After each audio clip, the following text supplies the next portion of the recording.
laboratory and a computer, from genetically engineered flesh combined with silicon nerve paths, from inert materials programmed with something that pretends to be life, and then programmed further with something that resembles consciousness, something that imitates free will but is in fact obedient slavery. From nothing into the pretense of something, and from there, eventually to nothing again. Those words were to Nummie what his conversation sometimes was to Mr. Liss, gibberish.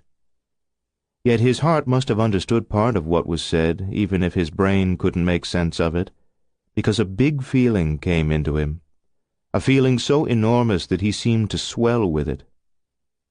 Nummie couldn't give a name to the feeling, but it was like sometimes when he was walking through a meadow with trees along one side, and suddenly there was a break in the trees so he could see the mountains in the distance, mountains so big, and yet he had forgotten they were there, mountains so big that the tops of them poked through a layer of clouds and reappeared above, mountains so high and beautiful and strange that for a moment he couldn't get his breath.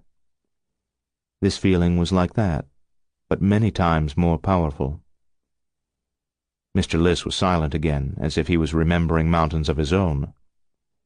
The sad music played into the silence, and after a while the Xerox bows said, "Kill me?" Mr. Liss said nothing. "Be merciful and kill me." Mr. Liss said, "I've never been a man known for his mercy. If you want to be dead, be merciful to yourself." "I'm what I am, and had no mercy in me. But you're human, so you possess the capacity." After another silence, Mr. Liss said, "Whose laboratory?" "Victor's." "Victor who?" "He calls himself Victor Laban and Victor Immaculate, but his real name, of which he's proud, is Frankenstein." Nummie knew that name. He shivered. Those were the kind of movies he never watched. He'd seen part of one some years earlier, turned it on not knowing what trouble he was getting into, and it so upset him that Grandmama came into the room to see what was wrong, and she turned it off. She hugged him, kissed him, made him his favorite dinner, and told him over and over that none of that stuff was real. It was just a story, the same way that a nice and happy story like Charlotte's Web was just a story, what Grandmama called fiction, and no fiction story could ever be real. If the Xerox bows wasn't lying, Grandmama was wrong. She had never been wrong about anything before, not any blessed thing. The possibility that Grandmama could have been wrong about even one thing was so disturbing that Nummie decided never to think about it again. "Frankenstein, you think I'm a fool?" Mr. Liss asked, but he didn't sound angry, just curious. "No, you asked, I told you. It's the truth." "You said you're an obedient slave. You were made that way. Why would you betray him?" "I'm broken now," said the Xerox bows. "When I saw what Bozeman saw and the moment between, something broke in me. I'm like a car and the engine runs all right, but the gears won't shift any more. Please kill me. Please do it." The piano player still didn't lift his gaze from the keys, and Mr. Liss watched those floating hands as if they fascinated him as much as they hypnotized Nummie. The tune sort of slipped into a new tune, which was even sadder than the first. Grandmama said great composers could build mansions with music, mansions so real that you could see the rooms in your mind. Nummie could see the room that was this one song. It was a big empty space without furniture, and the walls were dull gray, and the windows were gray because they looked out on nothing. "Frankenstein," Mr. Liss said. "If meant from outer space, then why not this? But I won't kill you. I don't know why. Just doesn't feel right." Surprisingly, the old man lowered the long gun. Nummie worriedly reminded him, "Sir, He killed the boys. He'll kill us. He's a monster." "He was," Mr. List said. "Now he's just what he is. He saw too much through Bozeman's eyes, too much beyond. It finished him. I'm just damn glad I didn't see it. At least he's got the piano. If I'd have seen it, whatever it was, I'd probably be lying on the floor just talking baby talk and sucking on my toes. Come on, Peaches, let's find that snowmobile." The old man turned away from the piano and crossed the room toward the hallway. Nummie backed out of the room, keeping his eyes on the Xerox. 16. Mason Morell's evening talk show centered around advice about relationships between husbands and wives, between parents and their children, between spouses and their in-laws, between siblings, between young romantics seeking their ideal mates. He was not married, had no children, had no brothers or sisters, and had burned through 6 women in the past 18 months. But he was a successful talk show host because he had extraordinary confidence in his opinions, could subtly browbeat his callers while seeming to be their best friend, was able to fake compassion exceptionally well, was a fearless host who would not shy from any topic no matter how outrageous, and had a baritone voice that was both masculine and silky. Mason was a fraud, but a likable and amusing fraud, now carried on 5 other stations in Montana and Wyoming, and he might prove to be one of those talents whom Sammy Chakrabarty could build into a nationally syndicated money machine. Therefore, the talk show host's reaction to the gutted replicant on the floor and to Deucalion's disappearance were deeply dismaying to Sammy, not only because their survival might depend on a united front against an imminent assault on the building, but also because losing Mason might have a negative impact on his plan to own KBOW by the age of 29. The moment the tattooed giant vanished to deal with whatever contingent of lab-born monsters was pressing the door buzzer, Mason lost all of his trademark confidence and fearlessness. In a voice that soared 2 octaves, he said, "I'm not dying like a cornered rat in a crappy Tanktown AM noise shop." The first step he took put his foot in some of the pale spilled guts of the thing that had looked like Warren Snyder, which inspired an almost girlish shriek of horror. Scrubbing his shoe on the carpet in disgust, Mason shuffled across the room, went through the open door to the hallway, and turned left, away from the broadcast booth. Ralph Nettles said, "He's gonna unlock the front door. He could get us all killed." And Bert Cogborn, whose usual ad salesman glibness had deserted him, said, Sammy Chakrabarty began to move on the word front. He entered the hall in time to see Mason pull open the door to the reception lounge. He cried out, "Mason, don't!" But the talk show host kept going. At the front door, Sammy caught up with his quarry as Mason twisted the thumb turn on the deadbolt. Sammy grabbed him by the belt and tried to pull him backward off his feet, but Sammy stood 5'10" and weighed 130. Mason stood 6'2" and weighed 200. And even the most desperate effort of a determined radio entrepreneur could not compensate for the talk show host's advantage of size. With Sammy trying to climb his back, Mason flung open the door and plunged into the snowy night. Sammy had dreamed of becoming a radio-made multimillionaire for as long as he could remember. He never wanted to be a rodeo cowboy, but a little experience in that field might have helped, as now he clung to his star talker's broad back like a buckaroo riding a bull. Mason snorted in rage and panic, shrugged his big shoulders, heaved hard and twisted. In the light of the parking lot lamps, from his continuously pitching and spinning perspective, Sammy glimpsed a large white-paneled truck with a dark blue cab. He saw an apparently dead man sprawled on the snow-covered pavement, which was probably not really a man, but instead a replicant like the Warren Snyder duplicate with the abdomen full of something like fish parts in Alfredo sauce.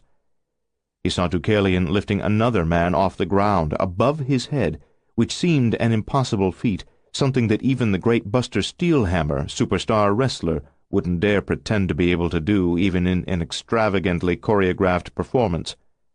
But then Sammy briefly lost sight of the giant, and when next he could see him, the tattooed wonder slammed the second replicant down on the radiator cap of the truck, surely shattering the creature's spine.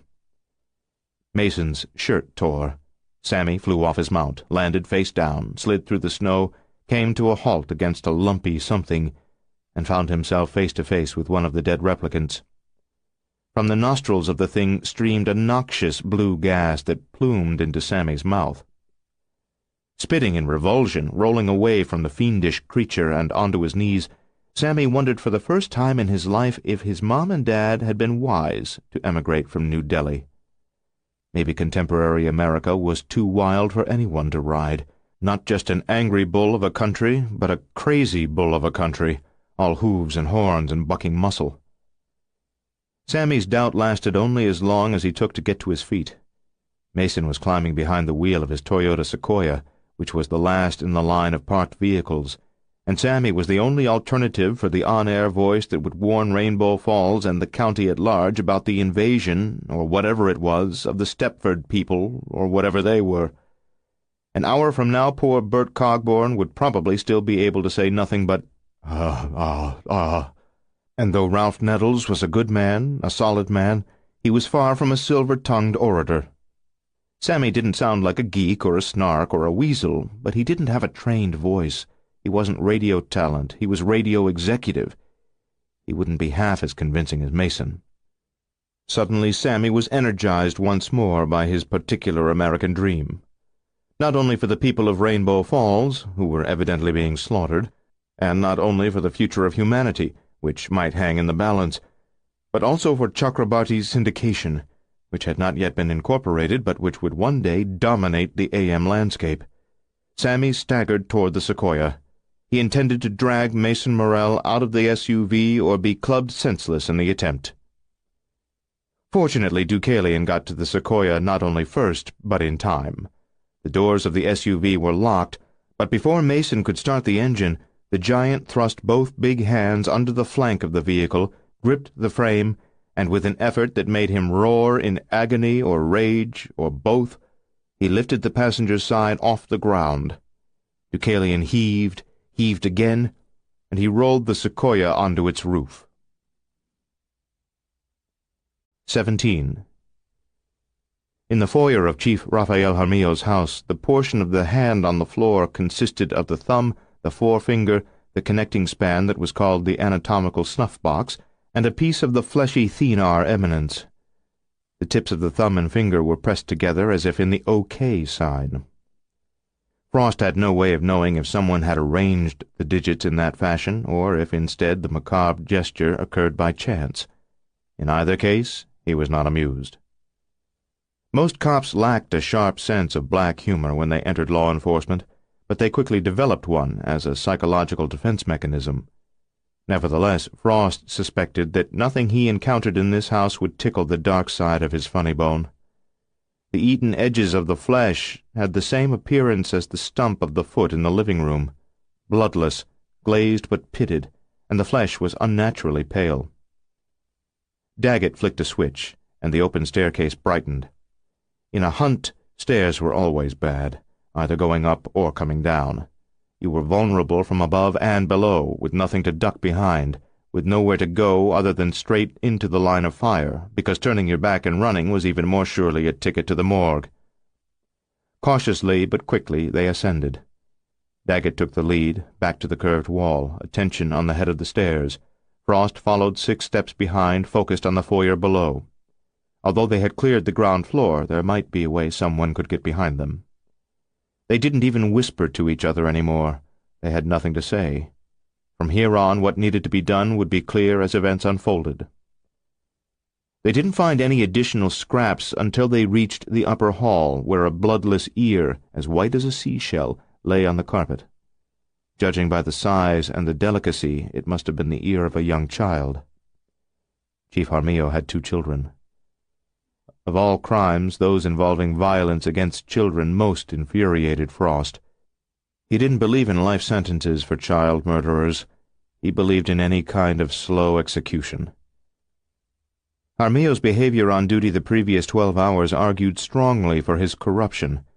If the chief was part of some bizarre conspiracy, then it seemed to follow that he, rather than a serial killer chancing upon them, must have murdered his wife, mother-in-law, and kids.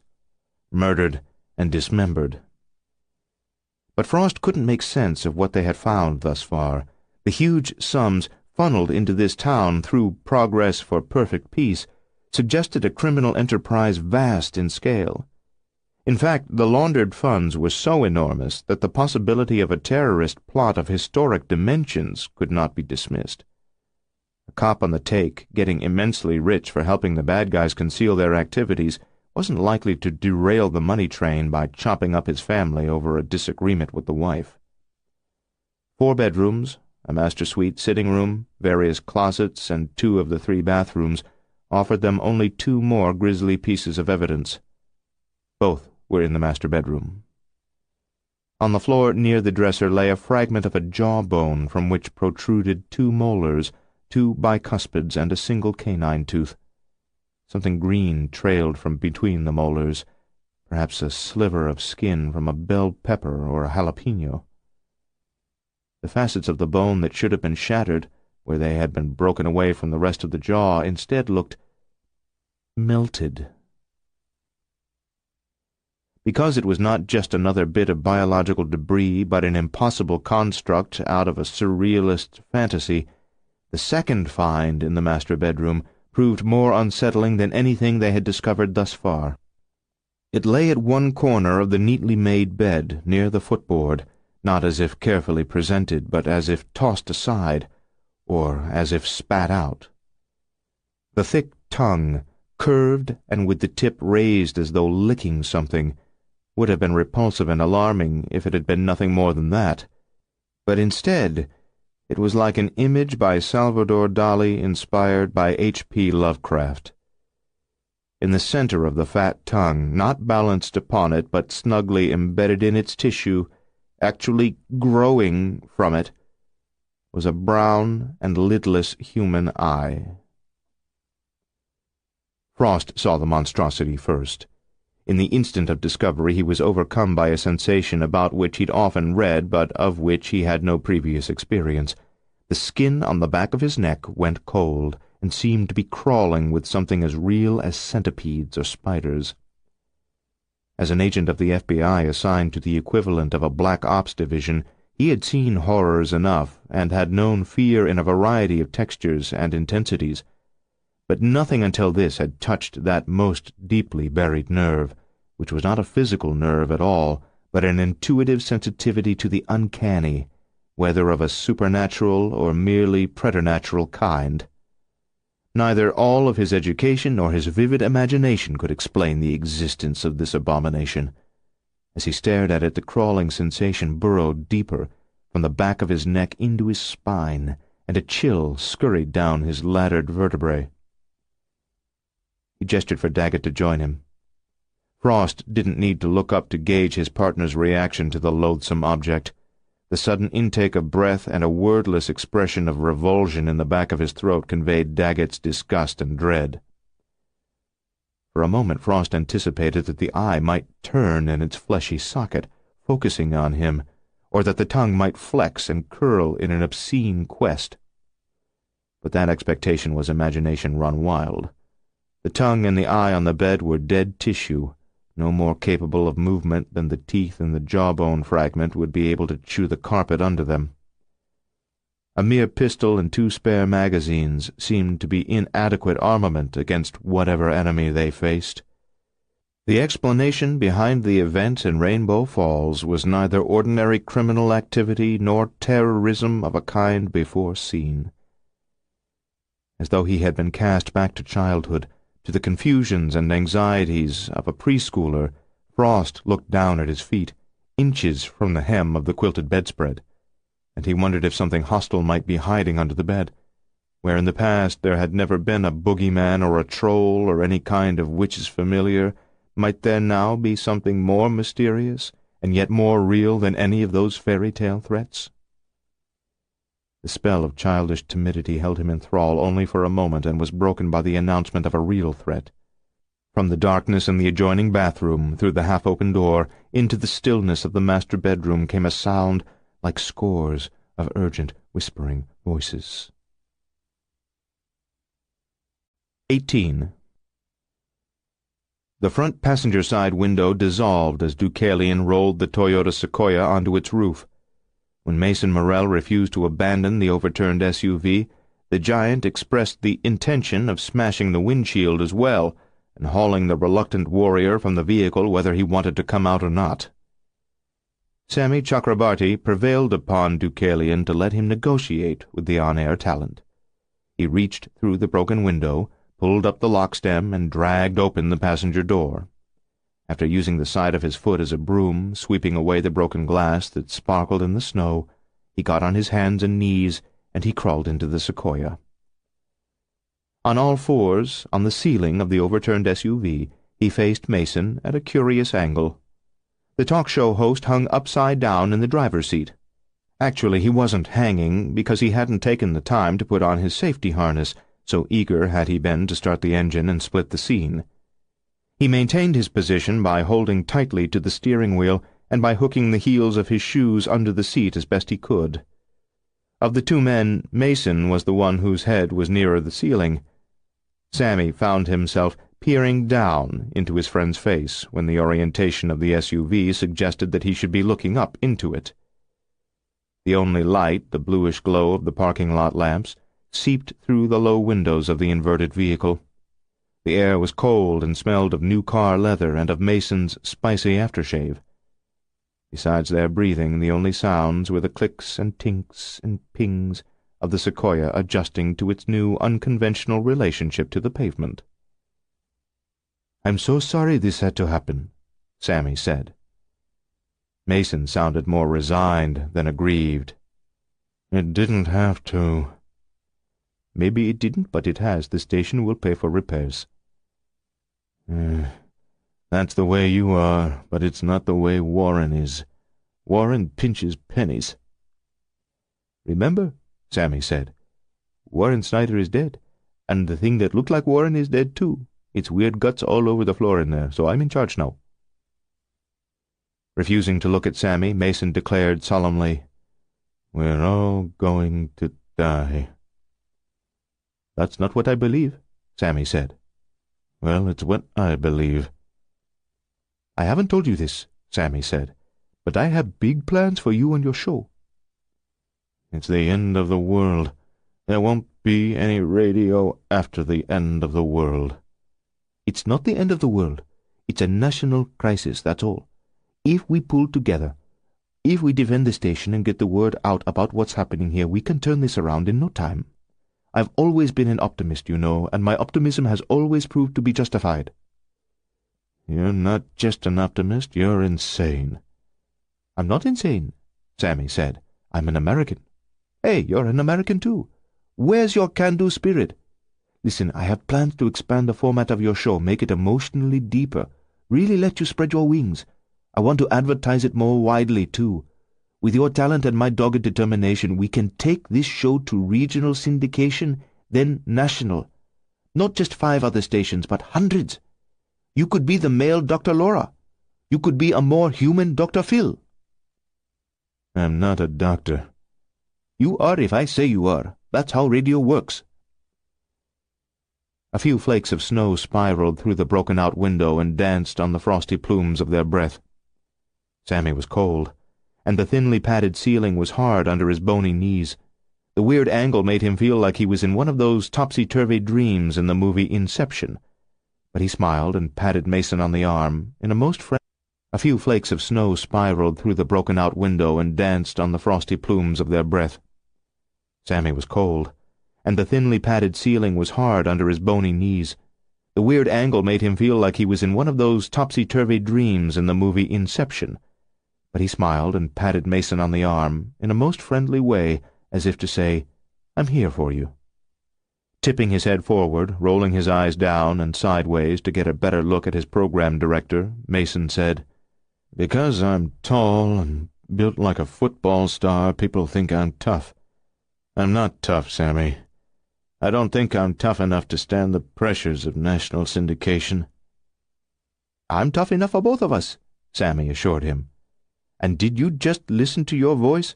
The timbre, the natural reverb, the exquisite diction. It's a gift, Mason. You can't throw away a gift like that." I don't know, Mason said doubtfully. Sometimes I kind of sound squeaky to myself. Trust me, big guy. Listen, if you were doing one of those shows about flying saucers and parallel worlds and secret civilizations under the sea, well, then you'd be all wrong for what we've got to do tonight. Everyone would think it was just the usual shtick. But your show is intimate.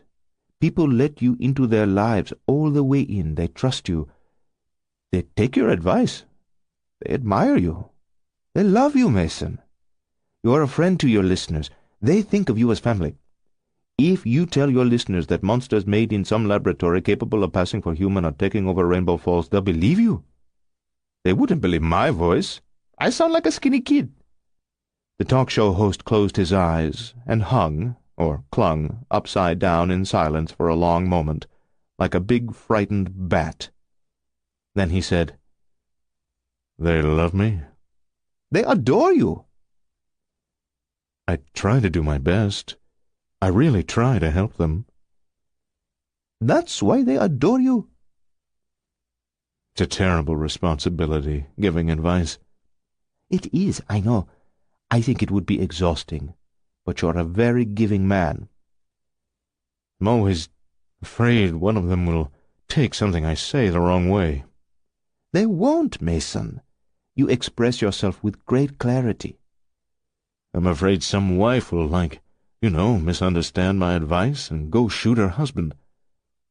"That only almost happened once," Sammy counseled. "And almost happened. It didn't really happen." Eyes still closed, Mason chewed on his lower lip. Finally he said, "Orson Welles sold that crazy Jules Verne thing back in the 1930s. He had half the country believing it was true when it was just a stupid sci-fi story." "The War of the Worlds," Sammy said, and didn't correct Jules Verne to H.G. Wells. "He got famous from that. It was just a silly sci-fi thing, but he got famous. This is real." Sammy smiled and nodded, even though Mason's eyes were closed. "By the time this is over, you'll be huge, an international star. Not just a star, Mason, not just a star, a hero." Mason shook his head. I'm not hero material. I'm not a hero just because you say I am, like you can make me a doctor." Sammy was freezing, so cold that his voice trembled in time to his shivering. He wanted to grab the talk show host by the ears and shake a sense of urgency into him, but he remained calm. "Yes, you are a hero, Mason. It's even easier to make you a hero than to make you a doctor. Some people might want to see a college degree to prove you're a doctor, and we'd have to go to the trouble of buying you a Ph.D. from some online university. But if we say you not only saved the world, but at the same time you fought off a horde of violent clones trying to seize KBOW, remember we already have the bodies of 4, who's to say you're not what we claim you are?" "Bert and Ralph, they'd know." "Bert and Ralph become part of the Mason Morrell team. Their careers soar with yours. They'll play along." "I don't think they will." "They will." "I don't think so." "They will," Sammy shouted, and immediately added, "Sorry, I just get frustrated that you keep underestimating yourself. You're always so confident on the air." "That's on the air. This is life." At last he opened his eyes. "But I guess I'll do it. What do you want?" "You won't try to run away again?" "No. I can't run away from this.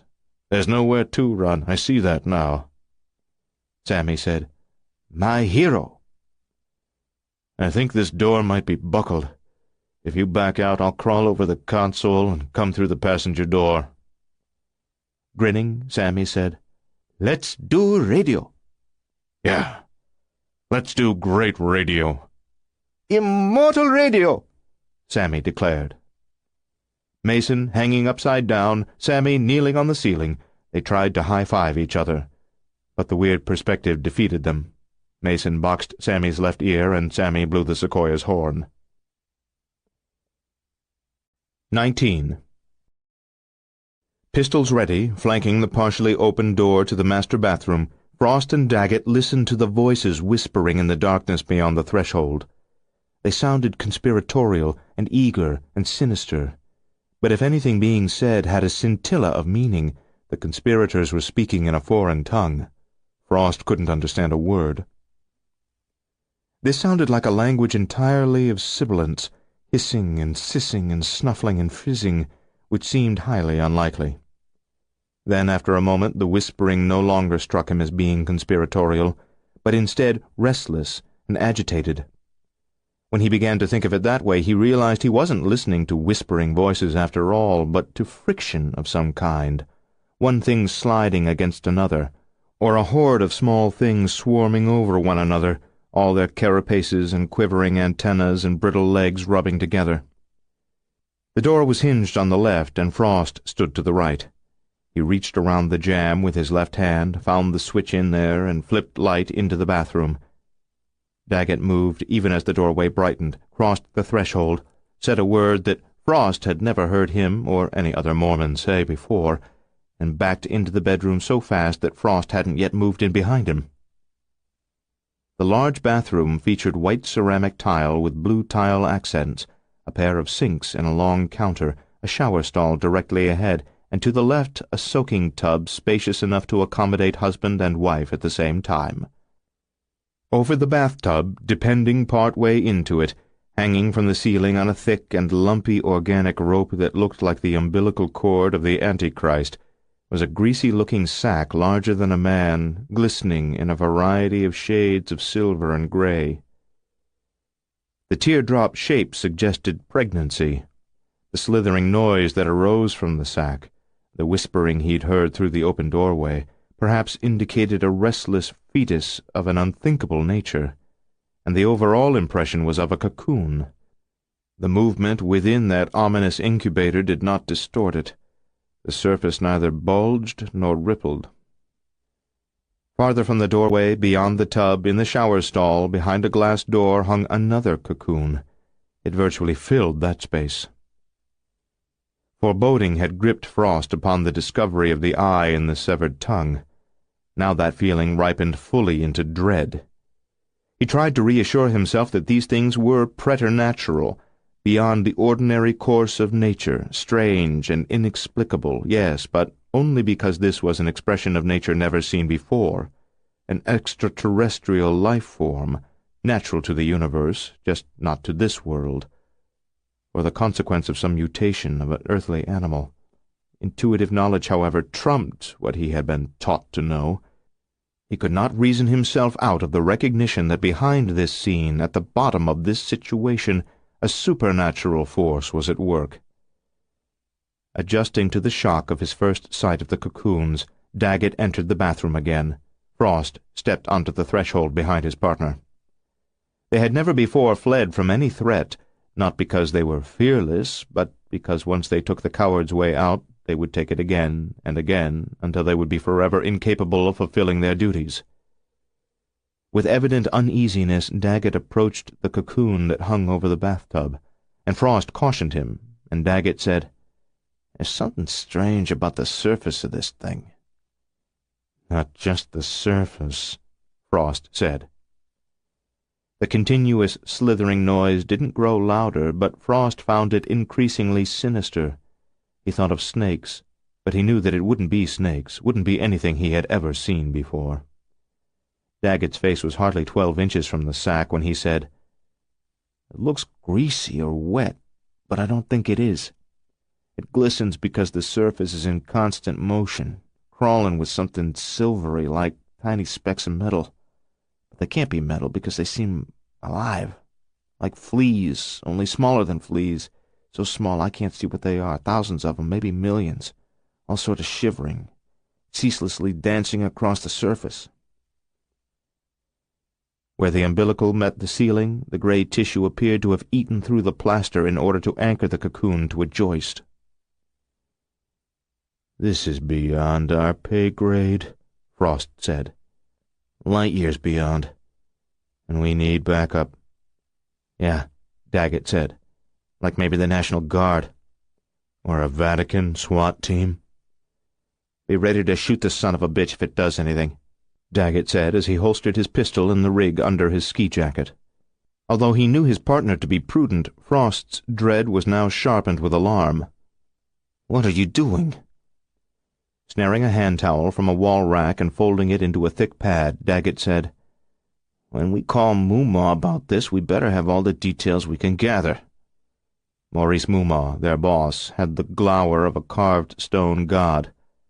"I'm not saying Moomaw is scarier than this thing, but when we're 3 sentences into a report, if we aren't convincing, he's going to punch the speakerphone button and start filling out a psychiatric evaluation order for both of us." Frost took a 2-hand grip on his pistol as Daggett wiped the folded towel down the side of the glistening sack. Holding up the towel so Frost could see it, Daggett said, "It's clean. All those little tiny things crawling over the surface, why didn't some of them wipe off on the towel?" He stroked the cocoon again, and as before, the cloth remained clean. "I just realized," Frost said. "Bacteria. Extraterrestrial viruses. We could be contaminated, infected. Microbes are the last thing I'm worried about." "What's the first thing you're worried about?" "Is the thing that spun this cocoon now curled up inside it?" Daggett wondered.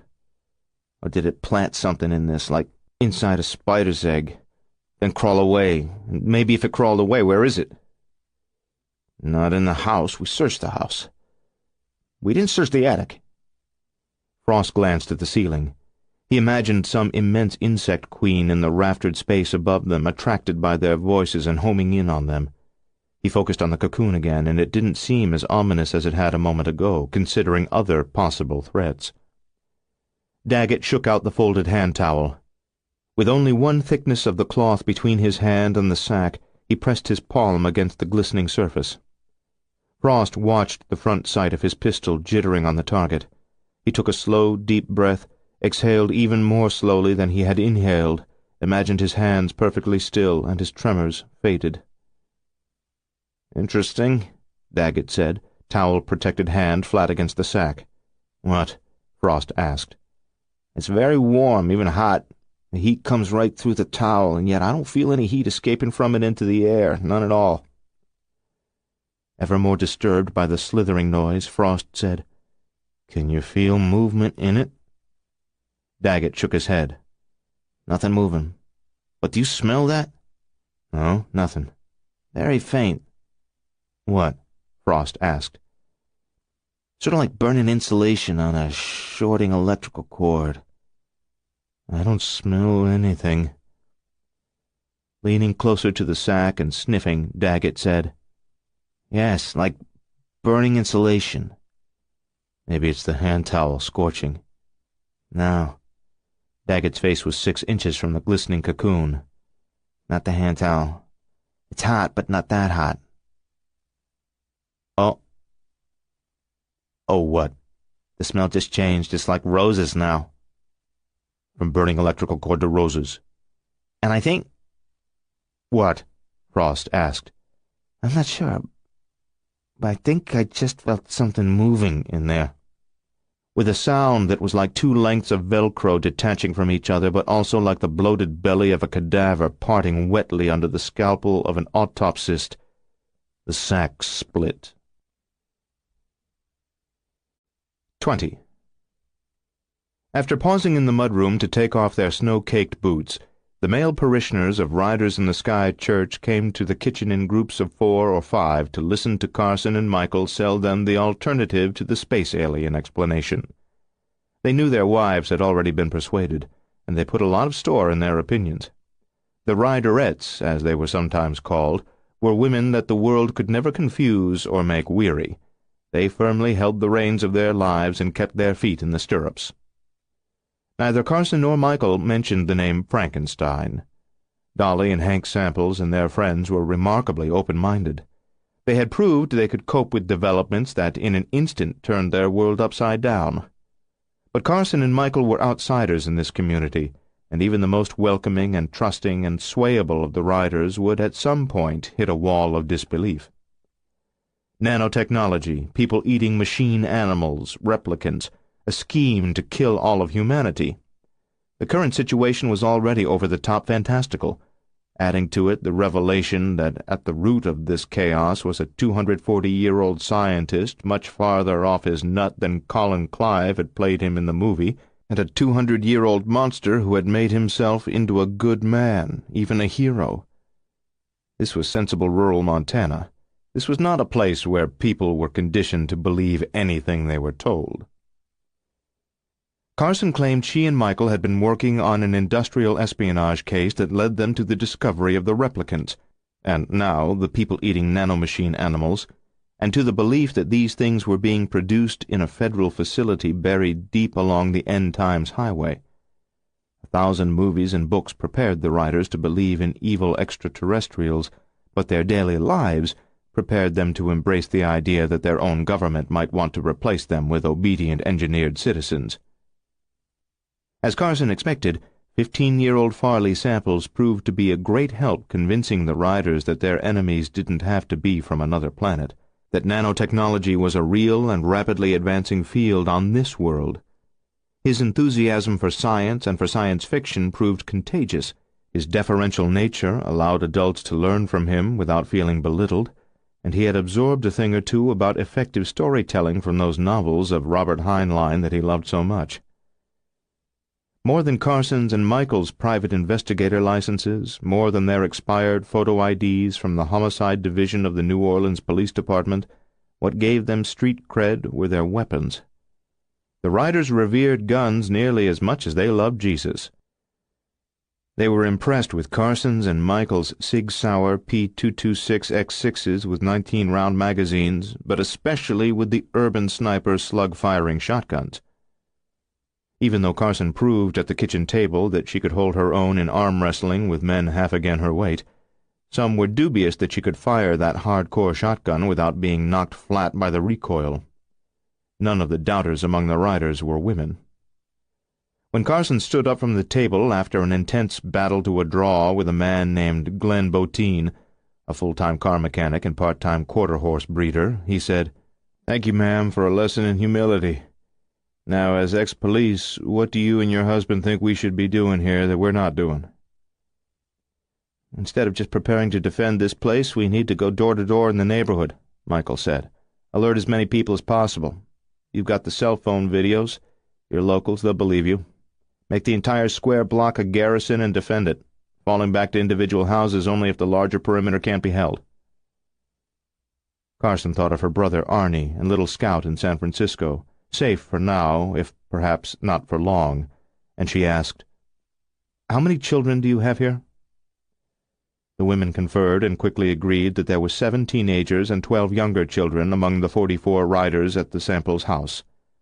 80-some other riders had either gone to their individual homes from the roadhouse or, like these folks, were gathered at 1 or 2 other more defendable locations elsewhere in Rainbow Falls. "Making a garrison of the entire block with fallback positions, that's a good idea," Carson said. "But I think we also need to get the 12 younger kids out of town to a safe house, just in case everything goes badly here." The sudden anxiety among the riders was palpable. They knew what she suggested was the right thing to do, but they were loath to be separated from their young ones. Glenn Botine said, "But how? Both highways out of town are roadblocked. Maybe we could get hold of some snowmobiles, but one adult could only drive out with 1 kid at a time. That allowed to take all night, or a caravan so big it'll draw attention we don't want." Carson said, "There may be a way." 21. In the basement of Memorial Hospital, the replicant of John Martz, a Rainbow Falls policeman and the husband of a member of the local Red Hat Society, was greatly enjoying the slaughter. He had witnessed the killing and processing of scores of people, but he was not in the least bored. In fact, he delighted in each new murder more than the one before it. Communitarians were granted no free will. They possessed no capacity for any kind of sexual activity. They were engineered to have no appreciation for music and the arts because such interests were an impediment to efficient function. But in the interest of motivating them to carry out their mission with enthusiasm, they were programmed to take great pleasure in the destruction of each despicable, world-polluting, self-important, grubbing, grasping human being. In John Martz's case, pleasure had grown into something like delight, and each killing that he witnessed gratified him more than the one before it. Genocide proved to be addictive. 4 more patients had been brought to this unfurnished basement room under the pretense that they needed to give blood samples to be sure they had not been contaminated by an unspecified toxic material supposedly released by accident in the building. The 4 were in wheelchairs, 3 women and 1 man, but only 2 of the women were actually too incapacitated to walk.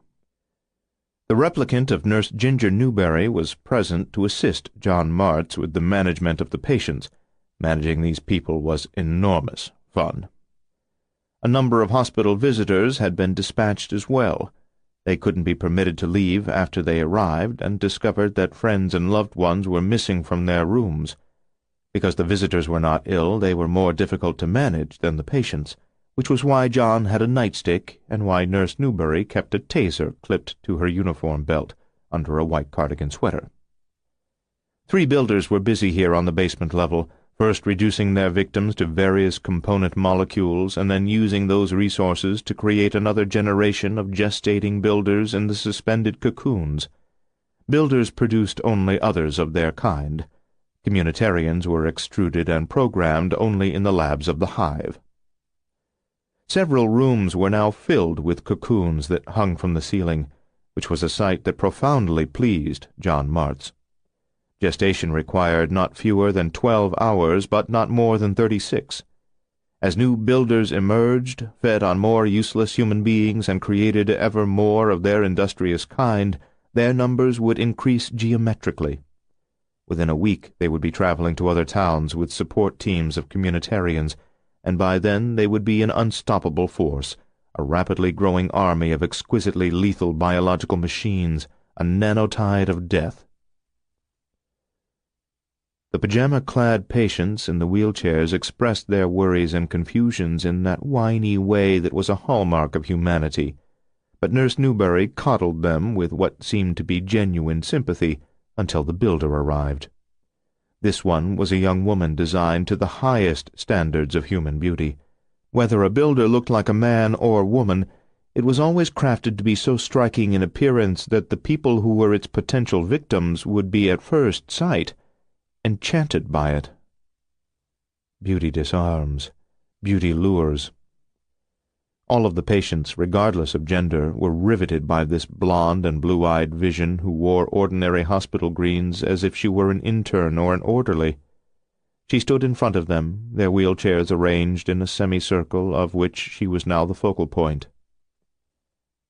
"I am your builder," she told them, her voice seductively musical and smoky. She first approached the male patient, who smiled at her and no doubt entertained the last lascivious thoughts that he would ever have. She reached toward him, right palm turned up, and he seemed as charmed as he was confused by her apparent invitation. He reached out and put his hand in hers. In the instant, the details of her hand, skin, fingernails, knuckles, seemed to dissolve up to the wrist. The shape of a hand remained, but her flesh appeared to have magically transformed into countless millions of extremely tiny insects with iridescent wings, swarming among one another while maintaining the basic shape of a hand. The patient cried out in surprise, tried to snatch his hand back, but could not break free of her grip. Her hand, the teeming horde that it had become, bloodlessly consumed his flesh and bones to his forearm, and then, in a mere 2 seconds, all the way to his shoulder. Terror broke the hold of paralytic shock, and the patient began to scream, but she silenced him. Her generous mouth widened until it became grotesque, and she vomited another silver swarm into his face, which collapsed inward. The nano-animals invaded his skull, consumed it from within, and surged downward through his neck stump into his body, continuously feeding the essence of him back along the stream into the builder's mouth in a kind of reverse regurgitation. The only ambulatory patient among the 3 women bolted up from her wheelchair, but Nurse Newberry tasered her into submission. The twitching woman fell at the feet of the builder. The other women were screaming too, while the hollowed-out body of the male patient withered inward, as though he were a deflating balloon, and disappeared altogether. These women were old and sick, but nevertheless they wanted to live. John Martz loathed them. They were avaricious for life even in their decrepitude, because the cancer that was humanity would accept no restraints on its greed. The builder had become weirdly misshapen from the incorporation of the man's body mass. As she redirected her attention to one of the wheelchair-bound prey, her clothes seemed to effervesce into a mist that she absorbed into herself, for they had never been clothes, but instead an aspect of her amorphous body. In her nakedness she was no longer beautiful by any human standard, and abruptly she ceased to be human in any aspect of her appearance. She became a furious fluid mass of mottled gray and silver matter, ribboned through with ugly streaks of red that rapidly darkened to fungal gray, a churning storm of living tissue that seemed to revel in chaos and required no structured organs or skeletal system to function. From out of this seething mass came a thick silvery corkscrew composed of perhaps billions of nano-animals, which bored into the chest of one of the women in the wheelchairs, at once silencing her. The turning motion of the corkscrew changed direction, and appeared to draw the reducted substance of the dissolving patient into the builder, which throbbed and swelled further, blistered and cankered and healed. The other non-ambulatory patient tried to turn her wheelchair around, intent on getting to the door, but John sprang into action, clubbing her hands with his nightstick. He pulled her to her feet, thrust her toward the now immense and looming builder, and with savage glee cried, "Use her! Use her! Use her!" The builder took the weeping woman even more violently than it had taken the other patients, and then rendered the tasered woman on the floor with such brutality that John's delight escalated into a kind of rapture. The nature of a communitarian's program made it impossible for him to know any joy other than the joy of efficient destruction, and so he gave himself completely to the experience, and was transported, as were certain members of some Pentecostal sects during worship, though the reasons for his vigorous jubilation were far different from theirs. He beat his chest with his fists, pulled at his hair, writhed, thrashed, and spoke in tongues, meaningless words gushing from him, until he gagged himself by biting on his fisted right hand. John became aware of Nurse Newberry watching him with what might have been disapproval, but he didn't care.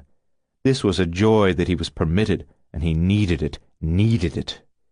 He felt justified in giving himself to it because the 4 patients were killed and processed, and there was no one for him to manage at the moment, in this brief point of stillness between the builder's destruction and its acts of creation. Now a toothless, lipless orifice formed on the amorphous mass of the builder, and from it spewed a stream of gray goo that struck the ceiling, penetrated the plaster, and at once firmed into a thick and gnarled rope. At the end of this anchor line a cocoon spun into existence, as billions of nano-animals with various tasks, working in concert, formed the womb from which another processor of human debris would eventually emerge, and flooded it full of themselves and the reducted substance of the 4 patients, which was the raw material they would use to build another builder. As the current builder began to hang another cocoon, John Martz's rapture peaked and declined to a much quieter but delicious gladness. He stood motionless, overcome by awe, still biting on his fist, because biting better expressed his deepest desire more than did any of his previous frenetic motions or speaking in tongues. If he could have any wish fulfilled, he would wish to be a builder, to bite into human flesh as if with 1,000 chainsaws, devour them and transform their hateful kind into a killing machine that would destroy even more of them. He wanted to eat people alive.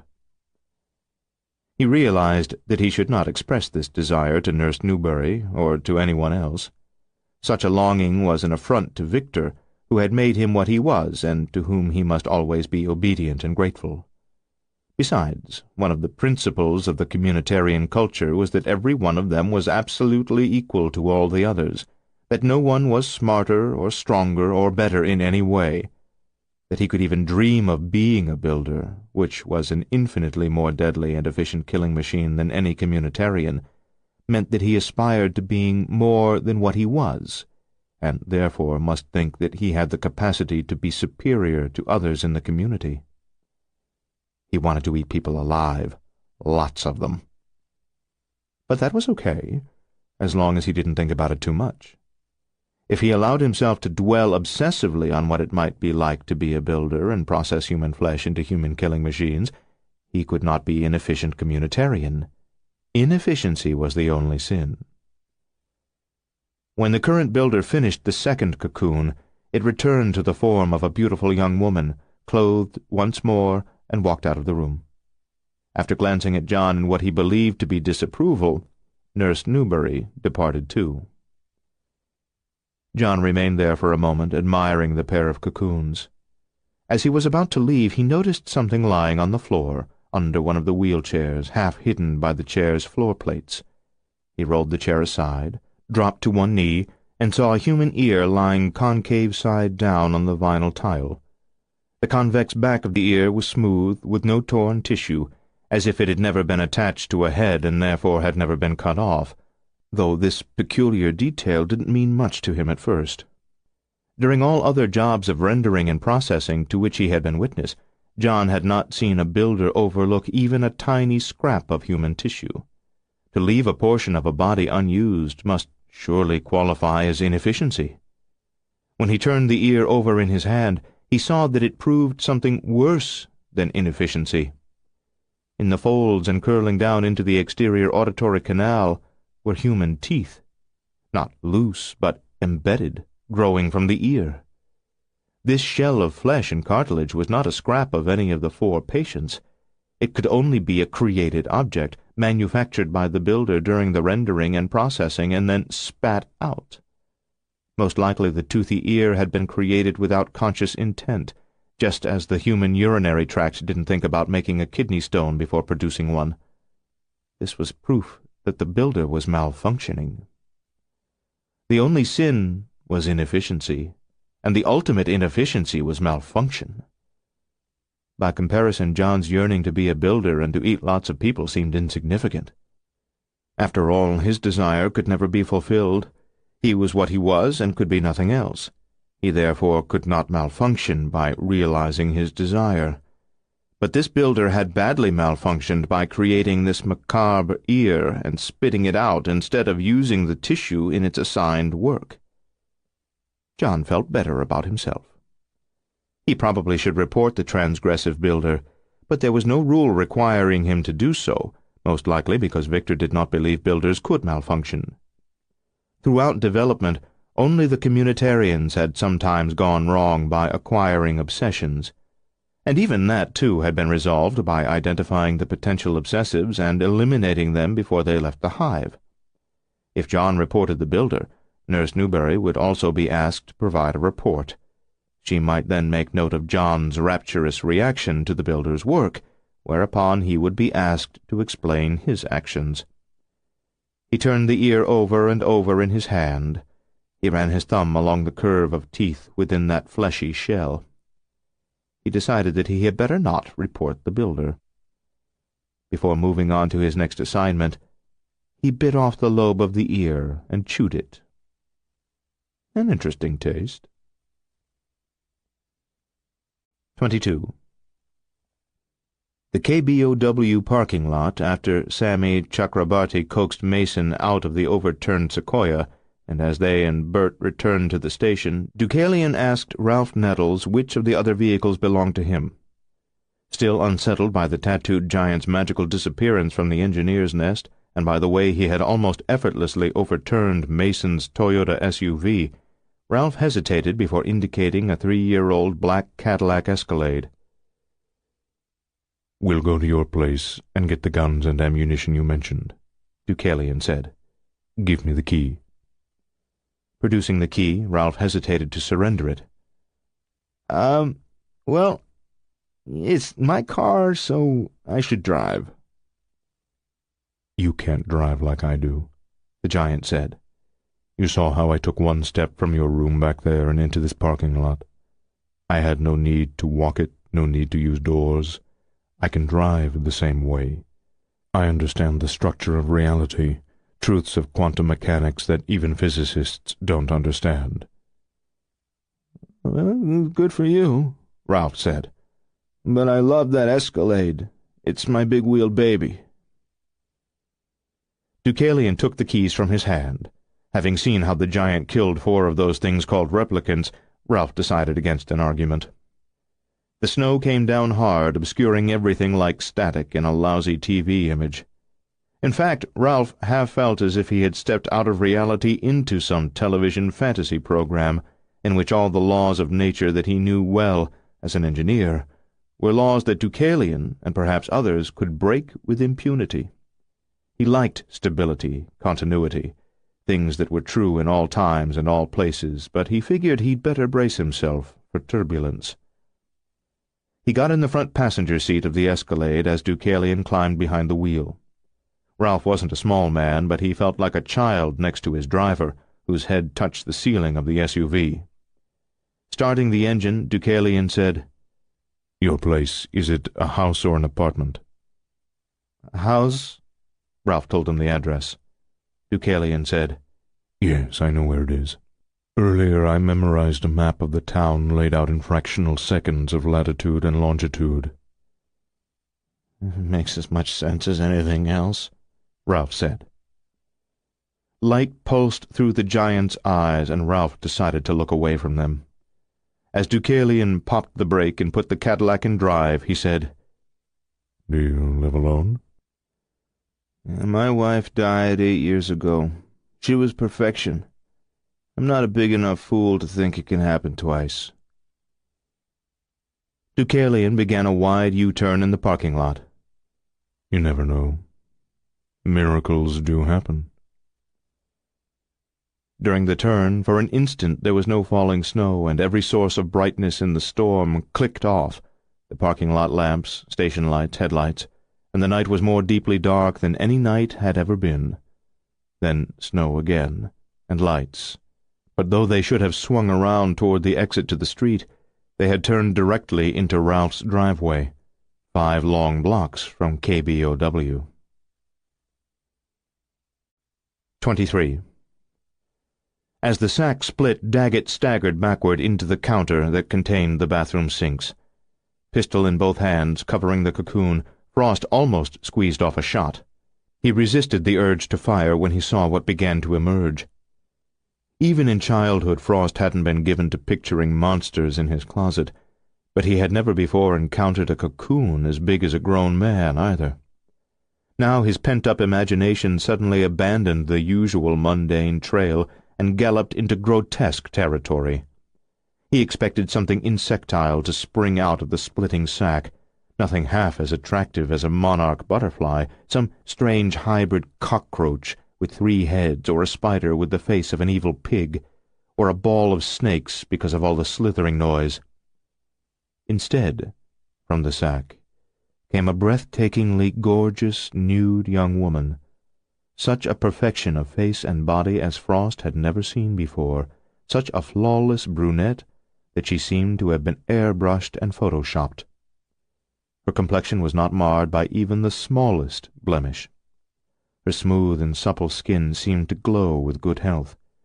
If she had not been so provocative in her nudity, even an atheist might have entertained the thought that an angel had appeared before him. This lovely apparition, gliding gracefully from the cocoon, stepping out of the big jacuzzi tub and onto the bathroom floor, did not seem surprised to discover 2 strangers in her house. Neither did she appear to be embarrassed by her nudity or concerned about their intentions, or the least bit alarmed by the pistol in Frost's 2-hand grip. She had an air of supreme confidence, as if she had been raised to believe that the world had been made just for her, and in the intervening years never had a single reason to question that belief. When this exquisite woman emerged from the silvery grey sack, which now sagged like some immense leather raincoat hung on a hook, Frost wondered if the thing was not a cocoon after all. Perhaps it might be a new invention in this age when revolutionary products poured out of the cornucopia of high technology by the thousands every year. Maybe it was a luxury beauty appliance into which a woman could climb in order to be moisturized, depilated, toned, tanned, and oxygenated for better health. When it was directed at Frost, the woman's smile was spectacular and exhilarating and contagious. But when she smiled at Daggett, Frost filled with a simmering jealousy, which made no sense. He had no claim on this woman, didn't even know who she was. "Who are you?" Daggett asked. "What were you doing in that thing? What is that thing?" She glanced at the deflated sack and frowned as if she had seen it now for the first time. She looked at Daggett again, and opened her mouth as if to speak. All her teeth spilled over her lips and rattled like 32 dice on the tile floor. As though puzzled but not alarmed, she surveyed the scattered teeth until they had stopped bouncing. She looked up, exploring her toothless gums with her tongue. And new teeth sprouted in the empty sockets, bright white and as perfect as the rest of her. Frost saw that Daggett's pistol had gone from the shoulder rig under his jacket into his right hand almost as magically as the new teeth had materialized. He eased along the counter away from the woman toward the doorway that Frost occupied. The teeth on the floor were related somehow to the severed foot in the living room, to the OK thumb and forefinger in the foyer, to the portion of jawbone with teeth on the bedroom floor, and to the tongue from which grew a lidless eye.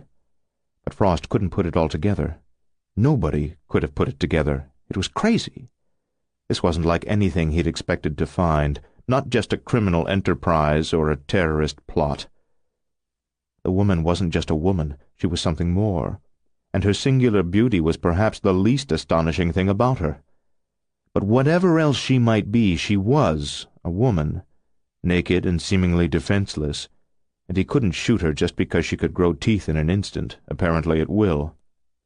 Never in his career had he shot a woman. As Daggett arrived at Frost's side, the woman studied herself in the long mirror above the twin sinks. She cocked her head, frowned, and said, not to them but to herself, "I think my builder built this builder wrong." On the floor, the 32 teeth abruptly became animated and rattled against the ceramic tiles, returning to the woman as if she produced an irresistible magnetic field. As each tooth drew within an inch or two of her bare feet, it ceased to be a tooth and became a cluster of tiny silvery specks, and all the clusters vanished into her skin as if she were a dry sponge and they were water. Frost's training had given him tactics and protocols for every situation that he had previously encountered in his career, but not for this.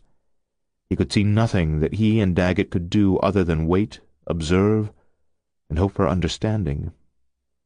The woman was more than a woman, and she was strange, and the pieces of bodies strewn here and there were proof that terrible violence had been committed in the house, but there was no proof that she committed it. Traditional interrogation wouldn't get them anywhere in these extraordinary circumstances. She seemed to be half in a trance, not much interested in them. Although Frost couldn't make sense of what she'd said, "I think my builder built this builder wrong," he detected in her tone the dismay of someone who had sustained a serious offense, suggesting that she was a victim rather than a victimizer. As she regarded herself in the mirror again, a fine twinkling cloud of mist came off her skin, and for a moment she seemed to have the radiant aura of a supernatural being. And then the mist coalesced into a blue silk robe that clung to her body. Daggett said, "Son of a bitch." "Yeah," Frost agreed. "Something is going to happen." "It just did." "Something worse," Daggett said. The woman raised her right hand to her face and stared at it in what appeared to be bafflement. She turned her head to look at Frost and Daggett as if she had just remembered that she was not alone. She reached out to them with her right hand, and when her arm was fully extended, she revealed to them her palm. In it was a mouth bristling with teeth. 24. One-eyed, one-eared, with a steel and copper mechanical hand at the end of his left arm, Sully York could see and hear as well as anyone, better than some. As well as anyone, he could serve up mixed nuts, 3 varieties of cheese, 3 varieties of crackers, thick slices of Armenian sausage, and drinks, a 40-year-old Scotch for him and Bryce Walker, and a Pepsi for the boy, Travis Ahern, who was only about 10, which in Sully's opinion was 4 years too early, either for Scotch or women or life-and-death exploits. By the time that Sully had been 14, he had enjoyed a good whiskey now and then and could hold his liquor. But of course he had been 6'3" at that age, had looked 21, on his own in the world and ready for adventure. Back then he hadn't lost the eye yet, or the ear, or the hand, and he hadn't sustained the saber slash from his right eye to the corner of his mouth that left him with a livid scar in which he took much delight. In fact, at 14, he hadn't known much fun at all, but was determined to have some, which he damn well did over the decades. Back then, all of his teeth had been real, whereas they were all gold these 47 years later, and he had cracked and broken off and simply lost each of them in a thrilling and memorable fashion. They settled in Sully's den, which was his favorite room in the house. Over the stone fireplace hung a fierce boar's head, the tusks as pointed as ice picks, and with it the knife that Sully wielded to kill the beast. One wall and his desktop offered framed photographs of him and his buddies in exotic locales, from jungles to deserts, from mountain passes to ships sailing on strange tides, and in every case he and those good old boys, all dead now, each killed as colorfully as he had lived, had been in the service of their country, though never once in uniform. The kind of work they did was so deep cover that it made the CIA seem by comparison as open as a community outreach organization. Their group had no name, only a number, but they had called themselves the Crazy Bastards. On shelves and tables were souvenirs, a perfectly preserved 6-inch-long hissing cockroach from Madagascar, an ornately carved wooden leg once worn by a dwarf Soviet assassin, a dirk and a dagger and a kriss, all of which had cut him and all of which he had taken away from the cutters who were rotting in hell. The knobkerrie that had knocked out his left eye and with which he had dealt immediate vengeance to the one who had half-blinded him, a blowgun, a scimitar, a pike, a tomahawk, a yataghan, intricately worked iron handcuffs, and many more items of sentimental value. They settled in big leather armchairs around the coffee table where all the food was laid out, while Bryce and Travis recounted events they had witnessed and escaped at Memorial Hospital. Of the two, Bryce did most of the talking and most of the eating, as the boy slumped in a bleak mood that damn well did not become him. Sully had no patience for sulkers or whiners or negativists in general. He would have given Travis some sharp advice about the necessity to have a positive and high-spirited response to everything in life, from a certain glorious young woman in Singapore to a knobkerrie in the eye, but he restrained himself because he suspected that in spite of the boy's current annoying mood, he had the right stuff. Sully York had a nose for people with the right stuff, which was one of the reasons he was the only surviving crazy bastard. The story Bryce told of patients being killed at the hospital, of some kind of mass murder conspiracy that Travis insisted had to be the work of extraterrestrials, was so screwball and wild-assed that Sully quickly recognized it as the dead serious truth. Besides, Bryce had as much of the right stuff as anyone Sully York had ever known. Bryce hadn't spent his life cutting the throats of slick villains who needed their throats cut. He hadn't pushed off cliffs the people who, in being pushed off, gave noble meaning to those cliffs. Instead, Bryce had written Western novels, damn good ones, full of heroism, in which he portrayed exactly how true evil operated, and how good people sometimes had to deal hard with the bad ones if civilization was to survive. When Bryce finished, Sully looked at the boy, who sat holding a cube of cheese at which he had fitfully nibbled. "Son, I really believe you've got moxie in your veins, steel in your spine. I have a nose for people with the right stuff. And you smell to high heaven of it, but there you sit, spiritless as that damn chunk of cheese. Hell, the cheese looks more capable of being ornery than you do. If half of what Bryce has told me is true, and I think it's full true, front to back, then we have a hard job of work ahead of us, and we have to go at it with spunk and spirit and absolute confidence that we're going to storm the hill and plant the flag. If we're going to be on the same team, I have to know why you're moping like this, and that you have the guts and the love of glory to get up out of your funk and fight to win." Bryce said, "Sully, his mother's gone missing. Travis doesn't know for sure, can't know, but he thinks they got her. He thinks she must be dead." Thrusting up from his armchair, making a fist of his mechanical hand, Sully said, "Maybe she's dead. Is that all? Hell no, she's not dead. Nobody's dead until you see the stinking body. I won't damn well believe that I'm dead until I can look down on my corpse and see for sure there aren't any vital signs. I've known people who were surely dead. He was flung out the door of a chopper at 2,000 feet without a parachute. Another supposedly took 3 rounds in the back and fell into an ice crevasse. But a year or two passes, and one night in a dark alley or in a crowded bazaar in Morocco, here he is coming at you with a meat axe, or pushing your face first into a huge old basket full of cobras. Dead my ass. You haven't seen your mother dead, have you? If you haven't seen her dead, she's not dead. And we're going to go out there and find her. So eat the rest of that cheese and prepare yourself. You understand me, short stuff?" The flat, dull look in Travis Ahern's eyes had given way to a lively light. "Better," Sully York said. 25.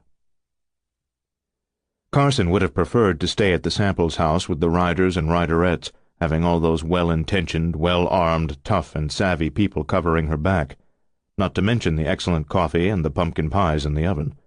But considering their numbers, the percentage of them who had been in the military and therefore knew something about strategy and tactics, and the cell-phone videos of the horror at the roadhouse, they didn't need Carson and Michael to recruit their neighbors and turn their block into a garrison.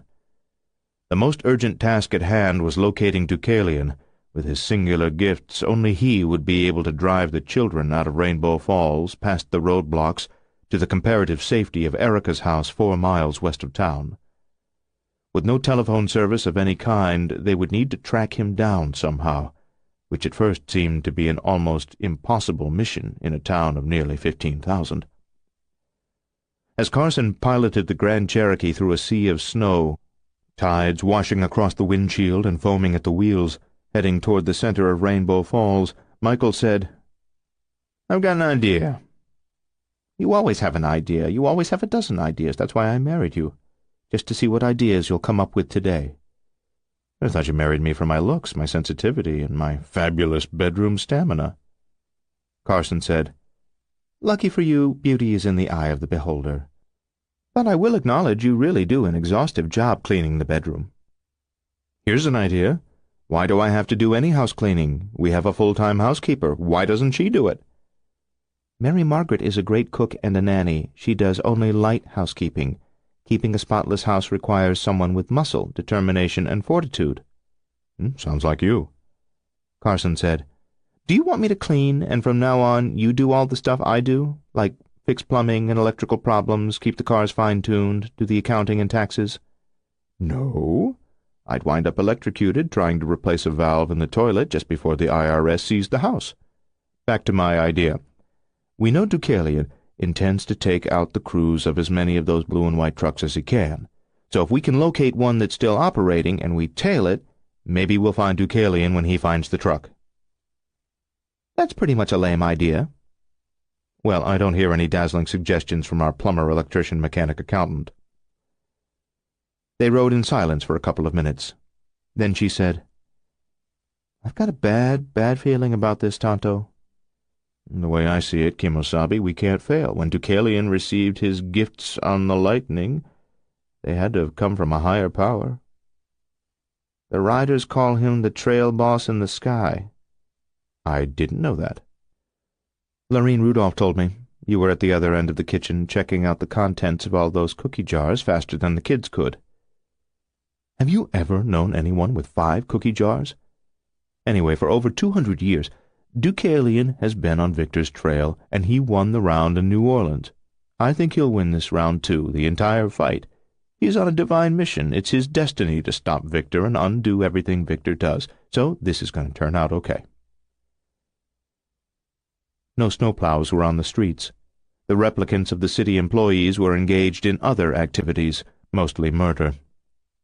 Carson drove past a park where walkway lampposts dwindled along a serpentine path, the snow like white-hot sparks immediately around each lamp, but like pale gray falling ashes in the gloom between them, and past the lamp-post lay a black nothingness that felt as vast as the ominous dark of an ocean on a moonless night.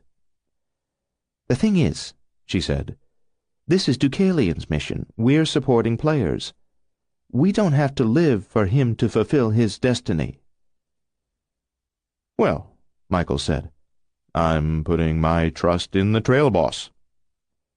Only a few pedestrians were on the sidewalks, heads bent into the endless skeins of snow, and Carson looked them over as she passed them, wondering if they were ordinary men and women, or instead might be dark beasts slouching into the world from a subterranean manger where demons were born.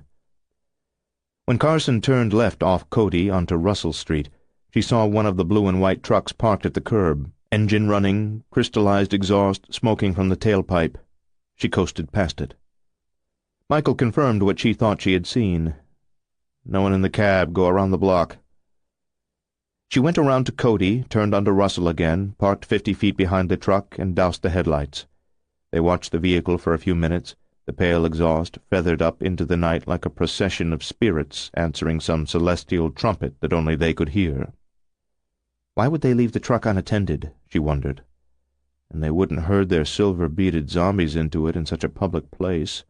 Alleyways, back entrances, that's where they'd want to load up. Check it? Let's check it. No businesses remained open in this block.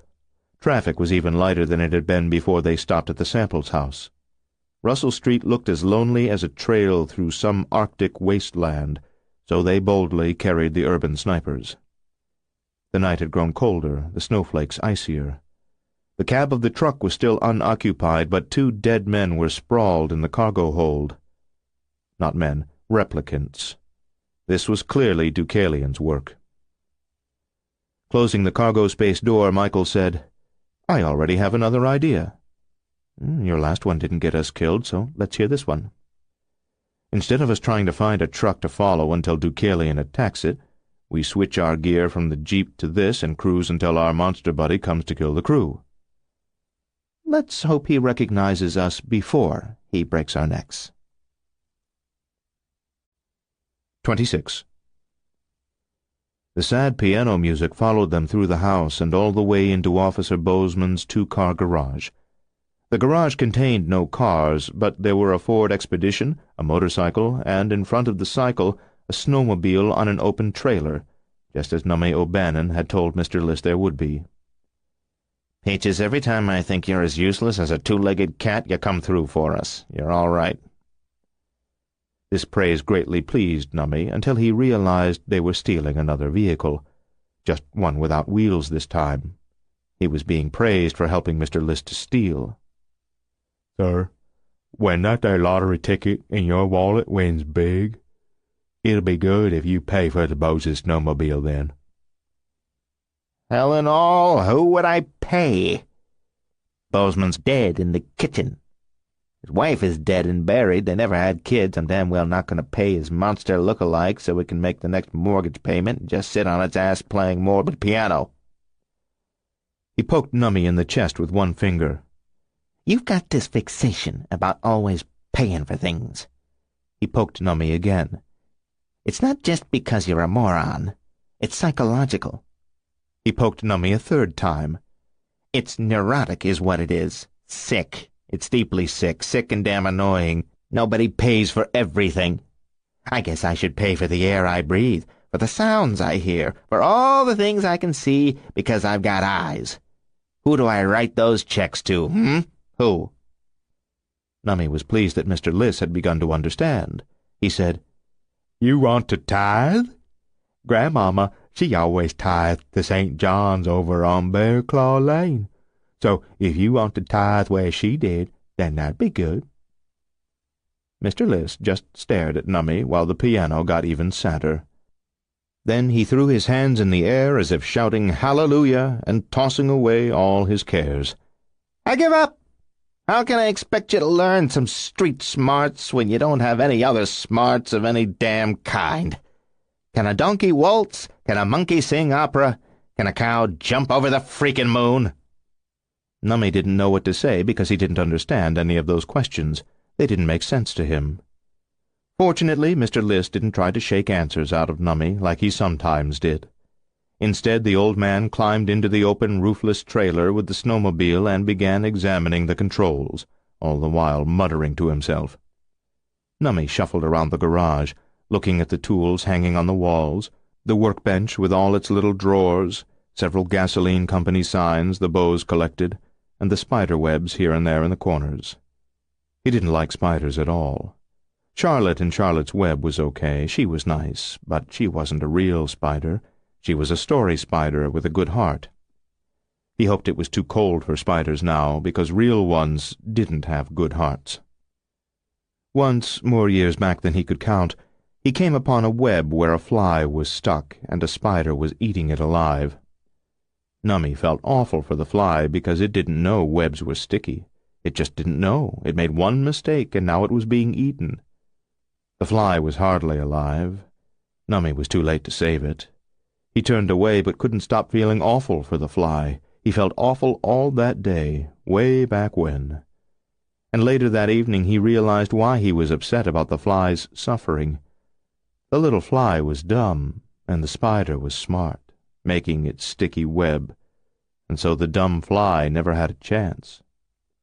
When he figured that out, Nummie told Grandmama about the fly, and he cried while he told her. Grandmama listened to every word. She never cut him short, and then she said the fly wouldn't want Nummie to cry for it. She said the fly led a happy life, just as free as any bird, exploring all day and always delighted by what it saw in the world, playing fly games, no need to work because it ate crumbs and other things that were free, and it didn't have to have a house with all the upkeep that required. Meanwhile, the spider was always spinning webs, scheming, either working or lying in wait, which was just another kind of work. The spider couldn't fly. It crouched in corners while flies flew. The spider could only watch flying things and envy them. The spider lived in shadows, darkness, but the fly's life was full of light. Because it only ate flies and such, never a cookie crumb or a dropped bit of candy bar, the spider never tasted anything sweet. The spider was proud about how smart it was. But when you really thought about the situation, the fly had all the fun. And even though the fly came to a terrible end, it didn't know that such a thing could happen to it, and therefore it lived without worry. Because the spider knew what it did to flies, it also knew that some other creature might do the same to it, some toad or frog or bird. So the fly lived without worry, and free and flying, while the ever-working spider lived in fear and shadows, crouched and wary or scuttling for cover. After circling Officer Bozeman's garage, Nummie saw no spiders in the webs or out of them, but he found the keys to the 3 vehicles on a pegboard by the open door to the kitchen. He knew which one was for the snowmobile because he'd seen the Bows use it. He took the key to Mr. Liss, who was just climbing over the railing of the open trailer. Accepting the key, pointing at the snowmobile, the old man said, "I think I've got this bugger figured out. But before we go scooting off into the storm of the damn century, let's find some gloves and get your feet properly protected." Mr. Liss led the way back into the house and into the sad piano music. Nummie reluctantly followed because he didn't want to find a spider when he was alone in the garage. Searching the bedroom closet, the old man found waterproof boots. Mr. Liss was already wearing good boots, but Nummie had only shoes. Mr. Liss stuffed some of Officer Bozeman's socks in the toes of the boots, and then they fit Nummie's feet well enough. "I won't take these here boots," Nummie said. "I'll only borrow them." There were a few pairs of gloves. For both of them, Mr. Liss chose 2 pairs with what he called wrist and gauntlet straps. He could pull the straps to make the gloves fit nice and tight. "I'll only borrow these, too," Nummy said. "Me too," Mr. List said. "I'll just borrow these gloves for the rest of my life, and when I'm dead like Bozeman, I'll give them back to him." Because the Bose had only one snowmobiler helmet, which Mr. List would need because he was driving, Nummy had to settle for a toboggan cap. He could pull it down over his ears once they were moving fast and making cold wind. "But you don't go thinking that cap is yours now," Mr. List said. "It's only yours on loan." "I know," Nummy assured him. Mr. List found a red and gray wool scarf for Nummy to wrap around his face later when they were speeding through the snow. "You understand this is only on loan, too?" "That's right." "You lose it, I'll make you pay for it, even if you have to work the rest of your life to earn the money." "I won't lose it," Nummy said. From the Bose's bedroom, Mr. List went to stand in the living room archway. He watched the Xerox Bose playing the piano. At last the old man said, "I don't know why it doesn't feel right, but it doesn't. I just can't kill him." "Maybe you're not a killer." "Oh, I'm a killer, sure enough. I've killed more men than you've ever met in your whole life. I'd as soon kill most people as look at them. I've killed some people just because they smiled and said hello to me." Nummy shook his head. "I'm not sure you really did." "You better not be calling me a liar. Somebody calls me a liar, I cut him open, rearrange his innards, sew him up, and for the rest of his life he has to pee out of his left ear." "What you said before is you cut out his tongue and fried it with onions for breakfast." "That's right, I do that sometimes. And sometimes I make him pee out of his ear. Depends on my mood. So you better not be calling me a liar." "I'm not. That wouldn't be nice. People, they should always be nice to each other." In the garage again, the old man pushed a button to put up the big door. A little wind had come up, and snow blew in from the night.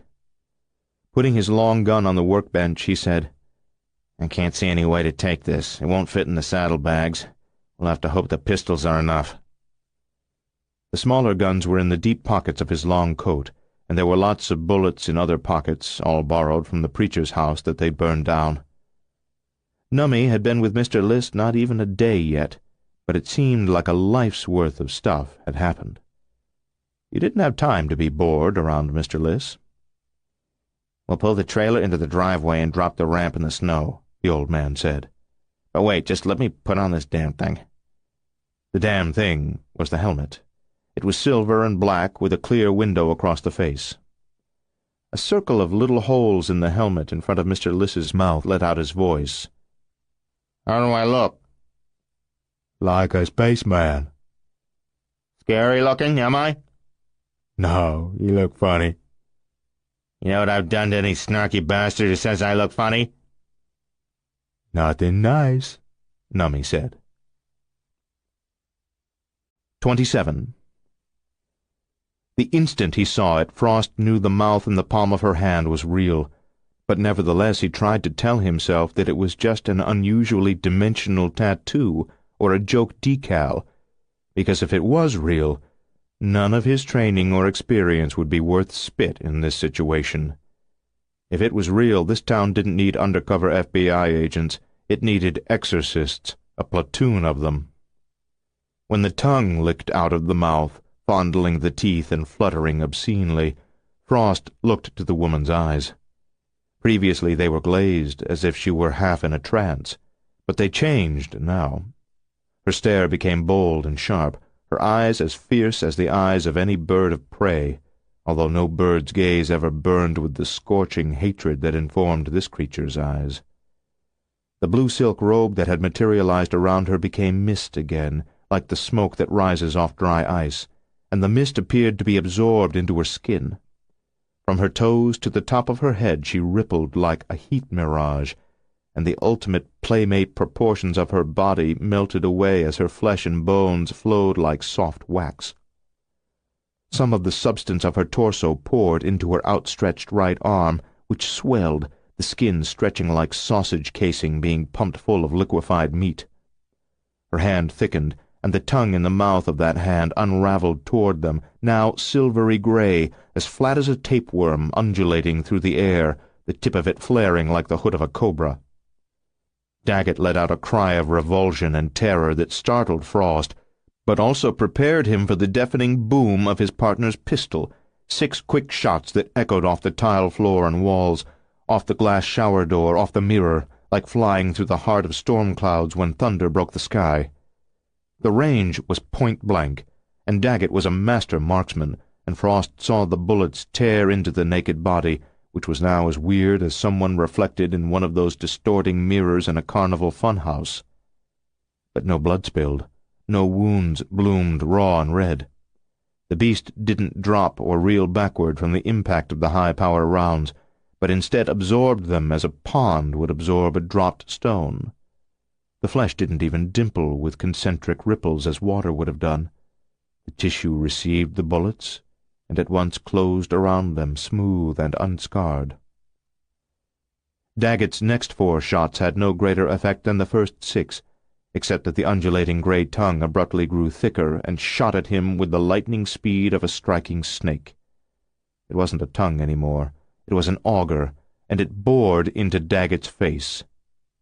In an instant it was not a drill any more either, and it seemed to have become the hose of a vacuum cleaner, sucking out the contents of his head, his skull imploding like a papery husk, head gone in a blink.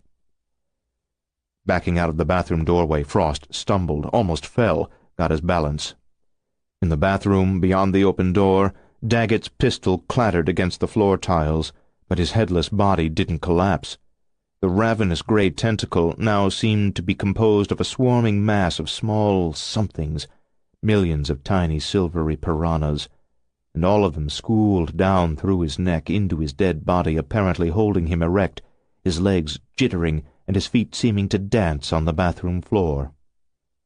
Looming beyond the headless marionette, the thing that had been a beautiful woman was now nothing that had a name, a mottled gray and silver mass, clotted with red, that quickly darkened to veins of charcoal gray, larger than it had been. It surged even larger as the substance of the corpse was drawn out like soda through a straw, until there were only empty clothes flapping in the air like a scarecrow's costume. But then the clothes wadded up and were sucked away into the vacuuming tentacle. Daggett had been killed and devoured in 5 seconds. Frost ran. 28. Sammy Chakrabarty always thought the old building that housed KBOW was an ugly pile, but the features that made it off-putting in the past were virtues in the current crisis. Built in the 1870s by the local arm of the Patrons of Husbandry, otherwise known as the Grange, it served as the Grange Hall, offices and meeting rooms, and a big space for community dinners and dances. The Granger movement was an organization of farmers who, in those days, wanted the government to confiscate and operate the railroads and the grain elevators as a public service, thus shifting some of the farmers' costs from them to the taxpayers. For most people in the Grange, the motivation was self-interest, but as in any such political organization, a minority of the members were also paranoids. When you were lobbying to have the government seize some people's property for your benefit, it wasn't paranoid to think those on the losing end of that deal might take decisive action to halt your activities, might even come around one night with the intention of using more than words to persuade you to rethink your position. But the truest apostles of the paranoid faith spread wild stories, fevered fantasies of bloodbaths in distant states, fierce armies of railroad goons and brutal mercenaries in the employ of grain elevator barons, entire units of the Grange shot in cold blood, hundreds of people at a time, shot and beaten and stabbed and set on fire, and then shot again, and then hung, and then rehung, and subjected to verbal abuse, their farm animals sold into slavery, their dogs forced to wear humiliating costumes, their barns burned, their land salted and paprikaed. As Sammy quickly walked the rooms and hallways of KBOW, assessing the strengths and weaknesses of this fort, he figured that the head of the building committee for the Rainbow Falls Grange had been one of the squirreliest of the group, forcing a design that assumed any Grange supper and dance night could become a battleground and the building put under siege. The exterior walls, alternating layers of concrete and brick, were 18 inches thick. The double-hung windows were kept to a minimum number, narrow and protected by decorative bronze grids that were essentially attractive prison bars. In respect of the building's historical status, the decorative bronze doors remained, as well, one on each side of the structure, but they were so heavy that they had been retrofitted with concealed ball-bearing hinges to make them easier to use.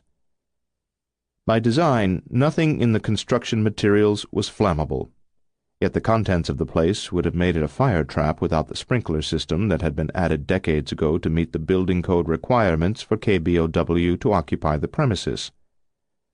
The parapeted, nearly flat roof featured glazed brick paving sloped just enough to the perimeter scuppers to let rain drain off quickly. In snow season, maintenance men regularly shoveled the roof.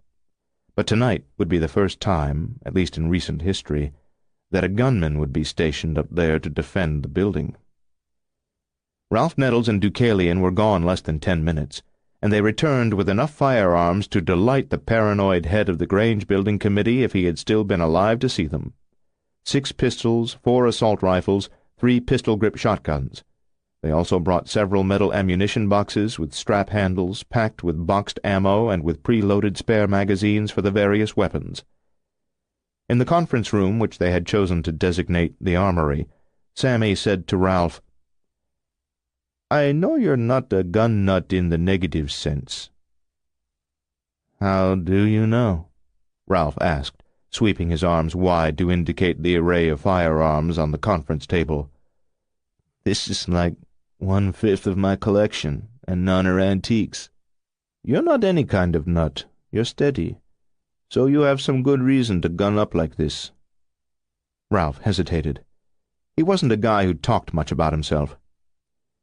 "I used to have only a single pistol for the nightstand drawer.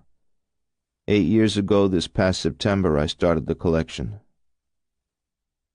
8 years earlier Sammy had been just 15, a high school student in Corona del Mar, California, where his parents lived. Deucalion said to Ralph, "Your wife died 8 years ago." Sammy knew this but hadn't made the connection. "Jenny couldn't die that young. She was so good, so very alive. It was the most impossible thing that could ever happen. But it happened. So I knew then everything else that seemed impossible might happen too. All my life I've been practical, prudent, prepared, the 3 Ps, that's what my mother called them. There was no way I could have been prepared for Jenny dying. But the day I buried her, I swore to myself I'd be ready for every other impossible thing that could happen next. So, maybe I am a nut after all." Sammy glanced at Deucalion, saw pulses of strange light throb through the giant's eyes, and looked at Ralph again. "Evidently not." 29. Suddenly an ardent believer in everything that he previously disbelieved, from extraterrestrials to Satan, Frost sprinted across the room, past the eye and the tongue still lying on the bed, and into the upstairs hallway. His heart galloped, and he heard himself gasping for breath. He knew that he was sprinting as fast as he ever had, ever could, but he felt that he moved in slow motion, through air as resistant as water, his legs as leaden as those of a deep-sea diver in a pressure suit and a massive helmet trudging across the ocean floor. Even above the desperate bellows of his ragged breathing and the slamming of his feet, Frost heard his pursuer, a buzzing, hissing, sizzling, zippering that was all those things and yet none of them, nothing like the sly, slithering noise that had come from the cocoon, a never-before-heard sibilation across the ocean floor. Even above the desperate bellows of his ragged breathing and the slamming of his feet, Frost heard his pursuer, a buzzing, hissing, sizzling, zippering that was all those things and yet none of them, nothing like the sly, slithering noise that had come from the cocoon, a never-before-heard sibilation, now a wet and clearly biological sound, but now as dry as wind-blown sand. At the midway point of the hallway he turned right toward the open staircase, and as he changed directions he glanced back. The thing wasn't giving chase in either its womanly form or as the amorphous mass of seething tissue that it had been when it sucked in the last of Daggett. Now it manifested as an airborne silvery gray mass, as dense as smoke, a teeming and twinkling swarm that might have been insects so tiny that the eye could not discern any details of them, billions upon billions. But he knew in fact they were together the body of the woman who came from the cocoon, nothing as ordinary as insects, but the substance of the woman, now a racing cloud of gray that, falling upon him, would render him as rapidly as Daggett had been rendered. Pistol in hand, but under no delusion that it would be effective, Frost plunged down the stairs. The swarm passed overhead, perhaps intending to swoop around and into his face and dissolve the eyes out of his skull as they entered and possessed him. In passing, however, they encountered the chandelier above, a many-armed brass affair with amber glass cups containing flame-shaped bulbs. They sizzled through it, dissolving the chain from which it was suspended and the cord from which it drew power, leaving the foyer lit only by the staircase lights and a soffit light above the door. The extinguished chandelier fell, but only half as fast as gravity demanded, borne by the boiling cloud of ravenous microscopic mites, descending toward the ground floor like a ship slowly sinking through the fathoms, diminishing as it went because it was being consumed in its fall. What reached the foyer below was in the end only the cloud, the swarm, no twist of metal or shard of glass remaining of the chandelier. Just past the landing on the lower of the two curving flights of stairs, Frost halted. Death waited below him. The swarm appeared less bright now, less silvery, darker shades of gray, and clotted. It looked more like dirty water than like smoke, slopping around in the foyer, lapping at the walls, seeming to build a tide toward the lower hallway that led back into the house, but then rolling toward the front door. In spite of its watery appearance, the swarm didn't make liquid sounds, still buzzed and hissed and sizzled. But the tone had become lower, less the furious zzz of angry wasps, more the grumbling drone of bumblebees. Through the spiraling currents of this pool, which included numerous whorls that intersected and spun off new coils and curls, there bobbled what appeared to be lumpy forms more coherent than the rest, though they seemed to dissolve as new lumps formed elsewhere. Frost might have fled back to the second floor to leave the house by an upper window and a porch roof if instinct had not said, "Wait." Weak-kneed and shaking on the stairs, he slipped his pistol in the shoulder rig under his jacket. He gripped the railing with his left hand to steady himself, leaned against it. With his right sleeve, he wiped at the cold sweat that stippled his brow. In the foyer below him, under a mirror, stood a narrow side table holding 3 ceramic vases of different sizes. The gray tide washed under it, around its legs. For a moment the table seemed to be of no interest to that voracious multitude, but then the slender legs began to dissolve. The table tipped forward, and the vases slid off. They didn't shatter as they fell into the pool, but bobbled briefly before apparently dissolving. The table came apart, and the pieces were briefly flotsam before deliquescing out of sight into the spiral currents. Intuition needed a while to be heard through the roar of Frost's terror, but finally he began to suspect that the swarm had lost track of him. There was something aimless in its motion as it swashed back and forth in the foyer, as though it had forgotten its purpose and quested this way and that in search of some reminder of what it had been pursuing. Frost suspected that if he moved or in any way drew attention to himself, he might inspire an attack. He leaned against the railing and quieted his breathing. Daggett was dead. They had been not just partners, but also best friends. Frost wanted revenge, but he knew there would be none. The best he could hope for was to survive, and with his sanity. 30.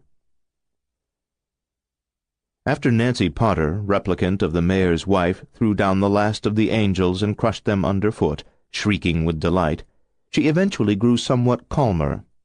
But she was not able to keep her promise to hurry at once with Ariel to the barn to assist the girl in becoming what she was meant to be.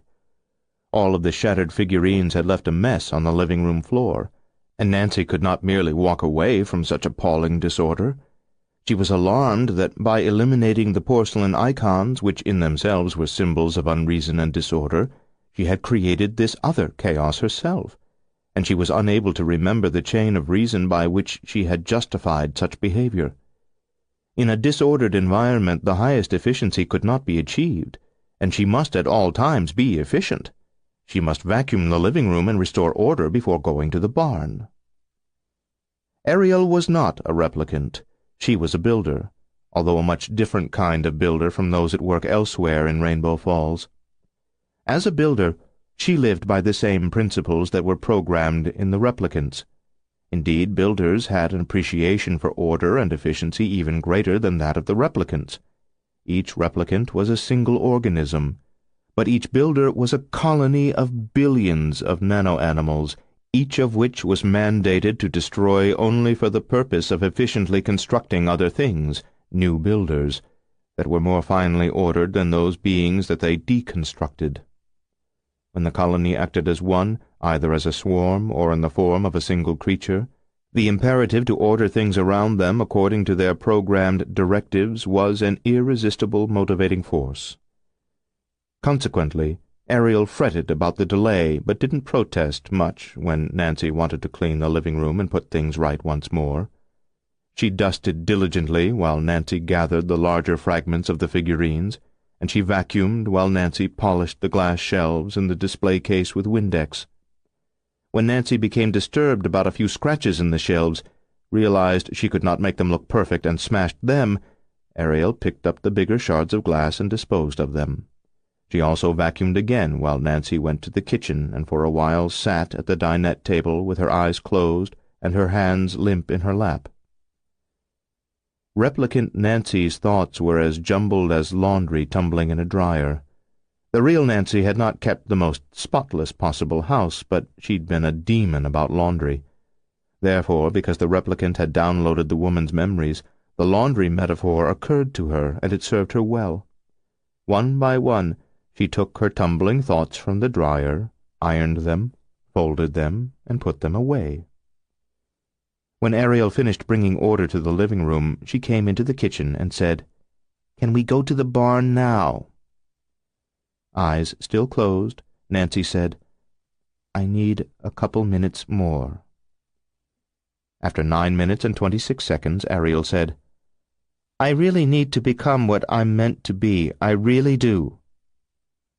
"Just a minute," Nancy said. 4 minutes and 9 seconds later, Ariel said, "Please." At last, Nancy opened her eyes. She felt much better. Her mind was ordered. Efficiency was again possible. Oblivious of the weather, Nancy and Ariel crossed the yard from the house to the barn. Most of the building's 1,600 square feet were in the main room, with a small tack room at the back. The walls were well insulated, and there was an oil furnace. Along the south wall, horses watched the women from 3 stalls, Queenie and Valentine, the mares, Commander, the sorrel stallion. The interior of the stalls in which the mares stood had earlier in the day been fortified with 1/8-inch thick steel plating. All of the windows had been filled with insulation and covered with inch-thick squares of soundboard. When the work began, the mares, in terror, were likely to try to kick out the walls and doors of their stalls when they saw what happened to the stallion. Victor's plan was more ambitious than merely the elimination of humanity to the last pathetic individual.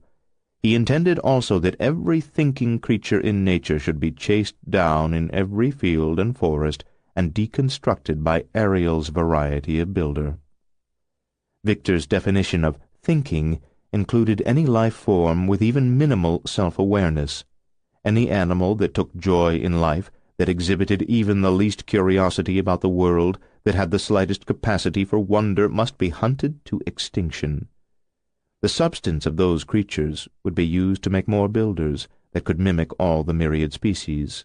to mingle with their herds and run with their packs and fly with their flocks and ruthlessly eliminate them. In the seas, too, were beings with capacity for joy and wonder, dolphins, whales, and others, that must eventually be extinguished to the last specimen by aquatic builders in the event that the seas proved too vast and self-cleaning to be effectively poisoned. With a triumphant smile that Nancy understood, Ariel walked to Commander's stall. The girl had no apple for him, but she let the stallion snuffle and work his soft lips over her hand. When in time nothing lived upon the planet other than builders, replicants, insects, and plants, the two kinds of communitarians would die at Victor's satellite broadcast command. Only he would remain for a short while to witness a world without performers or audience, without anyone but him to remember its history, with no one to seek a future or even to want one. In the beginning had been the Word, but in the end no word would ever be spoken again, from pole to pole. Victor's rebellion had begun more than 200 years earlier, and it had not ended with his death in Louisiana, for it continued here under the management of his clone, Victor Immaculate. This rebellion would be the greatest in history, not only in the history of the earth, but also in the history of all that is, for Victor Immaculate would, in the end, kill himself, the last self-aware creature on earth, and thereby signify that his maker, the New Orleans Victor, and his maker's maker were as meaningless as history which had led to this nothing, these unpopulated landscapes in which no eye delighted. The triumph that Ariel anticipated as she moved to the mares in response to their nickering, the triumph that tasted sweet to Nancy as well, was the eventual obliteration of everything of which they could not be a part, which happened to be everything, whereafter even the community, having fulfilled its purpose, could cease to exist. They had been made to unmake, and ultimately to be unmade, an exquisite efficiency. In time the insects whose existence depended on animals would perish, and the insects who fed on those insects would perish next, and the plants whose roots were aerated by those insects would die off. On it would go until the world in every corner remained irreparably barren and silent and still.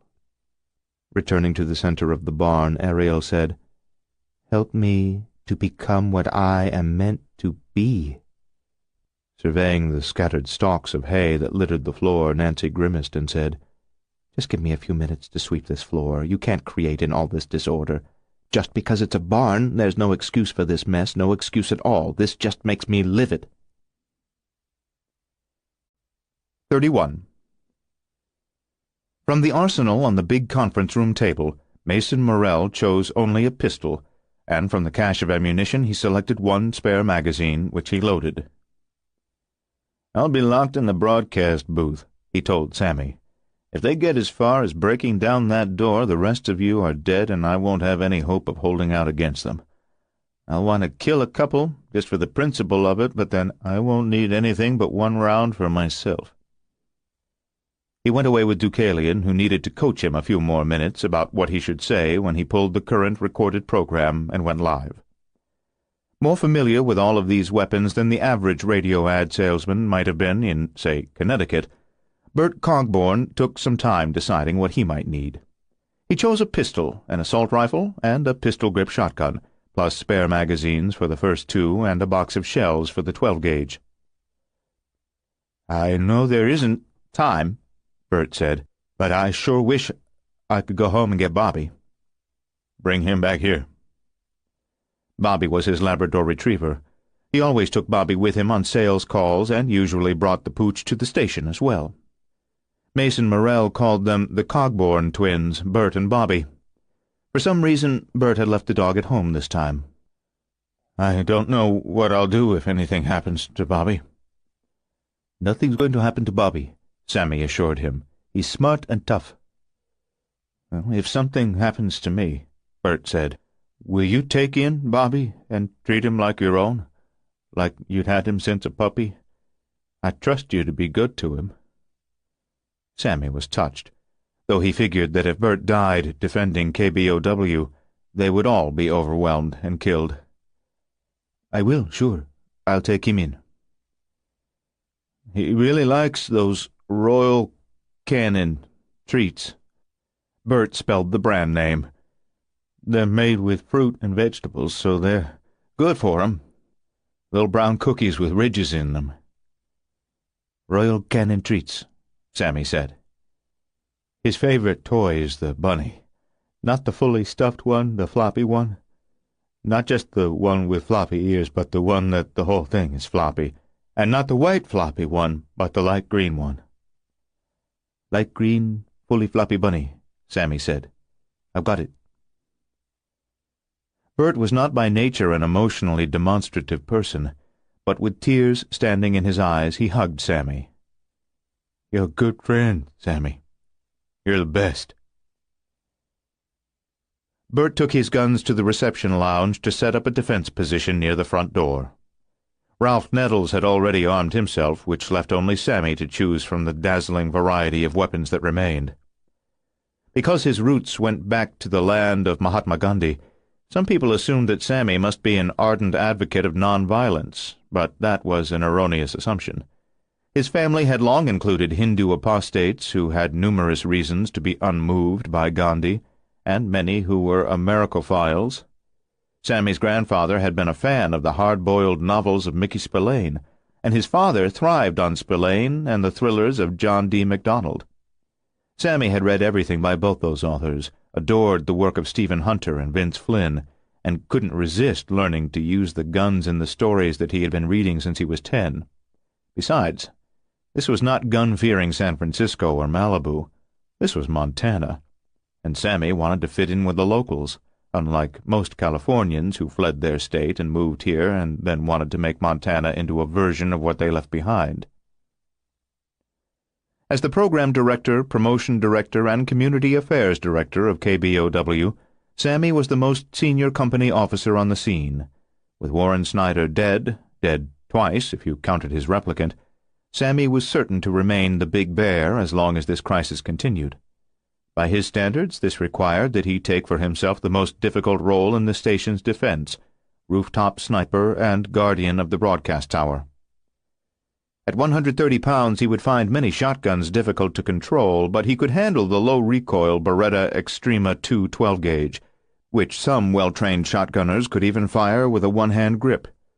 He also, and primarily, wanted the Bushmaster Adaptive Combat Rifle, which was a gas-operated semi-auto with a 30-round magazine with Trijicon optics.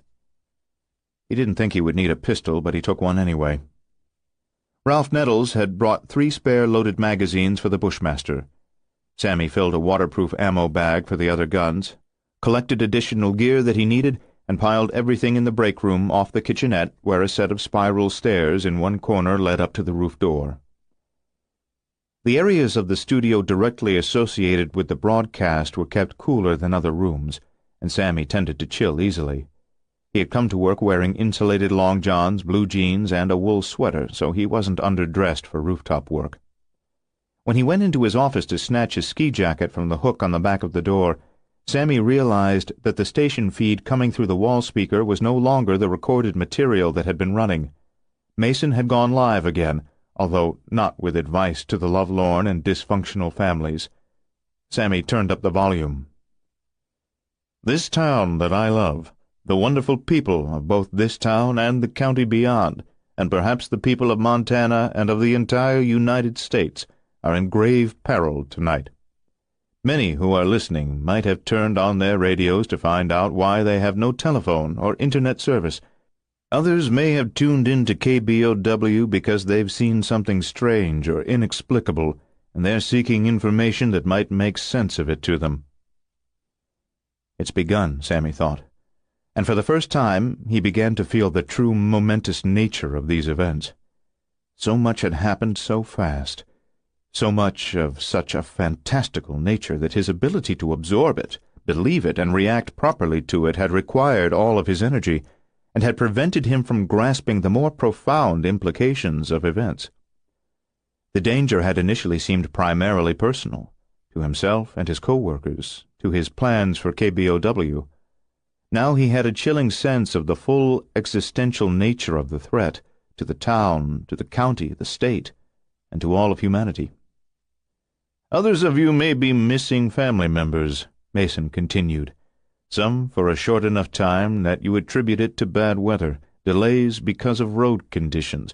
Others may know people who have been missing for the larger part of the day and are puzzled as to why the police seem to dismiss your concern. Folks, you've been listening to me for 2 years. You know I tell people truths that they need to hear, no matter how difficult it is for me to say it or for them to hear it. And what I tell you now is truth of a very hard kind, hard both to say and believe.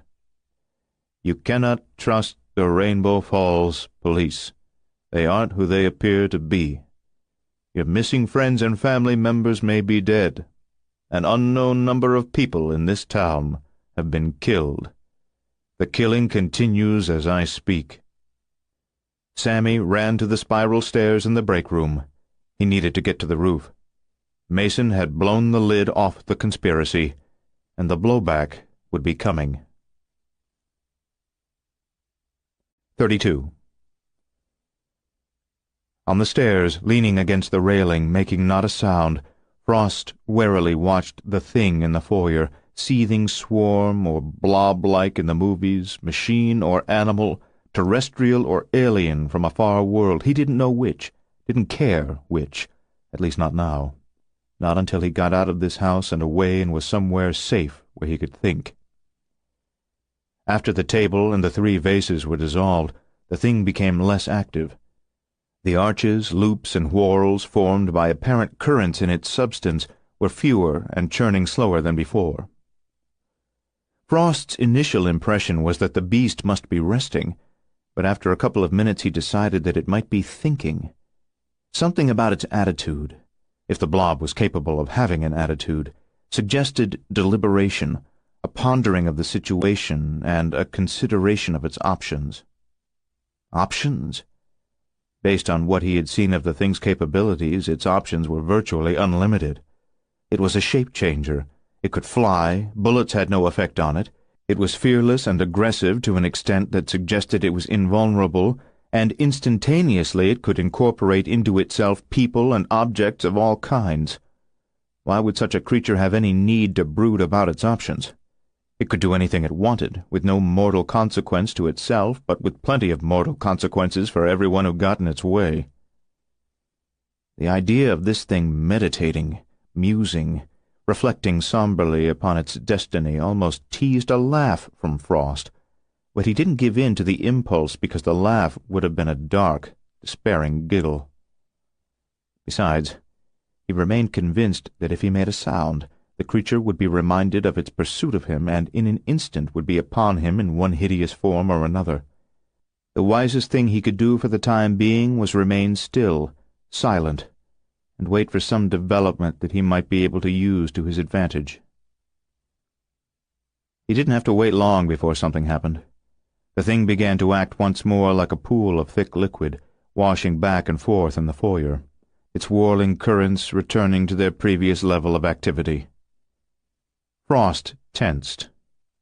He put a hand under his open jacket, on the grip of the pistol in his shoulder rig, but then withdrew his hand without the weapon. Going for a gun was a reflex action. An agent's reflexes were usually reliable, the result of experience, but in this case reflexive responses would get him killed. The living pool, whether its life was that of an animal or an intelligent machine or both or neither, slopped against the bottom step, lapped at the front door and the walls.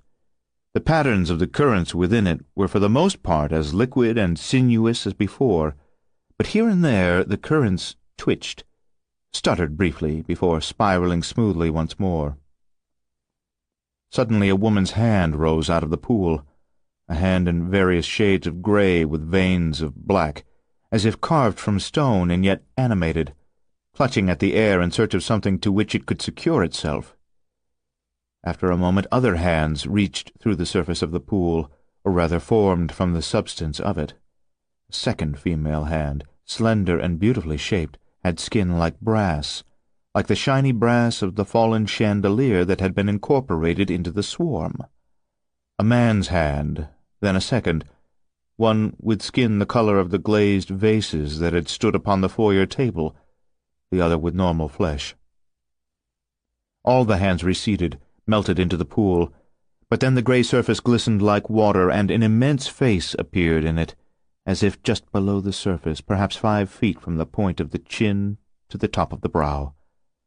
This countenance was at first as blank as that of a stone temple god, with pale limestone eyes, but then it swelled from the surface, taking dimension and acquiring the color of skin, and Frost saw that it was becoming Daggett's face.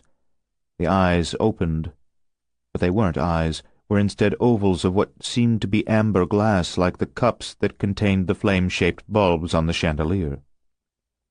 Frost waited for the glass eyes to shift toward him, but they did not. The Daggett face dissolved to be at once replaced by another immense countenance, that of the beautiful woman who had emerged from the cocoon in the bathroom. Her eyes looked real, but had a fixed gaze like that of a blind person. The enormous face formed more completely than Daggett's had done, and the woman seemed to be struggling against invisible bonds, trying to free herself from the pool.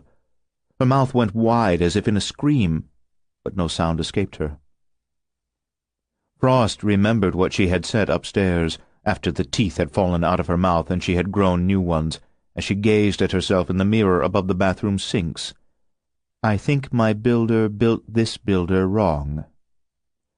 As he watched the huge face strain to scream and form further out of the pool, he began to suspect that everything this creature had done since taking down the chandelier had been evidence of malfunction. Abruptly the face disintegrated back into the pool, or the swarm, whichever or whatever it was, and the whole of the abomination became highly agitated, roiling as though a school of eels thrashed in it, serpentine forms slithering across the surface, wriggling, twisting. From it issued both the grumbling bumblebee drone and the zzz of angry wasps that Frost had heard before. The sounds swelled in volume and seemed to promise violence greater than any thus far committed, so that Frost dared to take a step backward and then another, even if movement might still make a target of him. He retreated cautiously to the landing, ready to run, but also mesmerized by the spectacle in the foyer below.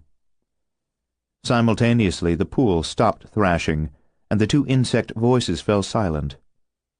The creature became very still, exhibiting none of its previous spiraling currents. Its color began to change. Instead of many shades of gray from charcoal to mouse skin, with patches of glittering silver, it grew dull, with no sheen anywhere, and swiftly paled to a uniform, concrete gray. It looked as dead as any dead thing Frost had ever seen. Minutes earlier he had thought that it must be invulnerable and therefore immortal. Now he imagined that if he descended the stairs and stepped on that gray mass, it would prove to have petrified, to have turned to hardest stone underfoot, a strange slab there in the foyer.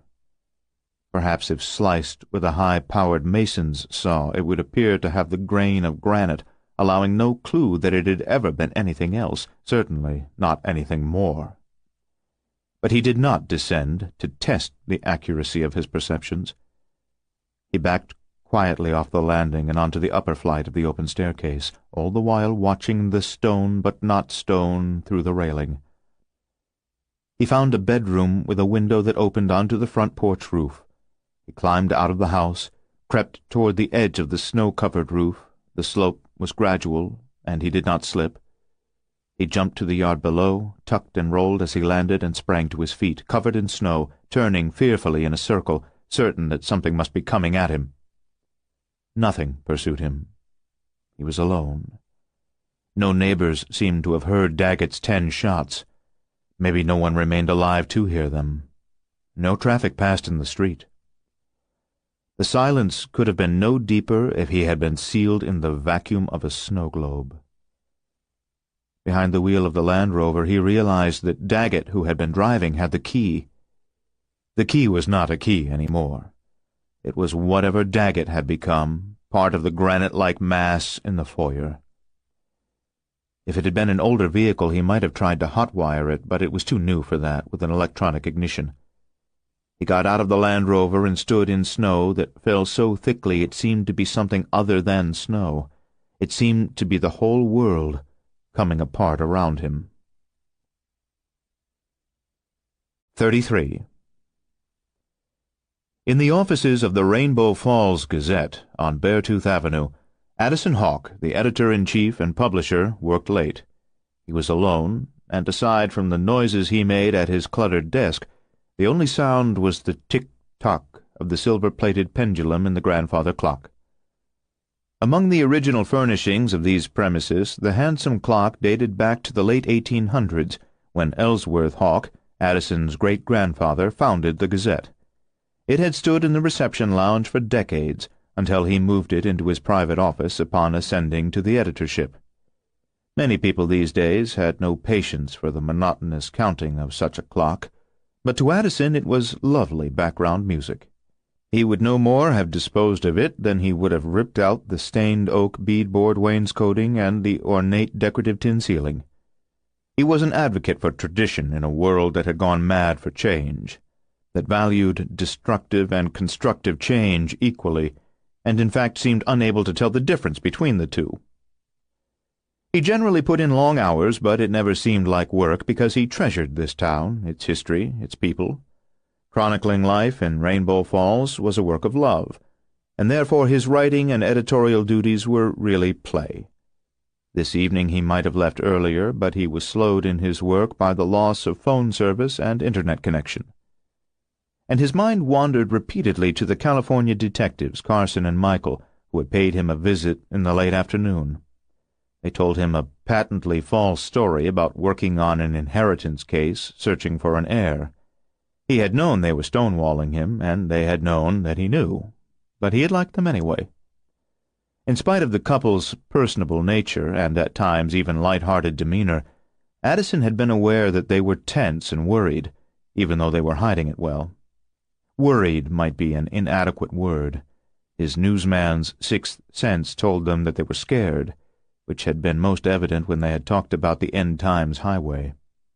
If something frightened two former homicide detectives who had worked a tough city like New Orleans, perhaps Addison needed to be concerned, too, for the people of this town. These thoughts kept distracting him, until suddenly he wondered if there might be some connection between the detective's case and the failure of phone and internet service. The weather could not be responsible. At most 2 inches of snow were on the ground, which most locals would dismiss as flurries. Full-scale blizzards rarely disrupted services because everyone here was prepared for extreme winters. The Gazette's receptionist, Katie Ormond, kept a radio on her desk. Addison went out there to switch it on and see if KBOW might be reporting anything about the phone problems. Mason Morrell seemed to have lost his mind. Or not. While the talk show host's usual material held no interest for Addison, he knew the man was not one of the tinfoil hat crowd. The media community in Rainbow Falls was arguably the smallest social circle in town. He and Mason often found themselves at the same functions. Never had Mason said a word about alien abductions or black helicopters or anything else to suggest that for him reality and the Sci-Fi Channel were one and the same. He wasn't a conspiracy theorist who thought Osama bin Laden was secretly a Zionist and that the Holocaust was all a lie, invented by the same crowd that faked the moon landing. Besides, Sammy Chakrabarty, who lived for the radio station and would have slept there if permitted, would never allow Mason to rant like this if the talk show host had come to work stoned. Sammy had big plans, and given his intellect and drive, he had a good shot at fulfilling them. Sammy would pull the plug on Mason rather than let him ruin both their careers. Something else chilled Addison. Mason sounded sober, afraid, and sincere. Indeed, there was almost something Churchillian in the force of his delivery, but no faintest note of hysteria or inebriation. But mass murder? Brain probes? Replicants? Monsters among us? It defied belief. Collecting people in these big blue and white panel trucks and taking them to warehouses where they're killed, having been replaced by their replicants. Still listening, Addison put on his Stetson, coat, and neckscarf. He lived near the heart of town and always walked to work. Now he intended to go home, get his SUV, and drive out to KBOW to discover firsthand whether this was some kind of ill-advised stunt to promote the radio station or an inexplicable descent into madness by the talk show host. He clicked off the radio, switched off the lights room by room, stepped outside, and locked the front door behind him. As he turned toward the street, before he stepped onto the lamplit sidewalk, he saw an approaching paneled truck, blue cab, white cargo section, just as in Mason Morrell's warning. In the lightless, recessed entryway, Addison shrank back against the door. The truck was the sole vehicle on Beartooth, which usually wouldn't be this deserted even in the early stages of a snowstorm. He could discern 2 people through the windshield, but he doubted that they would spot him in this dark pocket. Maybe his imagination had been overheated by what he'd heard on the radio, but the night felt wrong, the only sound being the engine of the truck, no pedestrians passing even though the hour was not yet late. The street hadn't been plowed or salted, although the town's maintenance department always hit the pavement by the time the first inch was down to stay ahead of the storm. The wrongness wasn't in those details alone. There was also an eerie atmosphere that Addison felt but could not easily define. Because he was intensely watching the suspicious truck, he saw the tall, hooded figure, immense across the chest and the shoulders, appear out of thin air on the running board of the passenger side of the vehicle, magically, materializing like an apparition. Gripping the assist bar at the back of the cab, the giant smashed the side window with his fist and wrenched open the door as the truck braked, skidded slightly in the snow, and came to a halt. This audiobook has been broken into multiple parts to make the download faster. You have reached the end of a part, but not the end of the complete audiobook. So please check your library for the next part of this audiobook. Audible hopes you have enjoyed this program. This is Audible. Brilliance Audio presents the unabridged recording of Frankenstein, The Dead Town, by Dean Koontz, performed by Christopher Lane. 34. 1 second Papa Frankenstein's prodigal son wasn't there, the next second he was very there, and fragments of the shattered window cascaded in upon Michael without harming him.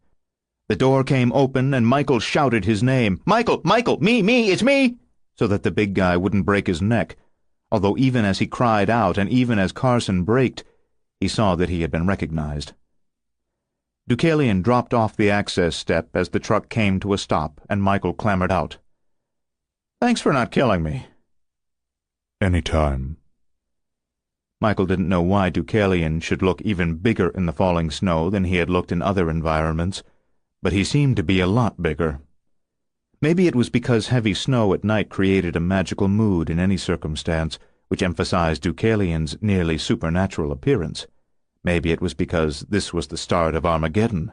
They were in the quick of it, and Michael was so happy that Deucalion was on their side that he imagined the giant to be even bigger than he was. "I'm babbling," Michael declared. Deucalion frowned. "You only said 5 words."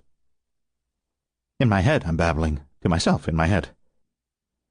Carrying her urban sniper, Carson hurried around from the driver's door to the giant. "What have you learned?" "Does the truck have a radio?" Deucalion asked. "Have you been listening?" "We haven't really had time to be digging any tunes," Michael said. "I convinced the radio station staff. They're warning anyone who might be listening." "Convince them how?" Carson wondered. "Killed the replicant of their general manager, slashed open his gut to show them what was inside." "Vivid," Michael said. "I get the feeling this thing is coming down faster than we can form a resistance to it," Carson worried. "Why do you say that?" "Listen." She had switched off the truck engine. The silence of Rainbow Falls was the silence of an Arctic outpost 1,000 miles from any human habitat. Significant but not decisive, Deucalion decided. The weather keeps some inside, and anyone listening to KBOW will be fortifying their homes to better defend them. We've told them the roads out of town are blockaded, so it would be foolish to try to drive out. Carson shook her head. I don't know, I'm no quitter. The way of the world is you kick ass or you die, and I'm always going to kick, but we've got to be real. A lot of people are dead already, and a lot more are going to die. I don't want to see children dying. Not any that we might just save. Michael thought of Arnie and Scout back in San Francisco. He wondered if the day would come when he and Carson, if they survived Rainbow Falls, would find themselves on the shore of that western bay, with nowhere left to run, only the sea at their backs and a city full of replicants coming for them. We've already got a dozen kids at this house, the Samples place, Carson told Deucalion. We'll have more soon. Only you can drive them out, with that trick you have. Take them to Erica. Deucalion agreed. It's strategically smart. The adults will put up a better fight if they don't have their children at hand to worry about. You can use this truck to transport them, Michael said. Once we get rid of the dead replicants in the back. Something drew Deucalion's attention to a nearby building. Carson saw it too and leveled the shotgun. Following their lead, Michael recognized Addison Hawk as he stepped out of the recessed entryway to the offices of the Gazette. More than ever, he looked like a town sheriff in an old Jimmy Stewart Western. Carson did not lower the shotgun. The publisher had evidently been alone in his office. Maybe the real Addison Hawk was sitting in there in the dark, a bead of silver face jewelry on his left temple. "I heard the radio," Hawk said, "but I didn't think I could believe it." "Believe it," Carson said, "and stop right there for a minute." "I want to help," the publisher said. "What can I do to help? This can't happen, not to this town. Not to this town of all towns." "How can we be sure of him?" Carson asked Deucalion. You mean short of opening him up and looking inside? I don't know. But we have to decide quickly, not just about him, everyone we encounter from here on.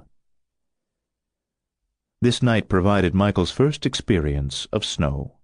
None in Louisiana, none in San Francisco. He expected it to be beautiful, which it was, but he didn't expect it to be unsettling, which it also was. The millions of flakes whirling, movement everywhere, so much movement that you couldn't trust your peripheral vision or your visual instinct to identify something hostile if it was approaching with any subtlety. In the windless dark, the graceful descent of the flakes, still fluffy although a little icier than before, was as lulling as it was alluring, fading the hard edges of things, by its beauty ceaselessly selling the lie that the world was a gentle place, soft with no sharp edges. Michael said, "Carson, you remember those guys who came into the restaurant to get Chrissy Benedetto's mother? How they were?" Denise Benedetto, muted and brain-damaged, a silver bead on her temple, had somehow gotten away from her captors.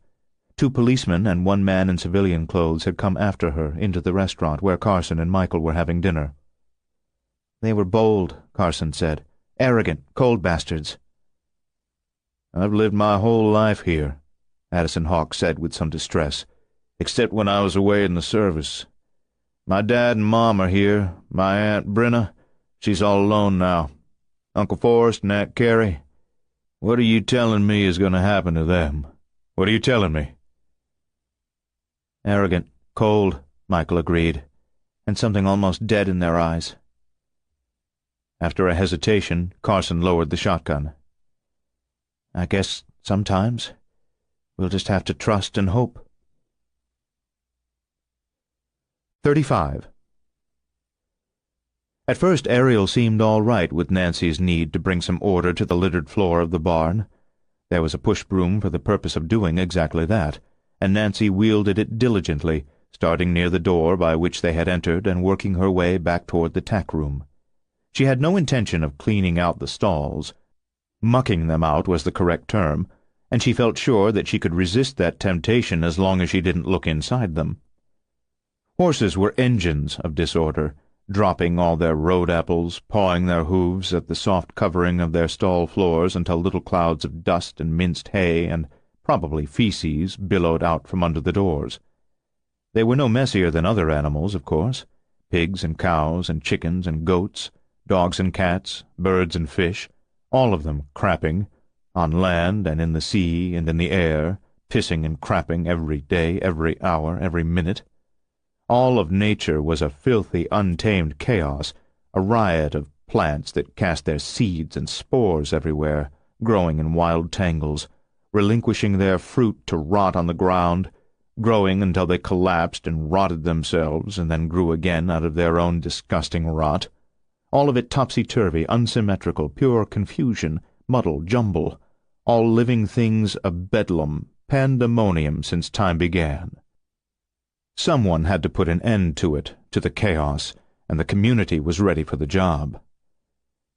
Nancy was particularly ready for the job, sweeping the scattered stalks of hay into little piles, and then sweeping the little piles together into bigger ones. If she could have swept the horses into piles, she would have done that too, the horses and the mice. No doubt there were dozens of mice quivering in corners all over the barn, quivering and crapping. 11 minutes and 41 seconds after she began to sweep the barn floor, Nancy Potter became aware of Ariel's screaming. She realized that the girl had been shrieking for a while, perhaps for a minute or longer. Initially the sound didn't seem sufficiently important to allow it to distract Nancy from the sweeping, and she didn't register the source. It was just a mildly annoying background noise. Reluctantly, after hesitating another 23 seconds, she paused in her sweeping and turned to the girl.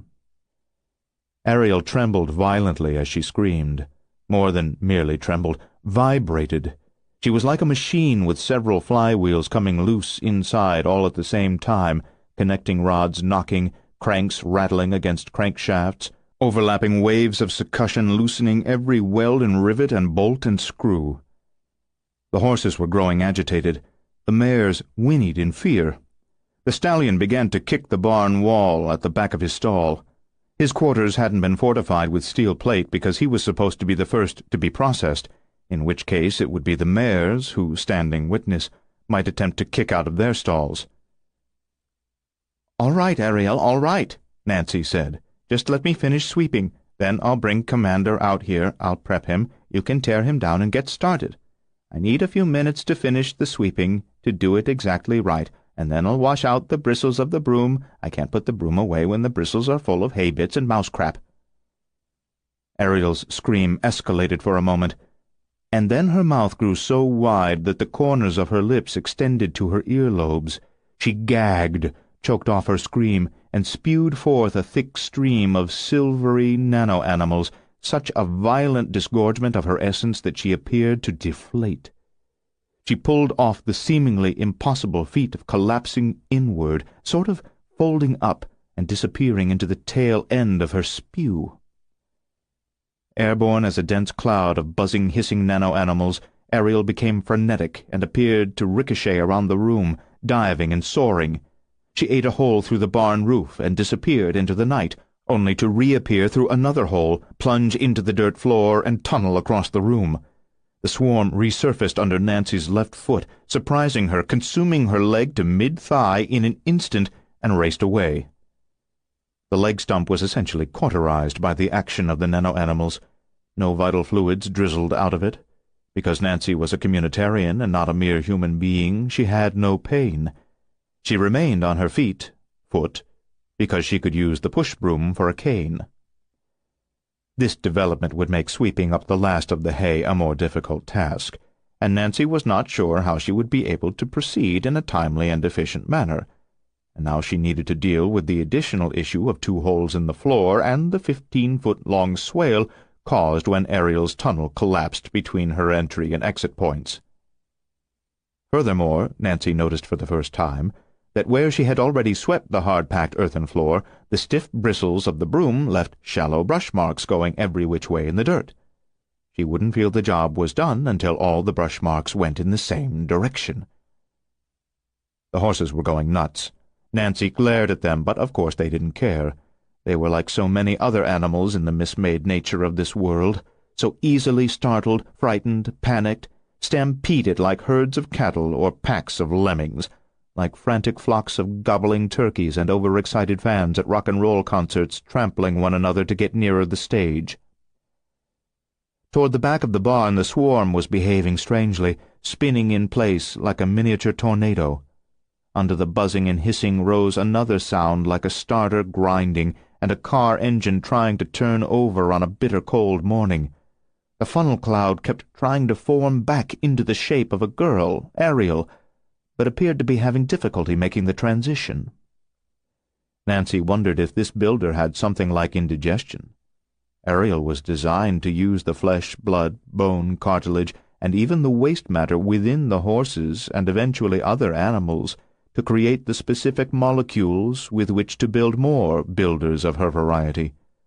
She was not supposed to eat sections of barn roofs or nibble on dirt or, for that matter, on the legs of non-builder communitarian associates who were simply trying to make a barn floor neat in an efficient manner.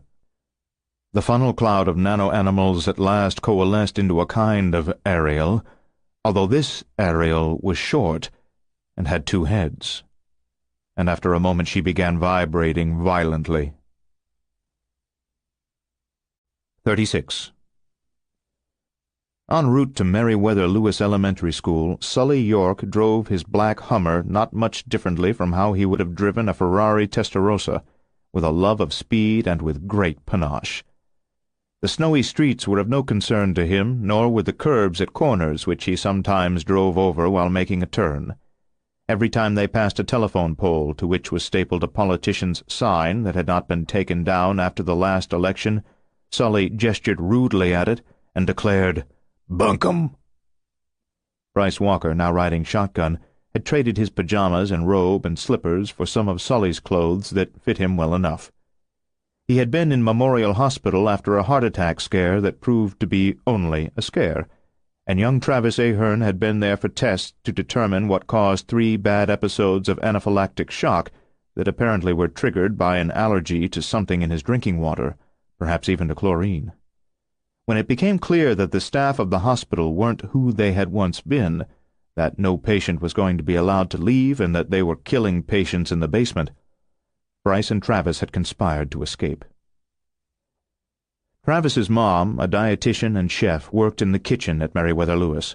She had not called him all day, nor had she come to visit.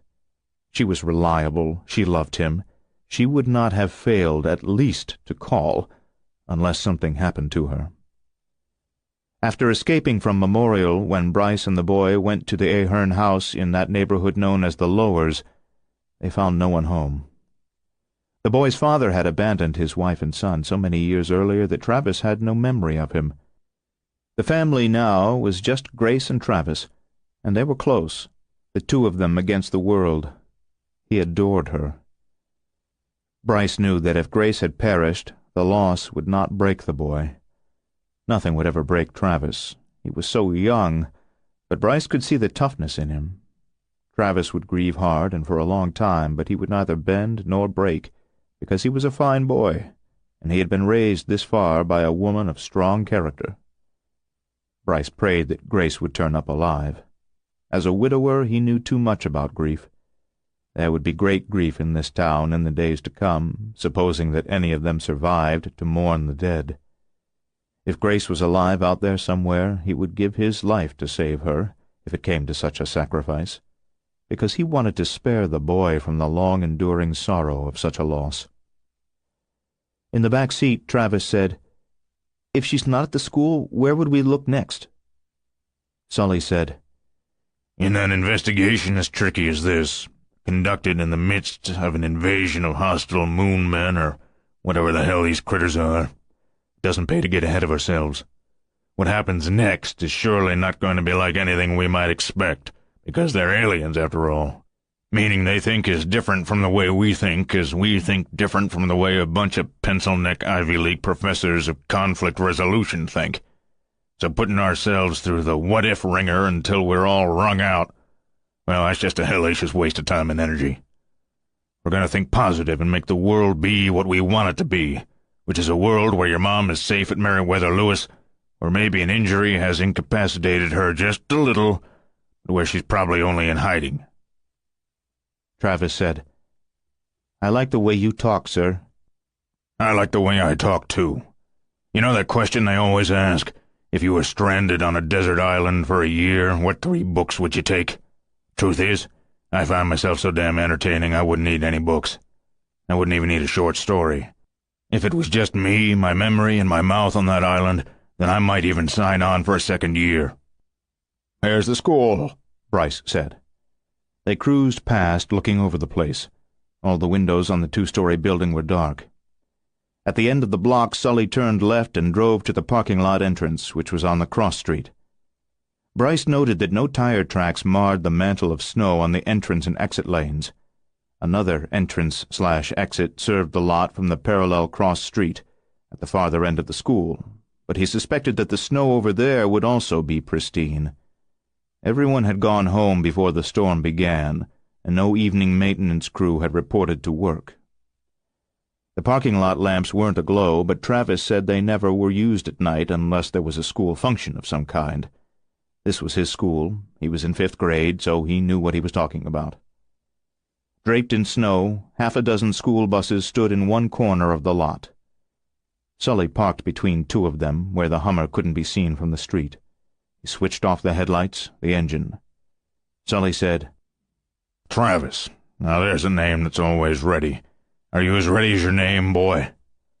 "I'm not afraid," Travis said. You better be afraid. Afraid but ready keeps you alive. "I meant," Travis said, "I'm not afraid of what we'll find. She's going to be in there, and if she isn't, she's going to be somewhere else, and okay." By all that's holy, boy, Sully said. Before this is over, I just might have to make you an honorary member of my old unit, the Crazy Bastards. The 3 of them walked through the snow to the back of the school. Sully and Bryce each had a shotgun, and the boy had Sully and Bryce. Of the several doors they could choose from, Travis led them to a double pair marked Kitchen Deliveries. He had come here a few times at night with his mother when she'd needed to do some prep work for the following day's lunch. As he had told them earlier, there was an alarm, but he knew his mother's 4-digit code that would disarm the system from the keypad just inside the door. Their only problem was that he didn't have his mom's door key. Sully kicked the doors twice where they met, hoping to break the lock. Then he said, One big noise is better than 100 half-big. And he blew out the lock with his shotgun and pushed open the right-hand door, which wasn't latch-bolted to the sill, as the left one was. "We've got 1 minute to enter the code before the alarm goes off," Travis said. The boy stepped into the receiving room, to which food and other kitchen supplies were regularly delivered, went to the lighted keypad, and entered 4473. The tiny red indicator lamp turned green. Without the lock or latch to hold it closed, the door was likely to drift open. As Sully used an eye and hook bungee cord to link the door handles together, he said, We're far away from the nearest house. Not much chance anyone could say for sure where that shot seemed to come from. Nevertheless, let's be quick about this. From the receiving room, guided by 3 flashlights, they entered the large walk-in refrigerator. Beyond the walk-in lay the kitchen, where everything was weird. 37. Victor Immaculate's mind races whether he is sitting as still as the heart of a stone or taking random walks through this windowless world of which he is the prince. Cloned from the DNA of the original Victor Frankenstein, he is Victor purified, Victor distilled, Victor to the nth degree, and therefore has the most brilliant mind in all of history. The facility is hardly less immense than a dream labyrinth that the sleeping mind constructs as a metaphor of eternity. Sterile white corridors with polished gray concrete floors branch and branch again. Spacious rooms open into expansive laboratories, beyond which lay more chambers of daunting scale, some equipped with extrusion machines in the process of making communitarians, others featuring towering mazes of supercomputers. Each silent stairwell earns the last 4 letters of its name, far below ground from even its highest level, boring down through the strata of the vast building as if through bedrock toward a perpetually dark subterranean lake. Considering that civilization is being overthrown and the world is being unmade from this redoubt, there is little noise. Except for the soft treading of Victor's rubber-soled shoes, he usually walks in silence. Constructed to sustain direct nuclear strikes and continue to function, the building is not only buried deep in the earth, under a deflecting steel and concrete cowl 60 feet thick, but every wall and every floor is made of massively thick steel-reinforced concrete. Few sounds can penetrate from room to room or from level to level, and Victor seldom hears anything but the voice of his own thoughts in the 11-dimension nautilus of his intricate mind. 222 work here, replicants of the scientists who originally staffed the facility. Needing no sleep, they toil at all hours every day. Victor speaks only to a handful, key personnel, and never sees most of the others. Face-to-face encounters are distractions. His mind works most efficiently in solitude, for no one is a fraction as intelligent and insightful as he is, and no one exists who might inspire him to greater brilliance than that with which he already shines. The core computer tracks Victor and everyone else in the hive, and by direct-to-brain messaging as he approaches, they are warned to retreat to other rooms until he passes. Victor is not a replicant. He's a clone, and so he's technically as human as the original Victor. Direct-to-brain messaging is not an option for him. Throughout the facility, at strategic points, hang plasma screens that are part of the communication system, and as he passes one of these it brightens and sounds a 3-note tone to attract his attention. Across the screen unscrolls a message to the effect that one of the builders has ceased to transmit its position in Rainbow Falls. It is one of the second generation, made from the rendered bodies of several police officers lured to Chief Rafael Jaramillo's house. This does not mean that the builder has been killed. They cannot be killed. They are invulnerable to disease and injury. Neither does it mean that this builder is malfunctioning. Victor does not believe the builders are capable of malfunctioning, for their design is perfect and their construction program without flaw. He is certain that the fault lies in the mechanics of the equipment that receives the builder's telemetric signals. The builder is still functioning efficiently, rendering people and building other builders, still transmitting its position, but the tracking system is off-the-shelf equipment not of Victor's design, and therefore it is not perfect. This is an annoying but insignificant detail, a gnat crossing the path of the communitarian war machine. Continuing his random walk, Victor Immaculate comes upon a small 3-legged table that has been set out in anticipation of him. On the table stands a cold bottle of water. Next to the water is a pale blue saucer. In the saucer lies a white capsule. He holds the capsule between his teeth, opens the bottle, tongues the capsule into his mouth, and washes it down with 2 swallows of water. He walks and thinks.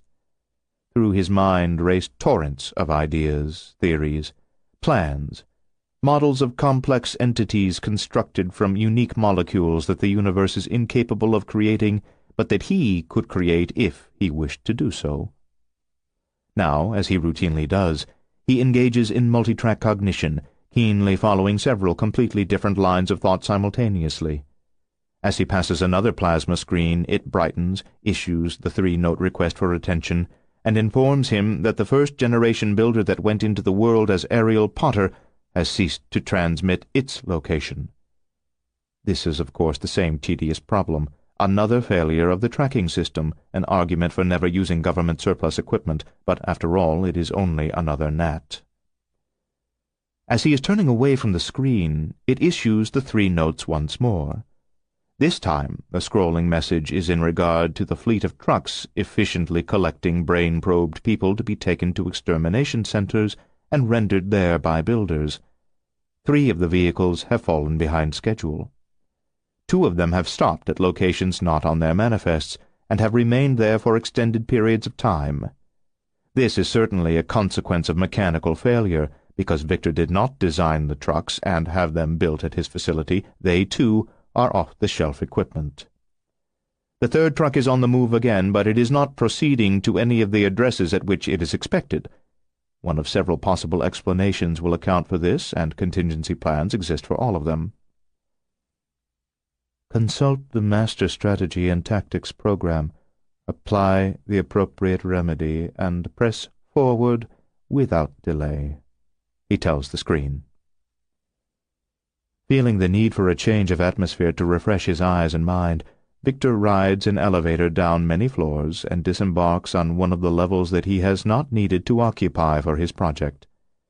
Because the building is hermetically sealed, impervious to water and insects, and receives its microbe-free, ideally humidified air through a filtration system that applies 14 different processes of purification, these lower corridors and chambers are without dust and shelter not a single silverfish or spider. The walls here are a pale shade of gray, and the floors are white, the reverse of the color scheme on higher levels. He does not know why, nor does he care to know. He has no interest in those things that are produced by talent, decor, fashion, art, literature, music, dance, craftsmanship. Every kind of talent is a human aptitude. Victor Immaculate despises and scorns humanity, and every gift that men and women possess only reminds him of the one thing that he hates more than them. On this deeper level, the walls hold no plasma screens to nag him with 3-note alerts. The higher floors have been retrofitted with that security system to facilitate his work. These rooms are not only deserted, but also without equipment and furnishings. Thermal sensors detect his presence and switch on the lights overhead as he progresses. Therefore he moves forward, always toward a blackness of liquid density that retreats from him as though the very darkness fears him. Here he can walk in true solitude, and enjoy without interruption the infinite genius of his ceaselessly laboring mind. He is not concerned that he will miss being informed of some crisis, for there will be none. Whatever problem might arise in the conquest of Rainbow Falls, it will be but another gnat, and there will be numerous contingency plans to cope with it and ensure the triumph of the community. Throughout the centuries, popes have claimed infallibility, only in matters of faith, but infallibility nevertheless.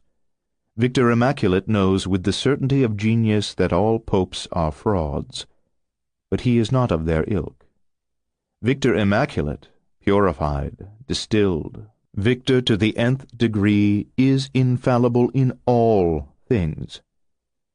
The war against this Montana town will inevitably proceed until every last man, woman, and child is slaughtered and processed into an army of new builders who will be the shock troops of Armageddon.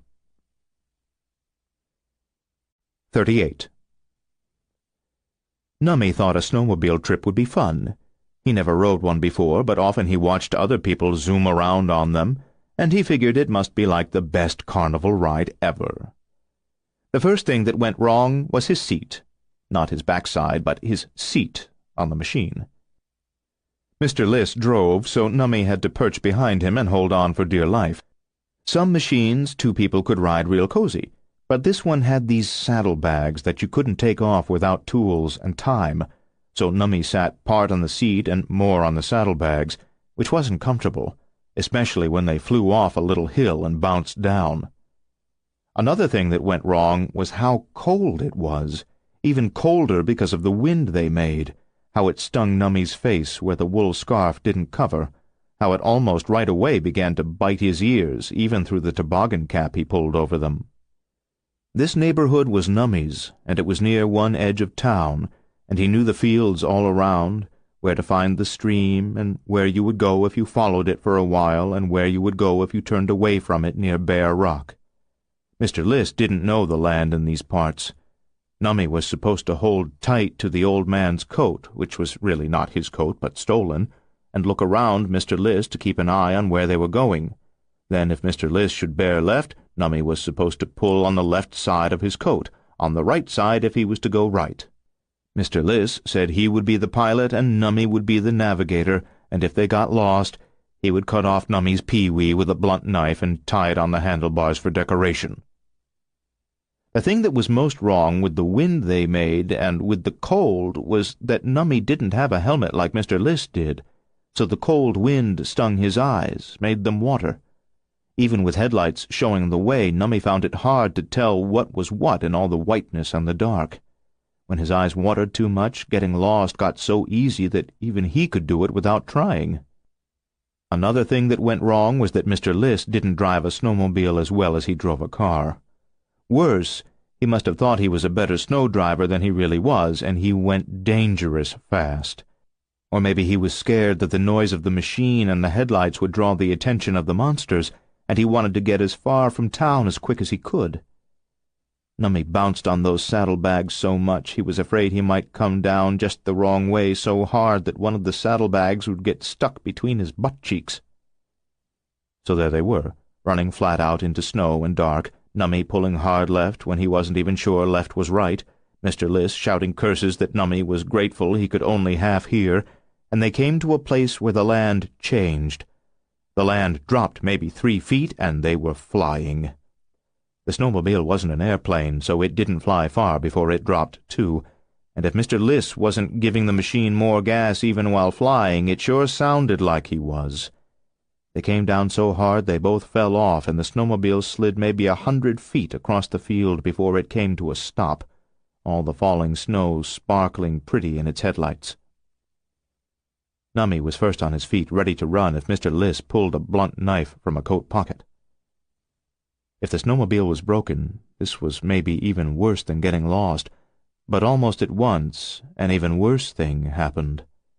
Just as Nummy got off the ground, a thing whooshed overhead, its tail of flames blue and orange, and a second later the snowmobile went boom, and for a moment disappeared in a ball of fire. Even Mr. List was left speechless by this development, and after a few seconds Nummy heard the engine purring overhead. He looked up and saw the pale plane not far above, like a ghost plane, gliding through the storm, big, but not as big as the airplanes that people flew in. When it passed over the burning snowmobile, firelight throbbed across its belly, and then it hummed away into the dark. On his feet near Nummy, looking after the plane that he couldn't see any more, Mr. List said, "That son of a bitch was like one of those drones. Those drones they send off to kill hardcore terrorists in Afghanistan and other hellholes. Predators, they call 'em, armed with missiles. Must have been drawn by the engine heat. If we hadn't just fallen off, we'd be charred meat for a bear's dinner. What the Sam Hill is a predator doing here, blowing up snowmobiles?" Nummy didn't have an answer, but he didn't think Mr. List would hold that against him. Mr. List knew Nummy wasn't an answer man. The more the old man thought about his question, the angrier he became. "Nobody has a right to chase us down and try to make toast out of us. Just blow a valuable snowmobile to smithereens? Yes, Peaches, I know it's not my machine. I stole the damn thing from a dead man who might want to ride it to his funeral, and now he can't because of me and my thieving ways. But I've still got a perfect right to be offended by such an arrogant assault. I'm a citizen in good standing of the United States, after all. I've got my rights. I'm no damn terrorist. You're no terrorist. We're just a peaceable hobo and a dummy, trying to save ourselves from monsters, and these bastards blow up our transportation." The flames were less bright than at first, but all around the broken-apart snowmobile the falling snow seemed to catch fire, too, a million sparks whirling down. Reflections of firelight spread and fluttered like gold and red wings across the white land, as if there were angels in the night. Mr. List grew so angry he couldn't even finish his sentences. Everything he started to say ended in sputtering and spitting, and one group of words didn't seem to belong with the next group. He did a wild dance of anger in the meadow, around in circles, kicking at the snow, punching the air with his bony old fists, shaking them at the sky. Nummy was reminded of one of the stories Grandmama read to him a long, long time ago, about a princess who spun straw into gold, and a mean little man who taught her how, if she would give him her firstborn baby. Nummy couldn't remember the name of the princess, but the little man was Rumpelstiltskin, a name that stuck with you. At the moment, Mr. Liss wasn't being mean, he was just being angry. But he sure did look like the man in the story. He said he was so mad he could spit. He said it over and over again, and every time he said it, he did spit. Nummy couldn't make sense of any of that, so he just stood and waited until Mr. Liss at last burned himself out, which took almost as long as the snowmobile. When the old man stopped muttering, spitting, and kicking, Nummy said, I really don't want to say this, but I got to. Say what? Mr. Liss asked. We're lost. I don't know where this place is. All is white and dark. But it's not my fault, because the cold wind, it stung my eyes and blurred everything. I don't want my peewee cut off. Anyway, there's no handlebars to decorate with it anymore. Relax, Peaches. I don't blame you for this. You don't? Didn't I just say I don't? I guess you did. Besides, we're not lost. We're not? You are, as usual, a dazzling conversationalist. No, we aren't lost. We've only come a mile or so, maybe a mile and a half. I have this flashlight that I stole from the dead bowsman. He switched it on. We just have to follow the trail the snowmobile left until we get back to his house, where, I hope to God, that piano-playing monster has got sick of that morbid music and is pounding out some ragtime. Nummy looked at the beam from the flashlight sliding over the snowmobile tracks, and he said, Your being smart just saved us. Well, saved might be too strong a word, considering that we're going nowhere but back into the village of the damned. They trudged side by side along the tracks the snowmobile had left, and after a while Nummy said, I haven't wished I was smart in a long, long time. But now I wish it. Don't, Mr. Liss said. Being smart isn't all it's cracked up to be. Besides, like I told you before, the world is full of educated, smart people who are 10 times dumber than you. Nummy's nose watered from the cold, and the nose water half froze on his upper lip. He wiped with his coat sleeve, but then he realized that was disgusting, so he just put up with the lip ice. After another while, he said, I wonder what it's like to live with palm trees, a place like that. It's nice enough. I'll take you someplace like that if we live through this. Oh, I don't know. Grandmama, she's buried here and all. We can dig her up and take her with us, bury her where there's sun and flowers year-round. I don't know they'd let us do that. Anything can be arranged for money. I wouldn't know how. I would. I guess you would.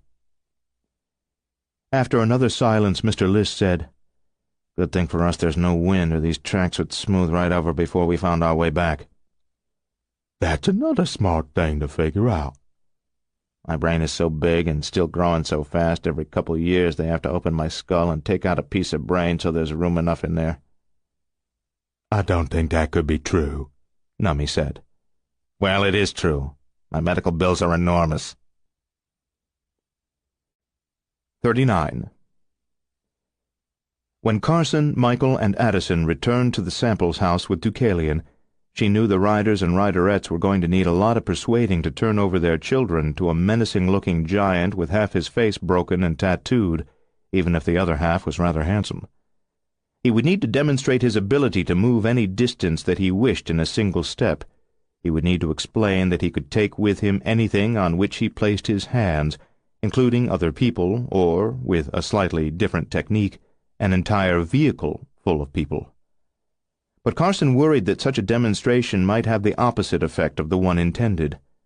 Considering his appearance, the occasional luminous pulses passing through his eyes, his deep voice with its rough timbre, and his strong hands that seemed to be as large as shovels, these people might find him downright demonic and refuse to entrust their precious children to him, even if they might be safer out of Rainbow Falls.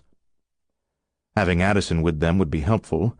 His late Uncle Nora passing through his eyes, his deep voice with its rough timbre, and his strong hands that seemed to be as large as shovels, these people might find him downright demonic and refuse to entrust their precious children to him, even if they might be safer out of Rainbow Falls. Having Addison with them would be helpful. His late Uncle Norris and Aunt Thelma had been parishioners of the Riders in the Sky.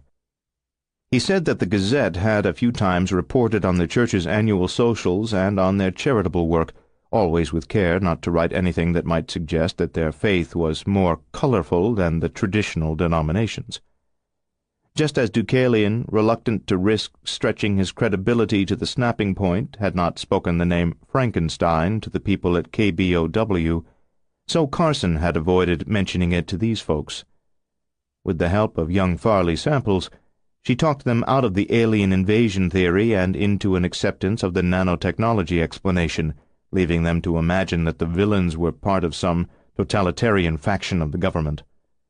If the riders and riderettes could not bring themselves to trust Deucalion, who might seem to have less in common with them than the killing machines that attacked them in the roadhouse, she would at last have to speak Victor's name and try to bridge their skepticism and guide them to a full understanding of the situation. As Carson led the way through the front door into the living room, 5 men were finishing the window fortifications and the weapons preparations on which they had been engaged earlier. Behind Michael and Addison, Deucalion entered last, pushing back the hood of his coat as he stepped into the house. The 5 churchmen looked up, and in every case froze at the sight of this man who, at various times in his long life, had earned a living as a sideshow freak in carnivals. Although none of the riders reached for a weapon lying near at hand, Carson felt the tension in the room, as though the barometric pressure had plunged in anticipation of a storm. Some men's eyes widened, others narrowed, but they all seemed to have made up their minds about Deucalion on sight, as Carson had feared. "This man is a friend of ours," Carson said. "He's a friend of Addison's, too. He's the key to victory for all of us and the best hope of saving the children." She was little more than halfway through that introduction when one of the 5 riders hurried out of the room and thundered up the stairs toward the 2nd floor, while another disappeared into the dining room. When Carson began to warn them that their first impression of Deucalion was mistaken, one of the remaining 3 riders raised a hand to silence her. "Ma'am, best wait so you won't have to repeat yourself so much." In their aprons, Dolly Samples leading and drying her hands on a dish-towel, the riderettes came in from the kitchen and the dining room. Numerous thunderous footsteps hurriedly descending the stairs heralded 8 or 10 men who entered the living room through the hallway arch. They crowded the farther half of the room, keeping some distance from Deucalion, their expressions somber and their stares as sharp as flensing knives. Lorene Rudolph covered her mouth with one hand, as though stifling a scream, and another woman was trembling so badly that she had to lean on one of her companions. Among these cowboys there were some of considerable size, big enough to give a rodeo bull second thoughts about participating in a contest with them. But none of them stood as tall as Deucalion or matched his mass of muscle. They glanced at one another, and Carson thought they were wondering how many of them might be needed to take him down. Fresh startlement raced through those assembled, gasps and murmurs, and when Carson looked at Deucalion, she saw eerie light throbbing through his eyes. The men were standing taller than they had been a moment earlier, and 2 more women had raised their hands to their mouths, their eyes owlish. Carson started to speak, sensed that the moment wasn't right, wasn't hers, might instead be Deucalion's. But the giant made no effort to intrude or explain himself. With stoic acceptance of the fear he could induce without effort, he surveyed those who gaped at him, perhaps much as he had matched the stares of those who came to see him in the carnival sideshows.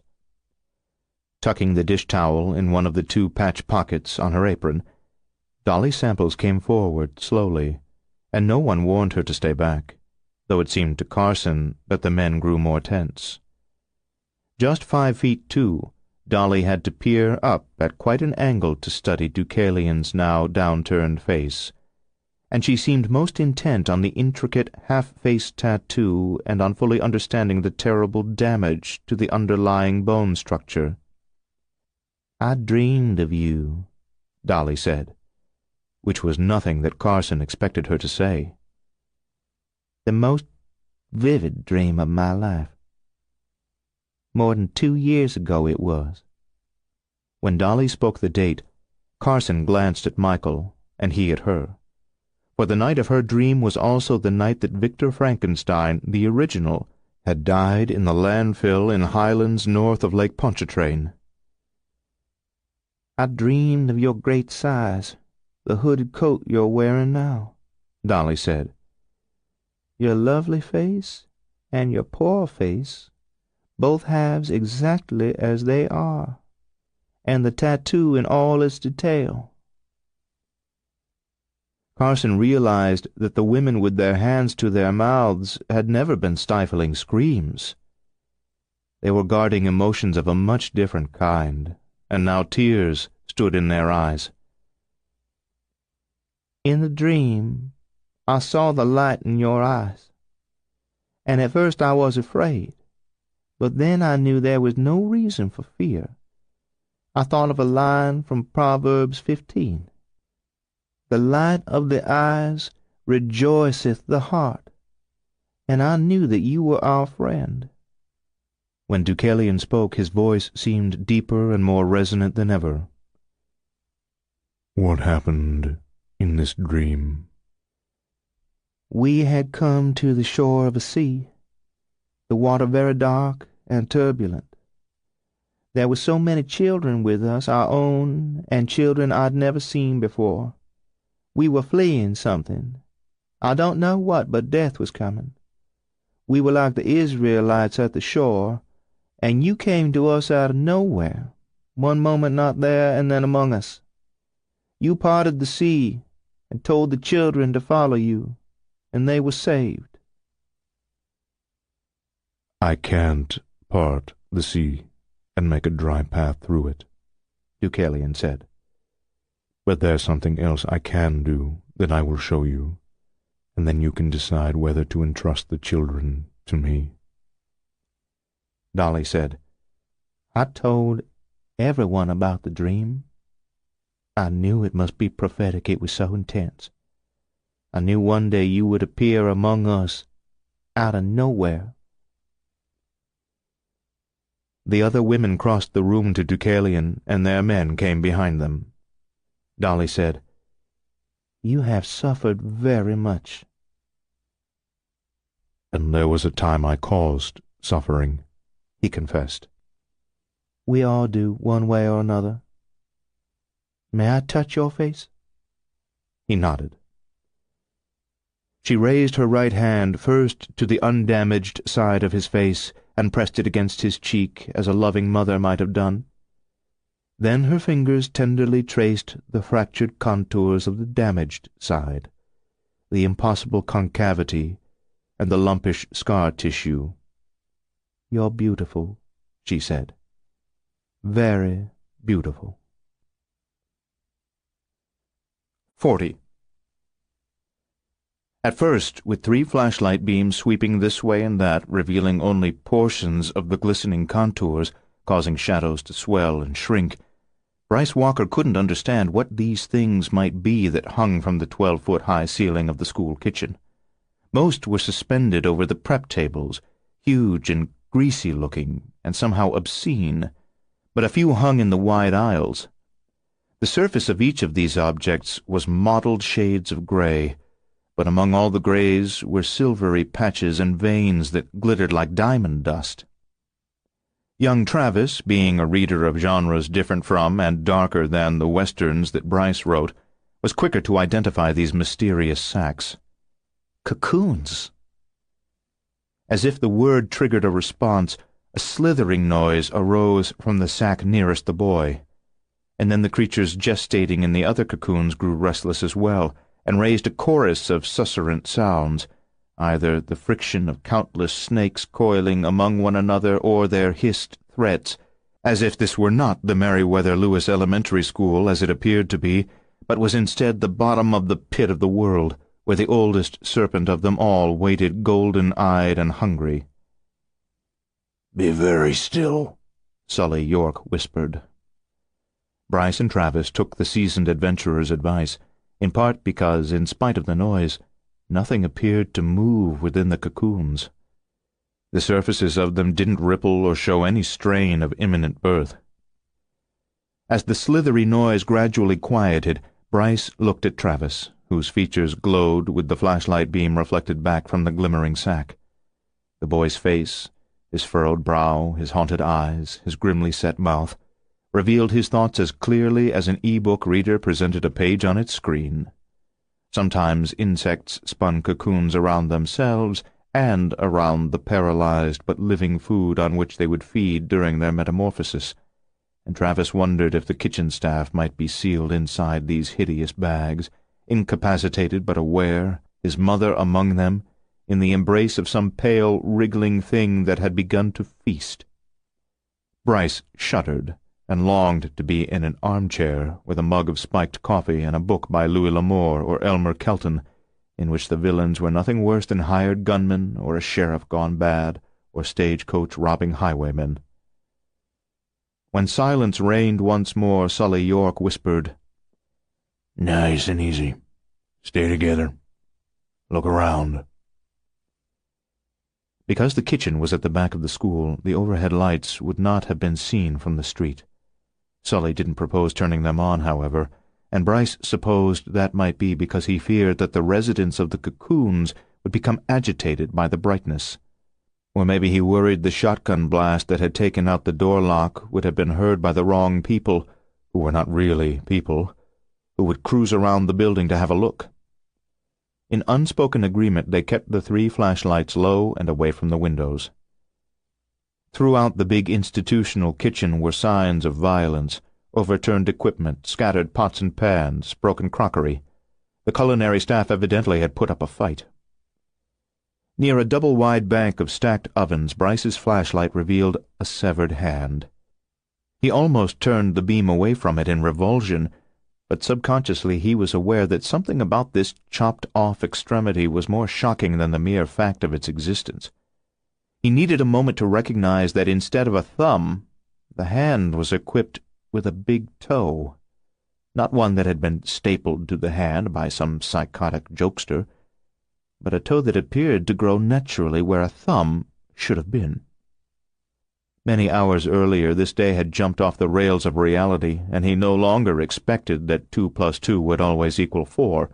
Nevertheless, this severed hand marked a sharp turn into an even stranger realm than the one that he had been exploring ever since he had heard, in the hospital, faint distant screams of terror and pain rising from the basement to his bathroom through the heating system ductwork. And now he realized that the misplaced toe was not the only bizarre feature of the hand. In the meatiest part of the palm was a half-formed nose, the columella, the tip, a single nostril from which bristled a few hairs, and a small length of the bridge. The partial nose was so well detailed that he expected to see the hairs quiver in an exhalation. He was too old for this. He was 72. His wife, Renata, had died 18 months earlier, and he was an immeasurably older man now than he had been then, ancient, exhausted. Life without her was, in a way, no less wearing than life without food. This was just a different kind of starvation. Finding this macabre hand, he wanted to return home, curl up in bed, lying on his side so that he could see the framed photograph of Rennie on his nightstand, go to sleep, and let the world plunge all the way to hell if that's where it was bound. One thing prevented him from taking that course of action, or inaction. Travis Ahern. He believed that he saw in this boy someone like young Bryce Walker had been back in the day. He wanted Travis to live to find his own Renata, to discover the work that he was born to do and to know the satisfaction of doing it well. He and Rennie never were able to have children, but now, by a twist of fate, he was responsible for one. Bryce hesitated so long over the 4-fingered mutation that both Travis and Sully saw it and stood with him to wonder about it. None of them commented on the hand, not because their whispers might agitate the residents of the cocoons, but because no words were adequate to the moment. At the end of the kitchen farthest from the point at which they entered, a door led to what Travis, having been here often with his mother, identified as a spacious walk-in pantry. A tall, heavy steel cabinet which had stood against the wall opposite the door had toppled into the pantry entrance during whatever melee had occurred, acting as a large angled brace that prevented the door from being opened. "We have to look," Travis murmured. "We have to." Bryce and Sully set aside their shotguns and together muscled the cabinet upright, against the wall where it belonged. Its safety-latched doors didn't come open, but Bryce could hear the broken contents clattering around inside. When Travis reached for the lever-style door handle, Sully quietly cautioned the boy to wait until he had his shotgun in both hands. Bryce held 2 flashlights as Travis, standing to one side and out of Sully's line of fire, opened the door and pushed it aside. The 2 beams played across the back wall shelves of the deep pantry and then down to the woman sitting on the floor. Travis said, "Mom?" She stared at them, astonished, or uncomprehending, her eyes bright with fear. Bryce didn't know what the silvery bead was, gleaming liquidly like a drop of mercury on her left temple, but he thought it couldn't be anything good. 41. In the snow of the nearly flat roof of KBOW, Sam Chakrabarty took up a position at the front of the building behind the 3-foot-high parapet. Between 4-foot lengths of that roof-encircling wall were 2-foot-wide crenellations from which a defender could, in relative safety, fire down upon attackers. He sat with his right side against the parapet, head craned forward to peer through one of the crenels, looking east toward the entry to the parking lot, where the bad guys would turn in from the street if they came. Sammy took some comfort in that if, even though he knew in his heart that they would come. Sometimes a cold night in Rainbow Falls was a fine thing, the chill invigorating and the town pretty in the clear, crisp air. But this was the ugly side of cold, a mean little troll of a night that had sharp teeth and a bite sufficiently venomous to numb his nose. He sat on a plastic garbage bag to keep his bottom from getting wet. For the most part he was warm, his clothes adequate to the conditions. But he worried about his hands. He had worn a simple pair of knitted gloves to work, the kind that didn't hamper driving, but that were not bitter weather gear. If the replicants arrived in significant numbers, if there was a prolonged assault, Sammy feared that his hands would stiffen to an extent certain to affect his handling of the assault rifle and the shotgun. Consequently, instead of sitting with the rifle ready in his grip, he propped it against the parapet and kept his hands in the flannel-lined pockets of his jacket. He anticipated that the replicants would have one of 2 strategies, either a fearless assault on the doors, with the intent of storming the place and killing everyone therein, or an attack on the broadcast tower immediately behind and attached to the station.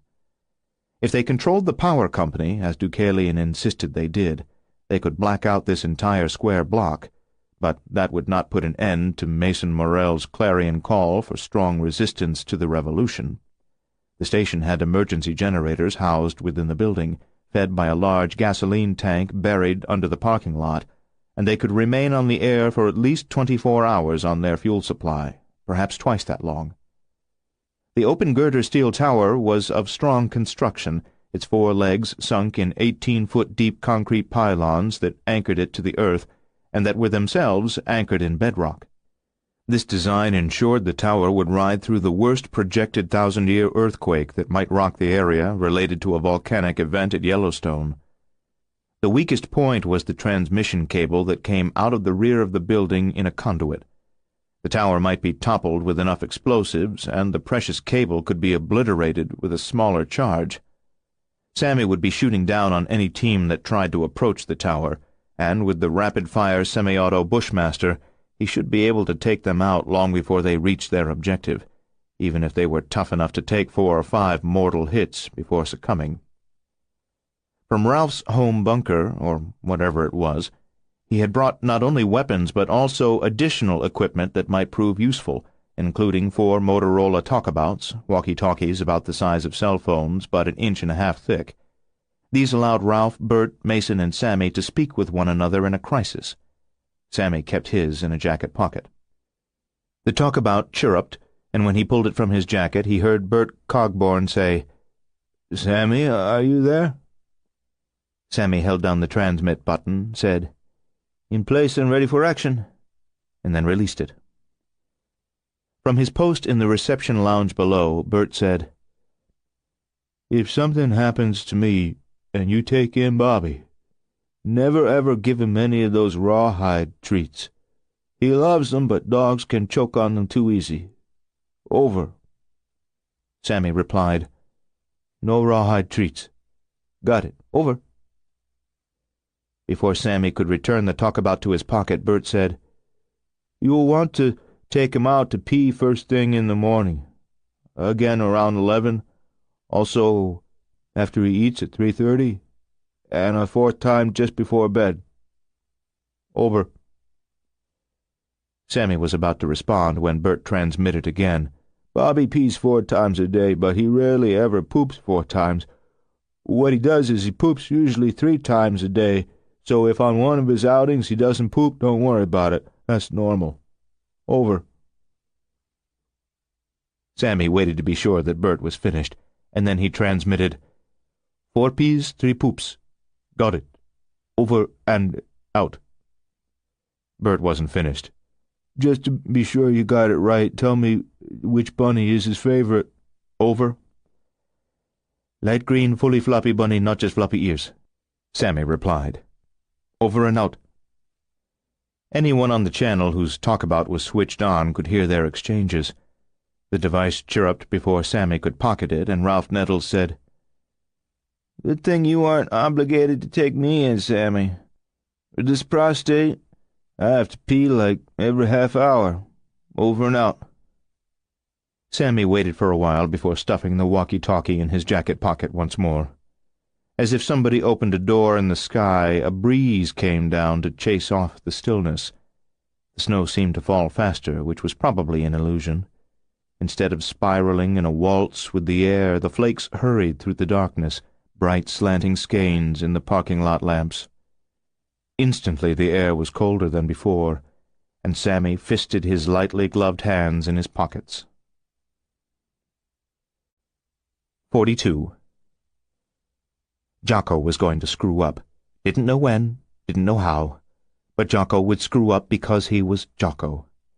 He sat on the floor, at the living room coffee table, wearing one of his 14 funny hats with bells, not his hacker hat. This was his "please don't let me screw up" hat. It had never worked before, but it had to work this time. It just had to. With a book, Erica sat in a chair by the fireplace. She smiled at him. Jocko didn't smile. As a former tumor and a current monster, his smile was terrifying. He had learned the hard way how terrifying his smile could be. Erica wasn't terrified by it. Erica loved him. She was his mom, adopted. But his smile frightened everyone else. Then they screamed or stoned him, or beat him with sticks or buckets, or shoved him in an oven and tried to bake him to death, or shot at him, or tried to set him on fire, or tossed him into a pen with 3 big hungry hogs, or literally threw him under a bus, or tried to strangle him with a prayer shawl. Don't smile. Don't smile. Kneeling on the floor across the coffee table from him was his new friend, Chrissy. Because he was a few inches taller than the average dwarf, Jocko was shorter than almost everyone. He wasn't shorter than Chrissy, who was 5 years old. He was the big kid here. Status. This was a first for Jocko, the big kid. The responsibility of his position weighed on Jocko. He was afraid he would start to sweat. On the table were 2 cups and saucers, a little plate on which lay 4 plain-looking biscuits and 6 cubes of sugar, 2 spoons, 2 fancy linen napkins with embroidered pink roses that Jocko would have liked to make into a hat for Sundays, and a teapot. Chrissy said, "How very nice of you to come visiting, Princess Josephine." Surprised, little bells jingling, Jocko looked around. For the princess. Royalty. He'd never met royalty before. He might need a different funny hat. He might need shoes. But no one new had come into the room. When he cocked his head at Chrissy, perplexed, she said, "Now you're supposed to say, 'How very nice of you to invite me, Princess Chrissy.'" Deeply impressed, Jocko said, "You're a princess?" I'm the Princess of Montana. My father is the king. Wow, Jocko said. He began to sweat, just a little, in his ears. And you, said Princess Chrissy, are Princess Josephine of a faraway kingdom. I'm Jocko. This is tea with princesses. Princess Jocko sounds dumb. You gotta be Princess Josephine. Jocko smacked his mouth flaps, thinking about it. You mean her stand-in because she couldn't make it at the last minute? Okay, sure. Jocko asked, why couldn't the real Princess Josephine make it? Princess Chrissy shrugged. Maybe she met a handsome prince and they're going to get married.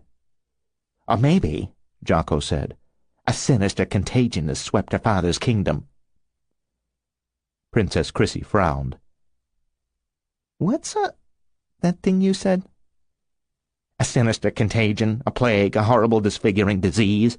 Your nose can rot off, your ears like leprosy, your tongue can turn black and shrivel up, thousands dead, thousands more scarred and deranged and crippled for life, bodies piled up in gutters, mass graves, catastrophe. She shook her head. No, it's the handsome prince. Now will you say it so we can go on? Because he wanted this tea time to be a great success, Jocko smacked his lip flaps and thought some more. To be sure, he did just what she wanted. To be very sure. Then he said, It's so we can go on. Princess Chrissy cocked her head at him, the way he had earlier cocked his at her. From her chair by the fireplace, Erica stage whispered to Jocko, How very nice of you to invite me, Princess Chrissy. Oh, he felt stupid, stupid, stupid, stupid. Less monster than tumor, less tumor than lowly cyst. Typical stupid Jocko. He tried to make a suave recovery. How very nice of you to invite me, Princess Chrissy. Would you like tea, Princess Josephine? Yes, I would like tea. Isn't this a pretty teapot? Yes, it is pretty, and a teapot. Shall I pour a full cup? Yes, you shall, Jocko said. He was getting the hang of this. It was easier than he thought it would be. Princess Chrissy said, Something's dripping out of your ears. Sweat, just sweat. I don't sweat out of my ears. Jocko shrugged. It's a gift. It's icky. A little icky, he admitted, but it doesn't stink. As she poured the tea into the cups, Princess Chrissy said, Princess Josephine, whose picture is on your dress? Is he a knight of your kingdom? Jocko wasn't wearing a dress. He wore jeans and a long-sleeved T-shirt with his hero's image on it. He's the one, the only Buster Steelhammer. He's the face-smashing, butt-kicking, steroid-crazed, make-you-cry mama best wrestler of all time. Princess Chrissy said she didn't know what a wrestler was. They didn't have wrestlers at the royal castle, and Princess Josephine, who was Jocko, was thrilled to explain. He wrestled himself around the floor, got himself in a hammerlock, which he could do because of the length of his arms, and the extra elbow joint. He stomped his right foot in his face, held his squished-up face to the floor. He didn't have any hair to pull except the 3 hairs on his tongue, but he'd never seen any tongue hair pulling in any show put on by World Wrestling Entertainment. He couldn't pick himself up and body-slam himself. He tried, but he couldn't. However, he could do a lot of cool wrestler stuff, which he did, and then returned to his place at the table. Princess Chrissy giggled. You're silly. Her giggle made Jocko feel like a real prince. Or a princess. Whichever. Princess Chrissy picked up her cup, blew on it, and said, This is the only time I ever had real tea to drink for tea time. Maid Erica brewed it for us. What do you usually drink at tea time? Air tea, Princess Chrissy said. Jocko drained the teacup in one swallow.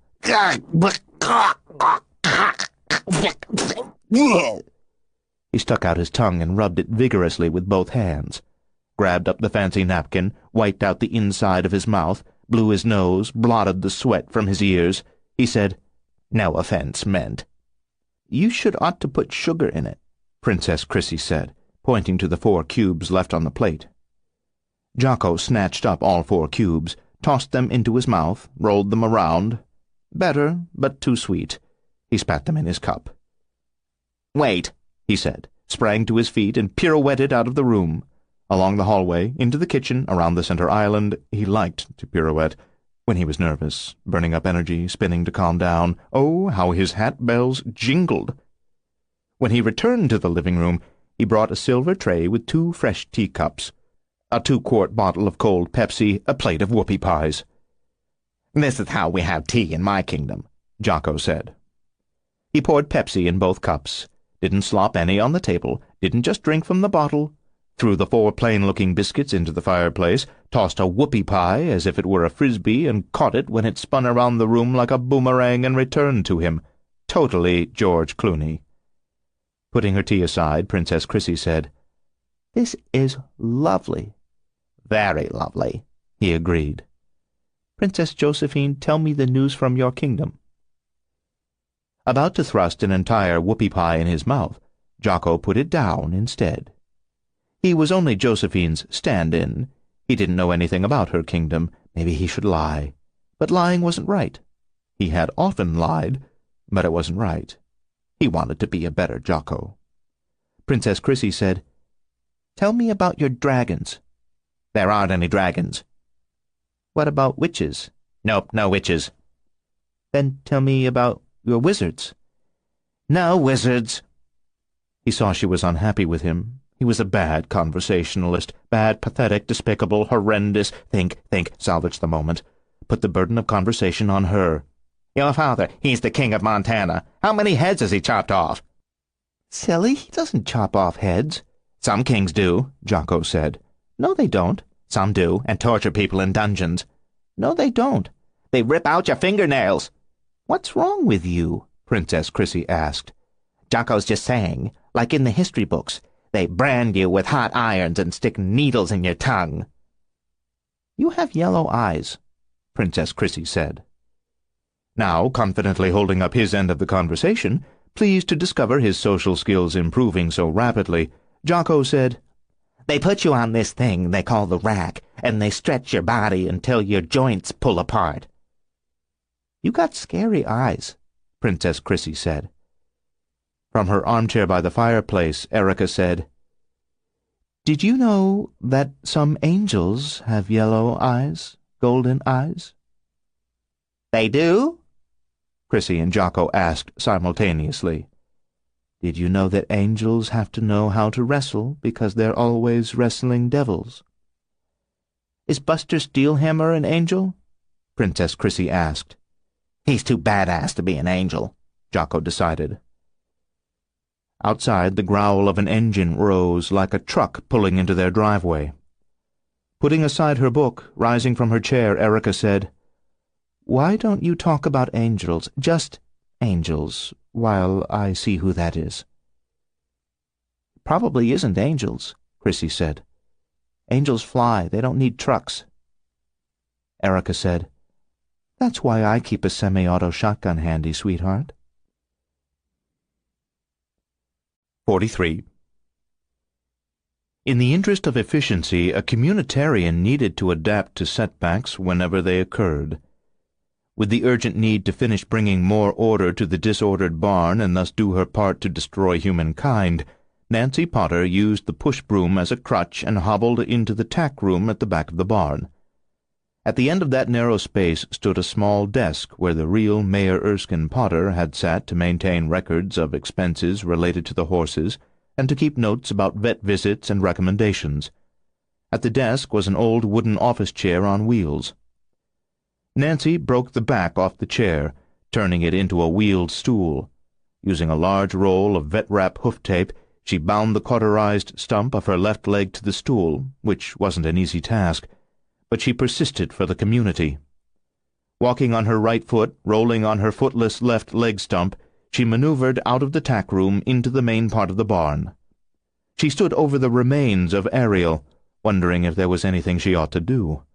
This didn't look like a builder any more.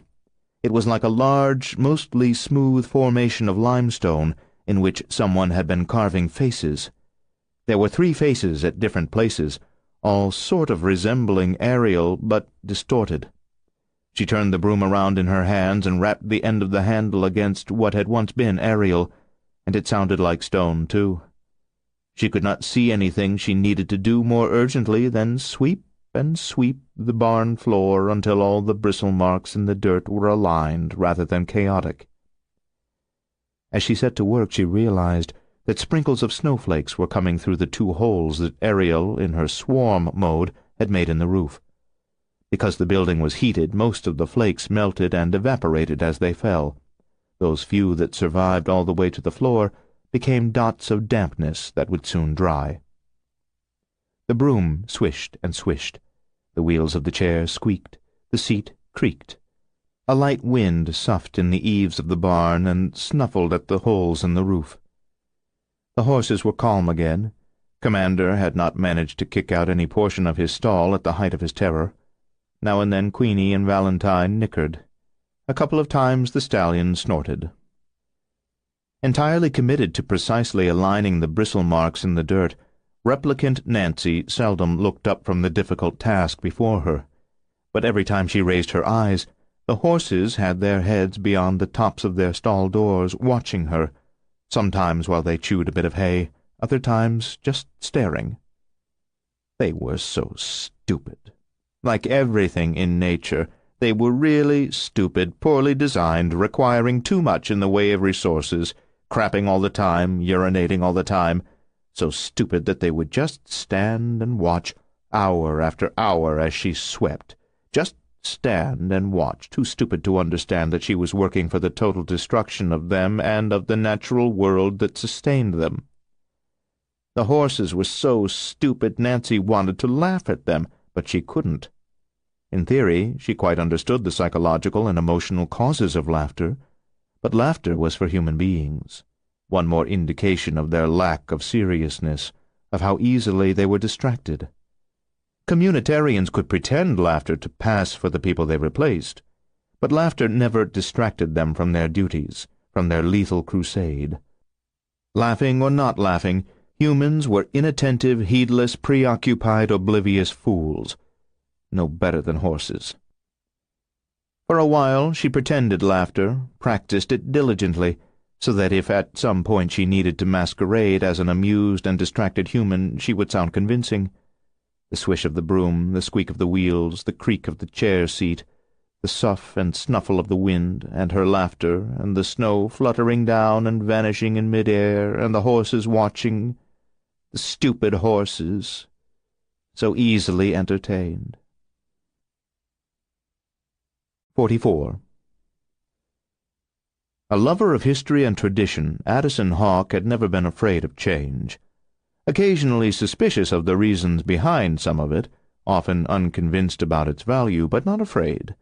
Until now.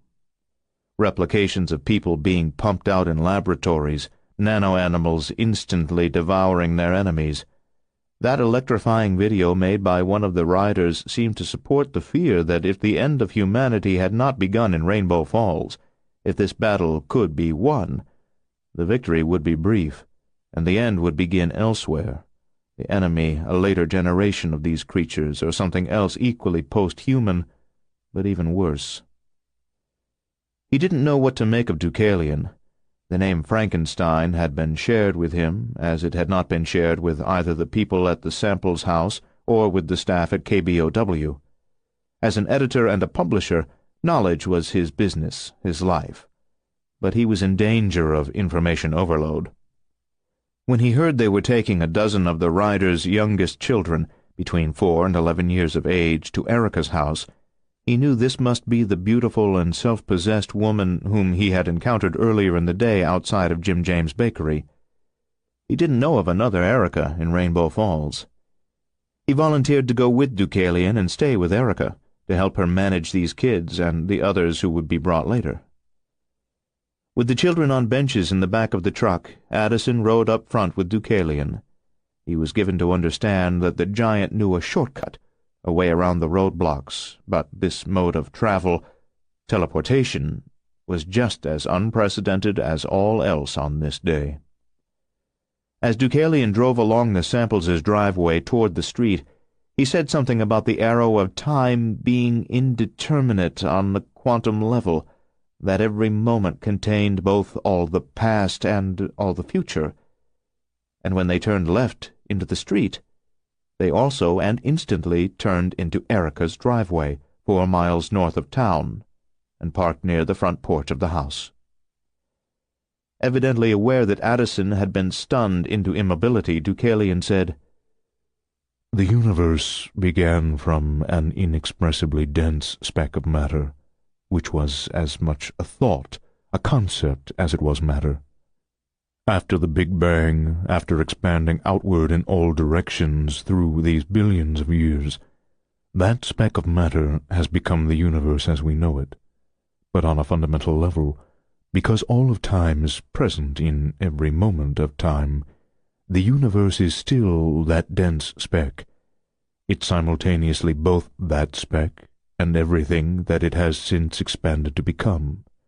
So while the universe is vast, it is also very tiny, a speck. And in that speck all places are the same place.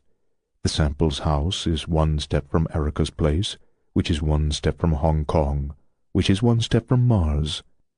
You just have to know how to live in the reality of the universe in both of the states that it exists." Although he was a man of words, for a moment Addison could think of nothing to say. Then he said, "I'll get the kids out of the back." Erica waited for them on the porch. As Addison followed the children up the front steps, she appeared surprised, and he thought perhaps pleased, to see him. Although the cold wind chapped lips and pinched cheeks, Erica kept the Ryder's children on the porch long enough to explain to them that in the house they would meet another little girl like them, but also a special little boy. This wonderful little boy, she said, had suffered much in his life, mostly because he looked so different from other children. She said he was self-conscious about his appearance, his feelings were easily hurt, and all he wanted was to have friends and be a friend to others. She was aware that all the Ryder children knew about Jesus, and she reminded them that Jesus valued goodness, not appearances. He valued goodness even more than a nice ride on a fine horse. She said once they got to know this special little boy, they would love him. But she also said that after they got to know him, if suddenly he seemed very scary, that would be only because he had smiled. He had a very unfortunate smile. He would try not to smile because he didn't want to scare people, but sometimes he just couldn't help himself. So if suddenly he looked like he was going to eat you alive, that was just silly, because he was only smiling. Although the kids were excited about meeting this wonderful little boy and shared their anticipation with one another, Addison wasn't sure that he was as eager for the encounter as they were. Laboratory-made people, voracious nano-animals, Frankenstein and his 200-year-old creation, teleportation, or something like it, enough was enough for one night. Erica smiled at him as she waited for the children to take off their snow-caked boots, and he decided to accept her invitation. She ushered them inside, through the foyer, through an archway, into a living room, where a pretty little girl stood beside the special little boy, whom apparently Jesus wanted them to love.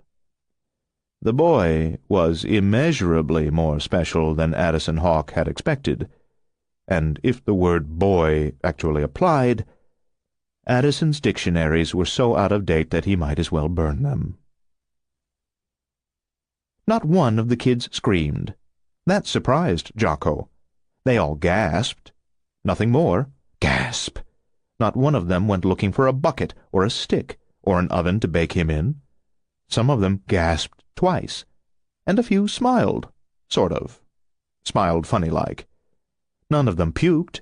Their eyes were very wide, although not as big as Jocko's eyes. They seemed amazed, only amazed.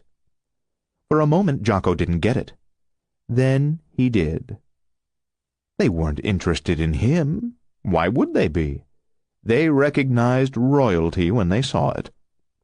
Sweeping one hand toward his tea-time hostess, Jocko said, "It is my great honor to present Her Royal Highness, Princess Chrissy, daughter of the King of Montana. 45. Listening to Grace Ahern, Sully York aspired to be the Pulp Fiction hero that he'd been often before in the best moments of his eventful life. He had been shaped by the boys' adventure novels he began reading when he was 8 years old. He'd read hundreds. As a young man, he unconsciously styled himself after the intrepid figures in those books, and when he had realized he was doing so, he decided that he would have more fun if he consciously styled himself after them. He was aware that some people could not abide him, but he knew at least 1,000 men who modeled themselves after Holden Caulfield in The Catcher in the Rye, and who were all the very self-satisfied phonies they supposedly despised. So he reckoned that he had done well enough. Now, as Grace Ahern told her tale, Sully York reacted in the finest pulp tradition. He felt his blood boil with outrage, his heart pound with a sense of adventure, his spleen swell with righteous anger, his spine stiffen with courage, and his gut clench with the right kind of healthy fear, the kind that wouldn't loosen the bowels. Just outside the walk-in pantry, Grace, a damn attractive woman, clung desperately to her son Travis, who was proving himself to be a gallant lad. They wanted to get her out of there, away from the cocoons, but she refused, insisting instead that they had to understand and act. This display of fortitude and commitment made her markedly more attractive. Even in the severe and distorting shadows created by the upwash of flashlight beams, she could quicken a stout heart, and he knew she would be lovelier in any other ambience. Sully found himself watching Bryce Walker as much as he watched this fine woman, trying to read whether the writer was smitten by her. Well, it didn't matter if they were both charmed by Grace Ahern, because they were both too old for her, and it would be absurd to think otherwise. Of course, there were men in Sully's family who had lived well past 100, still physically fit, active, and mentally sharp.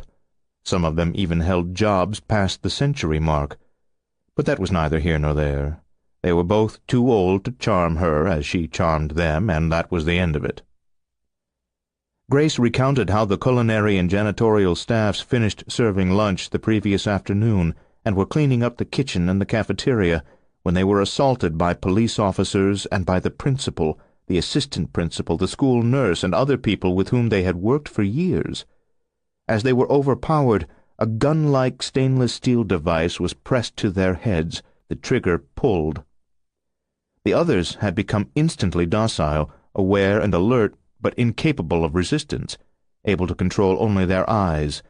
Seeing her co-workers standing in attendance like zombies waiting for some hoodoo master to give them orders, Grace proved herself as quick-thinking and as iron-nerved as she was damn attractive. The controlling probe, if that was the word, had not affected her as it affected the others. A sharp flash of pain and then a lingering dull headache. Perhaps it angled through the skull, through bone, and never reached the brain. Or a more daunting thought, even if it was a thin needle. Perhaps the thing pierced the brain but failed to function.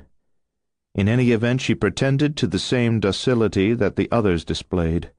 She stood among them, waiting for an opportunity to bolt. The principal, assistant principal, and other conspiring school employees departed, leaving only 2 policemen to guard the helpless zombies. Moments later, a radiantly beautiful young woman and equally radiant young man arrived in the kitchen, of such physical perfection that they appeared unearthly from a higher realm. They moved like dancers, seeming to float across the floor. When they spoke, their voices were mellifluous.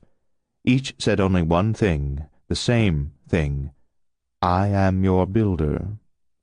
The rendering began, and when one of the builders had churned through 2 people, it regurgitated the matter that had spun into the first cocoon. If Grace had attempted to flee then, she would surely have been chased down and captured, but she was paralyzed by terror long enough for a lone trucker making an unscheduled food delivery to enter the kitchen through the receiving room and the walk-in refrigerator. He couldn't have made much sense of what he saw, but death was obviously in that kitchen, even though the method of slaughter mystified. The delivery man ran, and the police chased him out through the receiving room, leaving the standing zombies in the care of the busy builders. Grace couldn't have fled to the parking lot, for the cops would have snared her, as they would surely grab the delivery man. Likewise, she knew that if she passed through other parts of the school, she would encounter one of her fellow workers who had participated in the assault on the culinary and janitorial staffs. Her hope was to hide out only until the builders, whatever they were, finished their horrific work, whatever it might ultimately be. The pantry was the only place in the kitchen where she could quickly get out of sight. The builders weren't people anymore. They were ravenous things, intent only on their rendering.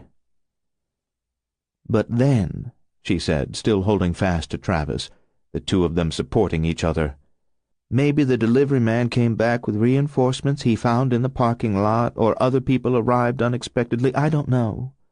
But there was a struggle in the kitchen. I could hear it through the pantry door, shouts and things crashing. That cabinet fell against the door, trapping me, and then before long everything got quiet." Travis said, "Mom, we've got to get you to a doctor." "No, honey, I wouldn't trust any doctors in this town, any more than I'd trust a policeman." "But what if you're bleeding in there, inside your head?" "Then I wouldn't have made it this long. Right now, what we've got to do is burn those cocoons, whatever's in them, burn every one of them." By God, Sully liked her pluck. She had true grit. He liked her mettle. He wondered if she knew her guns. If not, he knew she could be taught to shoot, and after this mayhem, she'd want to be taught. Some martial arts training, too, throwing stars and chain bolos. She looked like she had the shoulder and arm strength for a crossbow. Bryce Walker said to Grace, "An operation this size, you must have cooking oil in 5-gallon cans. We could pour a pool of it under the cocoons.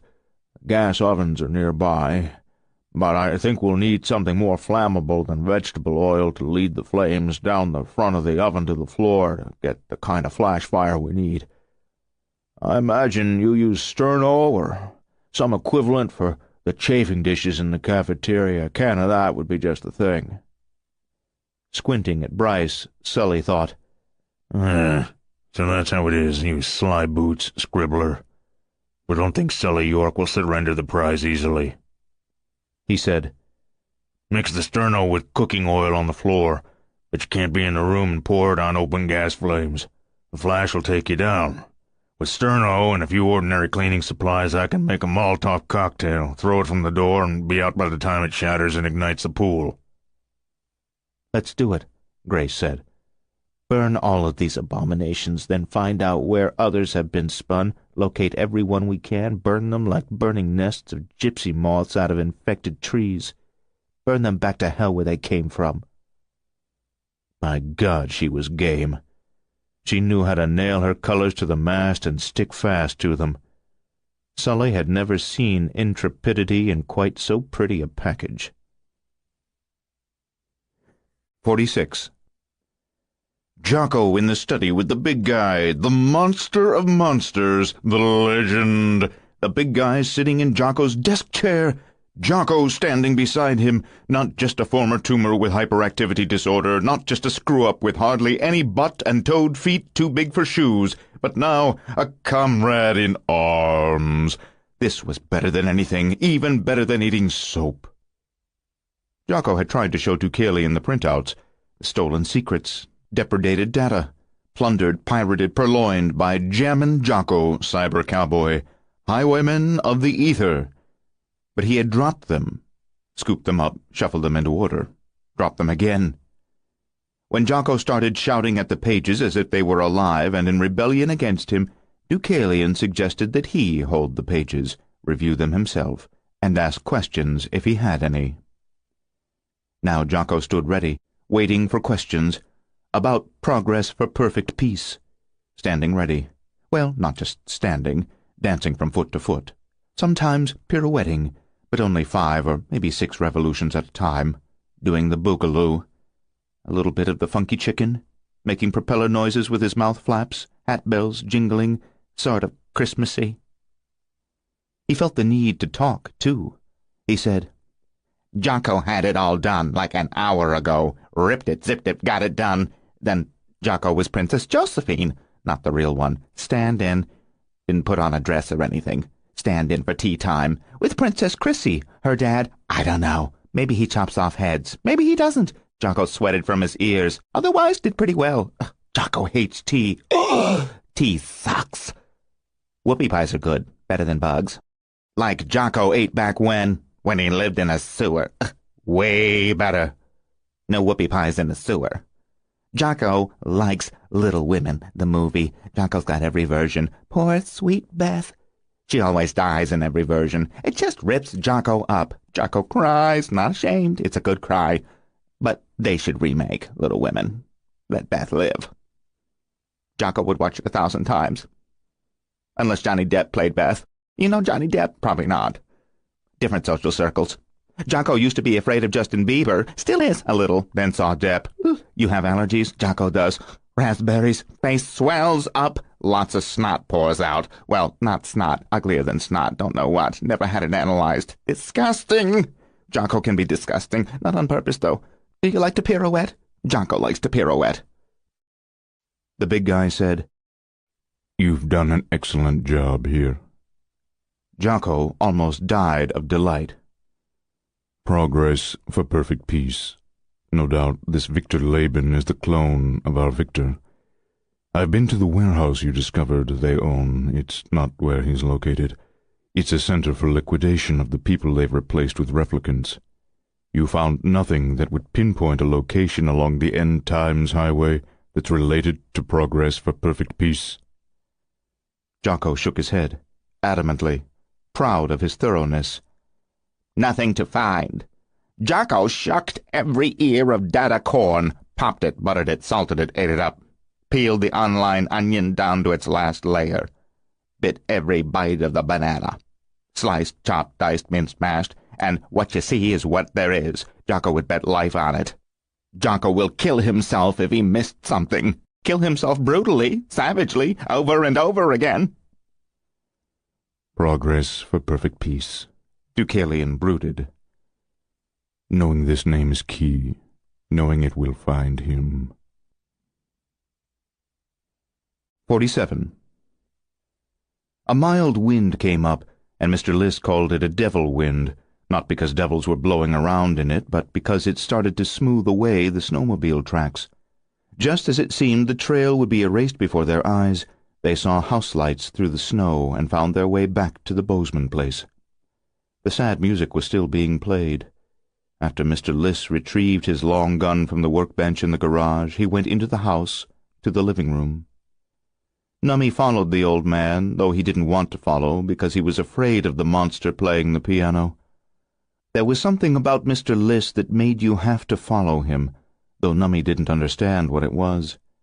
It wasn't just that he sometimes threatened to cut your feet off and feed them to wolves if you didn't follow him, or if you resisted doing other things he wanted you to do. In fact, Nummie felt compelled to follow Mr. List in spite of the threats.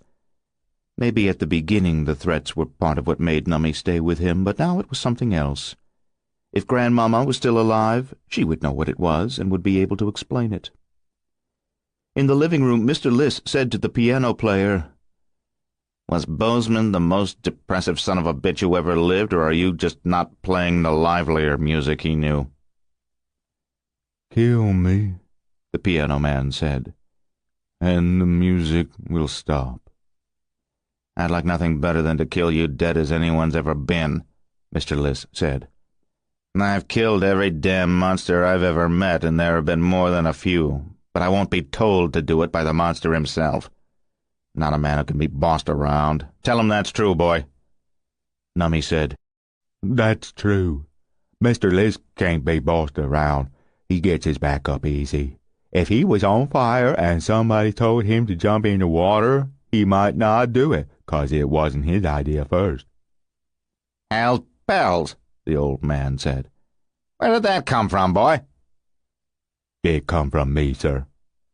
"Well, I know it came from you. I heard you say it, but it came from somewhere deeper in you than most of your jabber and prattle comes from. Not that I'm encouraging more of the same. I didn't ask you to psychoanalyze me. I asked you to confirm my simple statement for this gloomy son of a bitch." As before, Xerox Bozeman's hands seemed to float back and forth across the keys, almost as if they weren't taking the music from the piano, as if instead the music was in the hands and the piano was drawing it out of them, like the land draws lightning to it in a storm. Numbie felt a little hypnotized by the floating hands, as before. Maybe Mr. Liss was hypnotized, too, because he listened for a while without saying anything. But then the old man said, "If you want to be dead because of what you saw when Bozeman died, why don't you kill yourself?" "I can't. My program forbids self-destruction." "Your program?" "The one installed in me in the hive, in the laboratory where I was made." "By Frankenstein," Mr. Liss said with some scorn. "In the hive." "That's right." "You still sticking to that story?" "It's true." "And it's not true that you're a Martian or some murderous scum from some other planet?" "It's not true," said the piano player. "We burned some big cocoons earlier tonight. You make those cocoons?" "No, I'm a communitarian. The cocoons are made by builders. We both come from the hive." Mr. Liss thought about that for a while before he said, "Earlier I wanted to kill you, but I knew for some reason it was a bad idea. Still think it's a bad idea, damn if I know why, since I'd get plenty of satisfaction from it. So I'll tell you what. I'll kill you as dead can be, as soon as I feel it's right." The music was very sad. Numbie thought a person might curl up like a pill bug and never uncurl listening to that music too much. "In return," Mr. Liss said, "you come along with us, answer some questions." "What questions?" the piano player asked. "Any damn question that pops in my head to ask. I'm not giving you a list of questions ahead of time so you can study them and just scheme up a bunch of lying answers. O'Bannon here is a dummy, but I'm not, and you better keep that in mind. If you lie to me, I'll know that it's a lie. I can smell a lie better than a bloodhound can smell the nearest sausage. Then I'll put you in a cage and feed you well and never kill you. You have to earn it. Is that understood?" "Yes," the Xerox Bozeman said, and he stood up from the piano. 48. The communitarian workers in the hive are forbidden to descend to the vacant lower floors not used by Victor's enterprise, through which he now walks in splendid isolation. In the early days of their creation, two had come down here, been lured into this realm by a scientist named Elis Shaitan, or so he claimed, who worked in the building back in the Cold War. Shaitan had gone mad in a most interesting way, had vanished while supposedly on vacation, but in fact had been living in the secret byways of the lower floors for almost 30 years, subsisting on immense stores of dehydrated vacuum-packed foods intended to sustain thousands of government officials who would have been brought here in anticipation of imminent conflict to ride out World War III and the radioactive aftermath. In certain uber-secret bunkers at the bottom of this super-secret installation, Elis Shaitan invented a colorful personal history that was mythological in nature. In scores of thick hand-written volumes, in elaborate bunker wall paintings and carvings done with hand tools, he celebrated his supposedly supernatural powers, and crowned himself the immortal ruler of this underworld. And, acting as a prophet, he predicted his own ascension to the surface in a time of cataclysm, when he would take what riches he wanted, rape whomever he desired, kill more prolifically than any score of homicidal rulers had ever murdered their fellow men, and allow those to live who worshipped him and became his pliant and obedient servants. In his mid-70s, Shaitan grew weary of waiting to ascend to rule a devastated Earth, and when Victor and his original team of scientists moved into the upper levels of the facility, the bearded old man monitored them secretly. Eventually, he enticed two first-generation communitarians into his lower world of obscene, violent, grotesque murals, into rooms in which the floors were as vividly decorated as the walls and ceilings, and he made an effort to enlist them in his cult. When Victor and his team found the two missing communitarians, both had to be destroyed, so strange had they become. The weakness in their program was identified. Certain lines of code that did not sufficiently embed and enforce the absolute need for total focus on efficiency. All subsequent communitarians had functioned perfectly, of course. Victor had personally killed the lunatic old man and ordered his bunkers sealed. There was no room for an Elis Shaitan in the world to come, no need for his like or his opposite. Now Victor walks the lower floors alone with his thoughts, his multiple cascades of scintillant theories and ideas, pleased by the prospect of witnessing the extermination of every thinking creature on the planet, down to the last finch and wren, to every smallest lizard. When his are the only eyes left to see the world, when his is the only mind left to appreciate it, how brilliant it will be to end his own existence as unhesitatingly as he had terminated Elis Shaitan. He would prefer to walk in this deep retreat for hours yet, for days. But although the solitude is invigorating, his time here is necessarily limited by the absence of communitarians to see to his needs. He takes an elevator up to one of the floors of the hive. In the corridor, as he approaches the first plasma screen, it sounds the 3-note alert to request his attention. Scrolling up the screen comes the report that the employees at KBOW have not been entirely replaced with communitarians as per the plan. They have become aware of the replicants among them, and they are broadcasting a warning to Rainbow Falls and, perhaps more worrisome, to communities beyond in that portion of Montana that the station serves. This is not a gnat in the path of the communitarian war machine, as was the failure to properly track 2 of the builders. This is admittedly a larger issue, a housefly rather than a gnat. But it is not a serious setback, because there can be no serious setback in the progress of the community. Their triumph is inevitable, and to think otherwise would credit humanity with at least some significance when it has none, not a minim.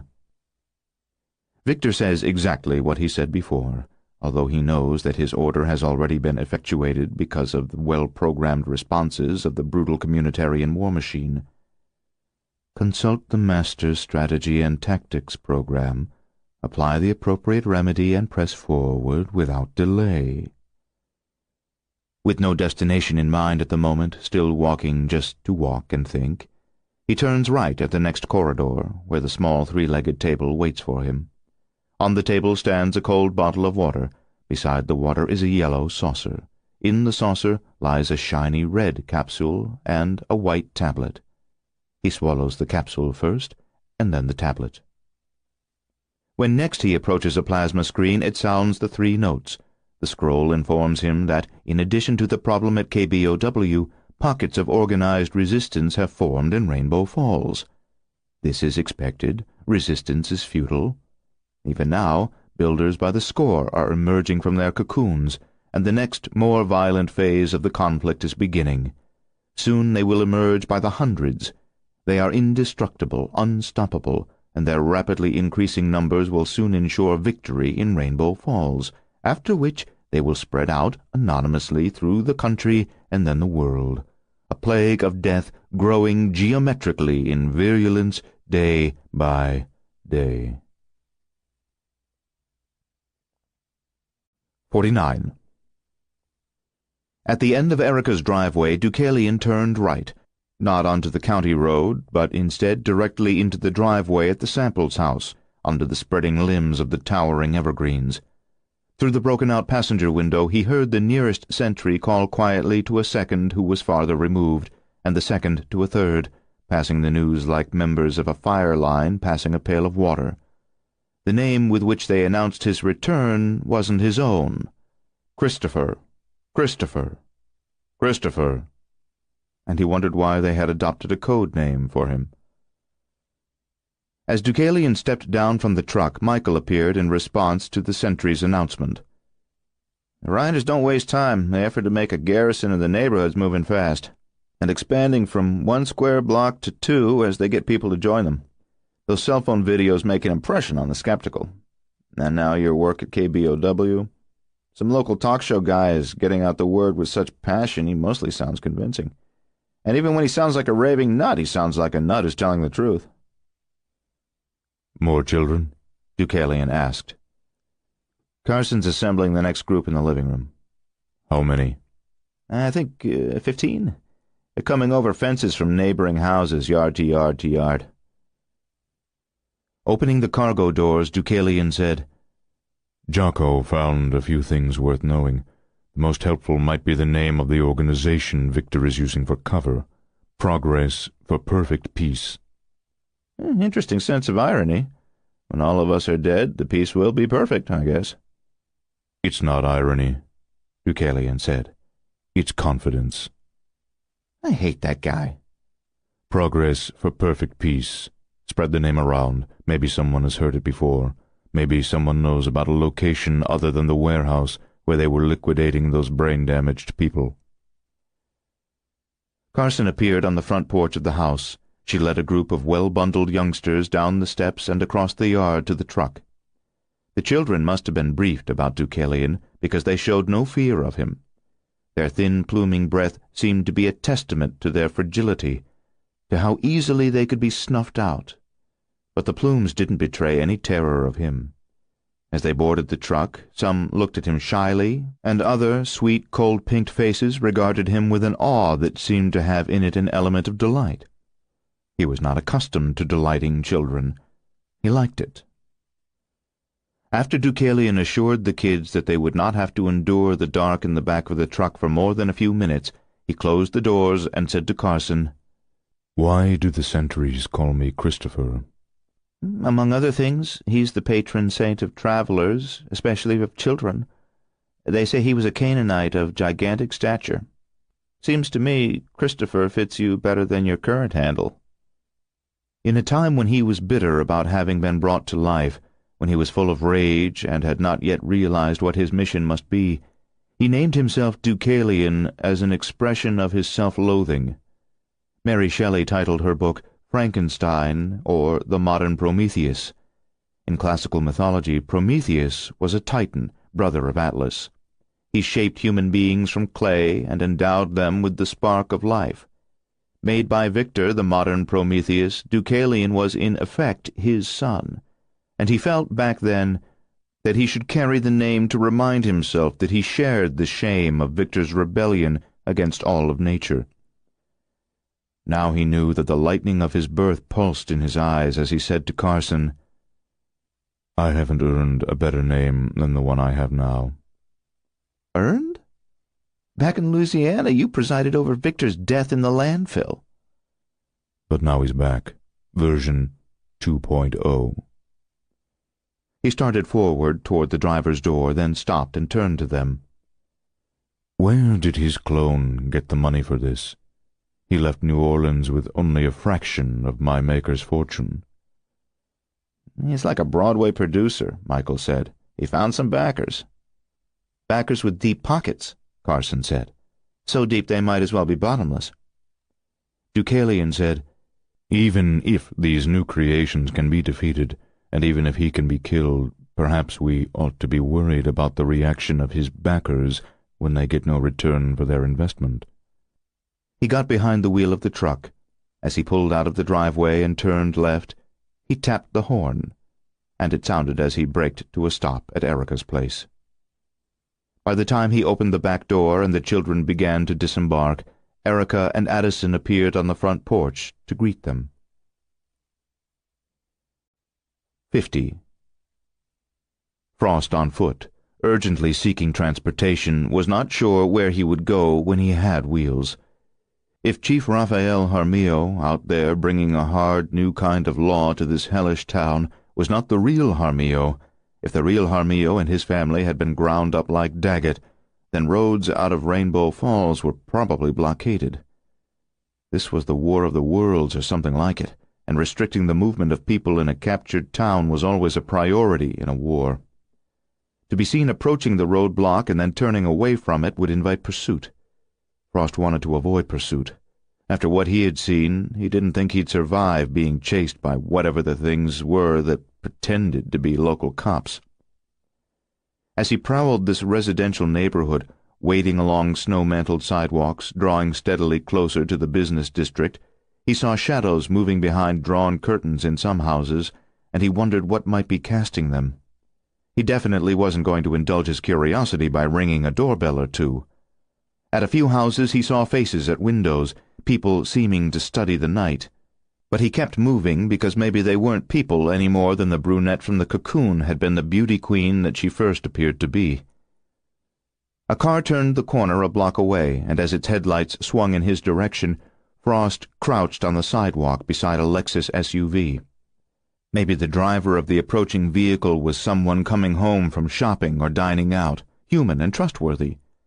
But if the police were not really police, and if they were patrolling with the determination to limit citizens' ability to move freely about, they might be assisted by others of their kind driving ordinary vehicles instead of marked squad cars, on the lookout for pedestrians and unauthorized motorists.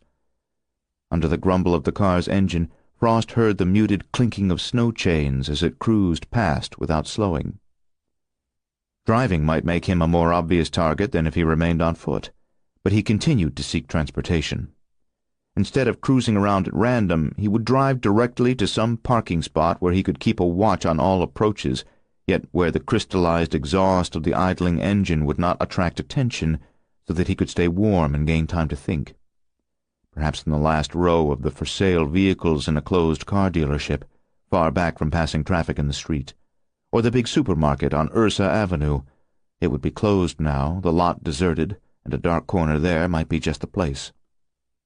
When he found the old Chevy, winter tires but no snow chains, in front of a house in the next block, he tried the driver's door. He dared to think that he might have some luck left, after all, when the car proved not to be locked. He had a penlight and a multifunction penknife, but luck was indeed with him. He didn't need to hotwire the Chevy when he found the keys under the floor mat. In spite of the cold, the car started at once. The engine sounded tuned and well-maintained. He boldly switched on headlights, popped the handbrake, and shifted into drive, half expecting to hear a shout and see the angry owner rushing down the front porch steps. But he pulled into the street and drove away without a protest being raised. The vintage car needed time to warm up before the heater would work. As he drove, Frost anticipated the first wash of hot air with no less relish than he had ever looked forward to a filet mignon dinner, or to sex, for that matter. Earlier he'd been daydreaming of a time 15 or 20 years ahead, when he might retire on some tropical shore, or in a desert resort where they didn't sell gloves or winter coats because no one ever needed them. Now he dared only think ahead 15 or 20 minutes, and his goal was simple survival. Of the choices available to him, the supermarket parking lot was the closest, and he remained watchful street after street, leery of an encounter with a patrol car.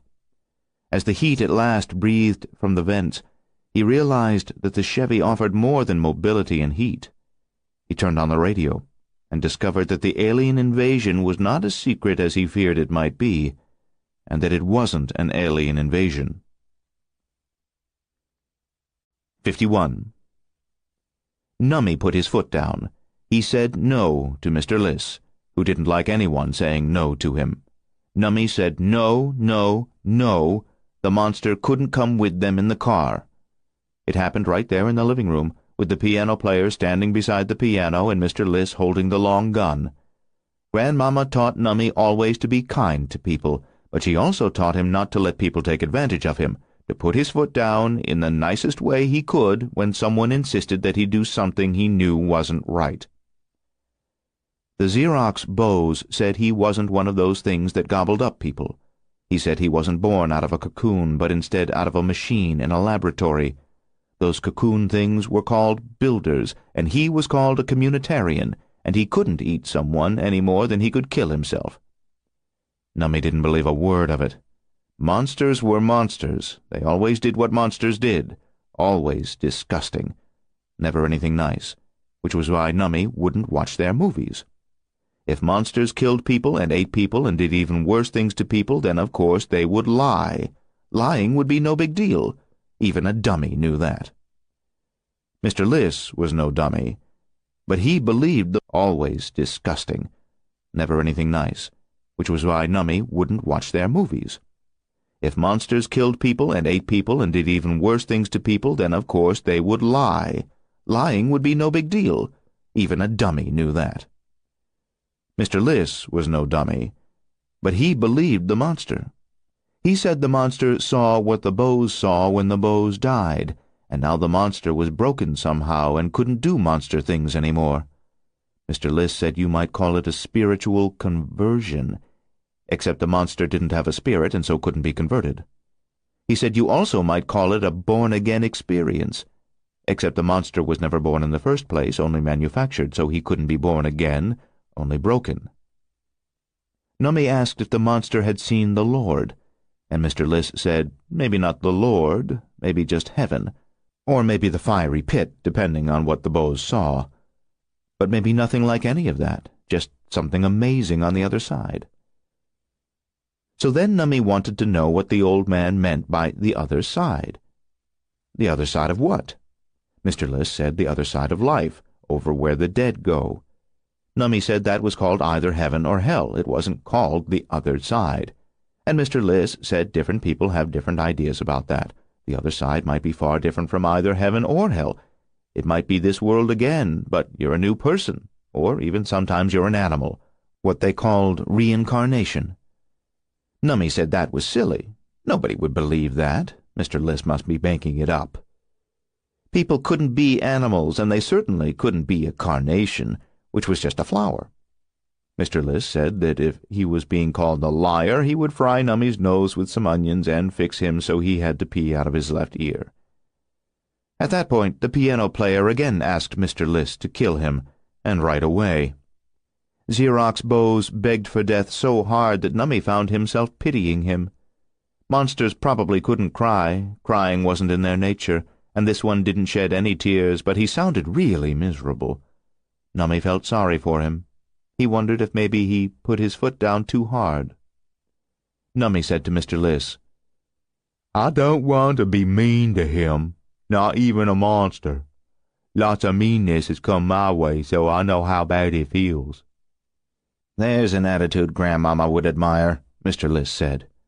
"But I'm scared," Nummy said. "Well, Peaches, haven't you been scared pretty much all this dreadful day, and haven't you come through all right? I've got my faults, one or two, but I've taken good care of you, haven't I?" "We've stolen a lot of stuff." "Carnation, I did just say I have a fault or two. I didn't make any claim to shining perfection. All I said is I kept you safe, haven't I?" "I guess so." "Guess so? You got both feet to walk on, don't you? You got both hands to eat with. Your big dumb head is still on your shoulders, isn't it?" "I guess it is." "All right, then," said Mr. Liss. "Let's go."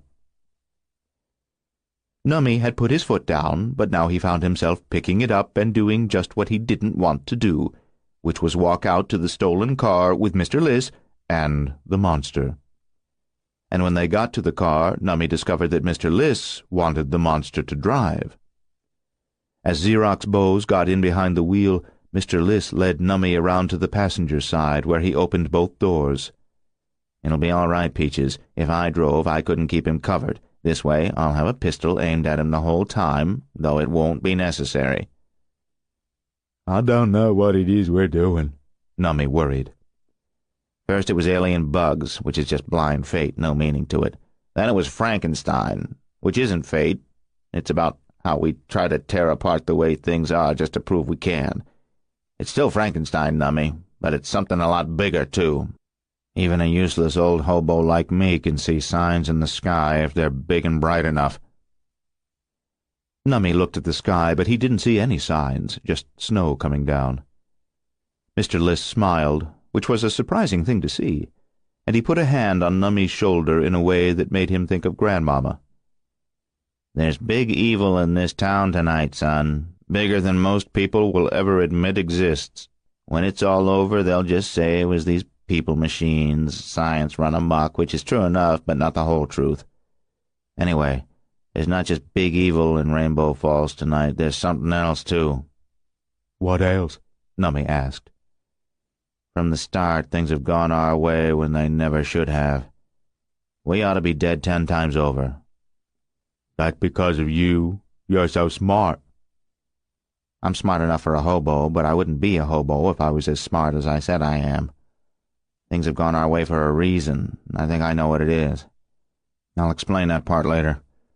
But things went our way big time when we found this broken monster, especially when you think about what broke him. He knows things about the monster-making machine only one like him could know, and in this war that's invaluable information. We have to find someone who knows how to use what this broken monster knows. Who? I don't know. But I'm going to look after you, and I'm going to do the smartest thing I know how. But I'm also going to say, show me, now and then, and just do what intuition tells me. Intuition is the little voice inside you that tells you what's right and wrong, wise or foolish, which is different from dumb and smart. Do you feel better about this now? No, Nummy said.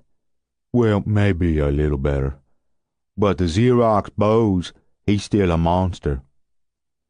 Mr. List told Nummy to get into the back seat and slide over behind the driver. Then he put the long gun on the seat, barrel away from Nummy, and he said, "Don't get it in your head to take that and go hunting rabbits." I don't hunt ever, Nummy said. "And remember, it's a stolen gun." You stole it out of the preacher's house. "That's right. You don't want to be part of that crime, too, considering all the other banditry you're guilty of lately." I'll never touch it. Mr. List closed the back door, got in front, closed that door, too, and handed the key to the Xerox Bose. The monster started the car and said, "Where are we going?" "Nummy," Mr. List said, "this right now is a show-me moment if ever there was or will be one." Mr. List was quiet for a while. There was just the sound of the idling engine, and outside the snow sliding down the night, down and down, slanting in the wind. Nummy sat staring at the back of the monster's head, and the monster didn't start humming sad music or anything. He just waited like Nummy. After half a minute or more, Mr. List leaned forward and clicked on the car radio. A man on the radio was talking about a war somewhere. Then he said Rainbow Falls. Then he said people that weren't people. Mr. List said, "Thank you very much." 52. The cocoon split. She was liberated. She came forth into the courthouse basement. A mist of millions rose from her skin. An illusion of clothes formed and clung to her as the mist clarified. She was the revolution. She would devour the past. Nearby, another cocoon disgorged another beauty. A small, swarming portion of herself became her costume. They would devour the past but make no future. There would be perpetual revolution until the revolution devoured even itself, then nothing. Another cocoon ripened to the moment of delivery. He came forth into the courthouse basement, clothes formed, a business suit, white shirt and tie. He was the revolution. Only a perpetual revolution could be a legitimate revolution. What revolved must take its meaning from its motion. When it ceased to revolve, it had no meaning. She, he. In truth, they had no gender. Their gender was strictly their disguise. Each was an it, a colony of many tinier its. It had two purposes, to destroy and to reproduce asexually. Another cocoon split and spat forth. A fifth cocoon and a sixth dropped their fruit into the world. 2 men, a woman, 3 its. They were the revolution. They were hatred and rage distilled to perfect purity. Their hunger was as great as the gravity of a black hole, which could pull worlds to their destruction. Other cocoons in the courthouse basement were not yet ready to deliver. The 6 departed and climbed stairs to the main floor. The courthouse stood silent. It would be silent for decades until it collapsed from lack of maintenance.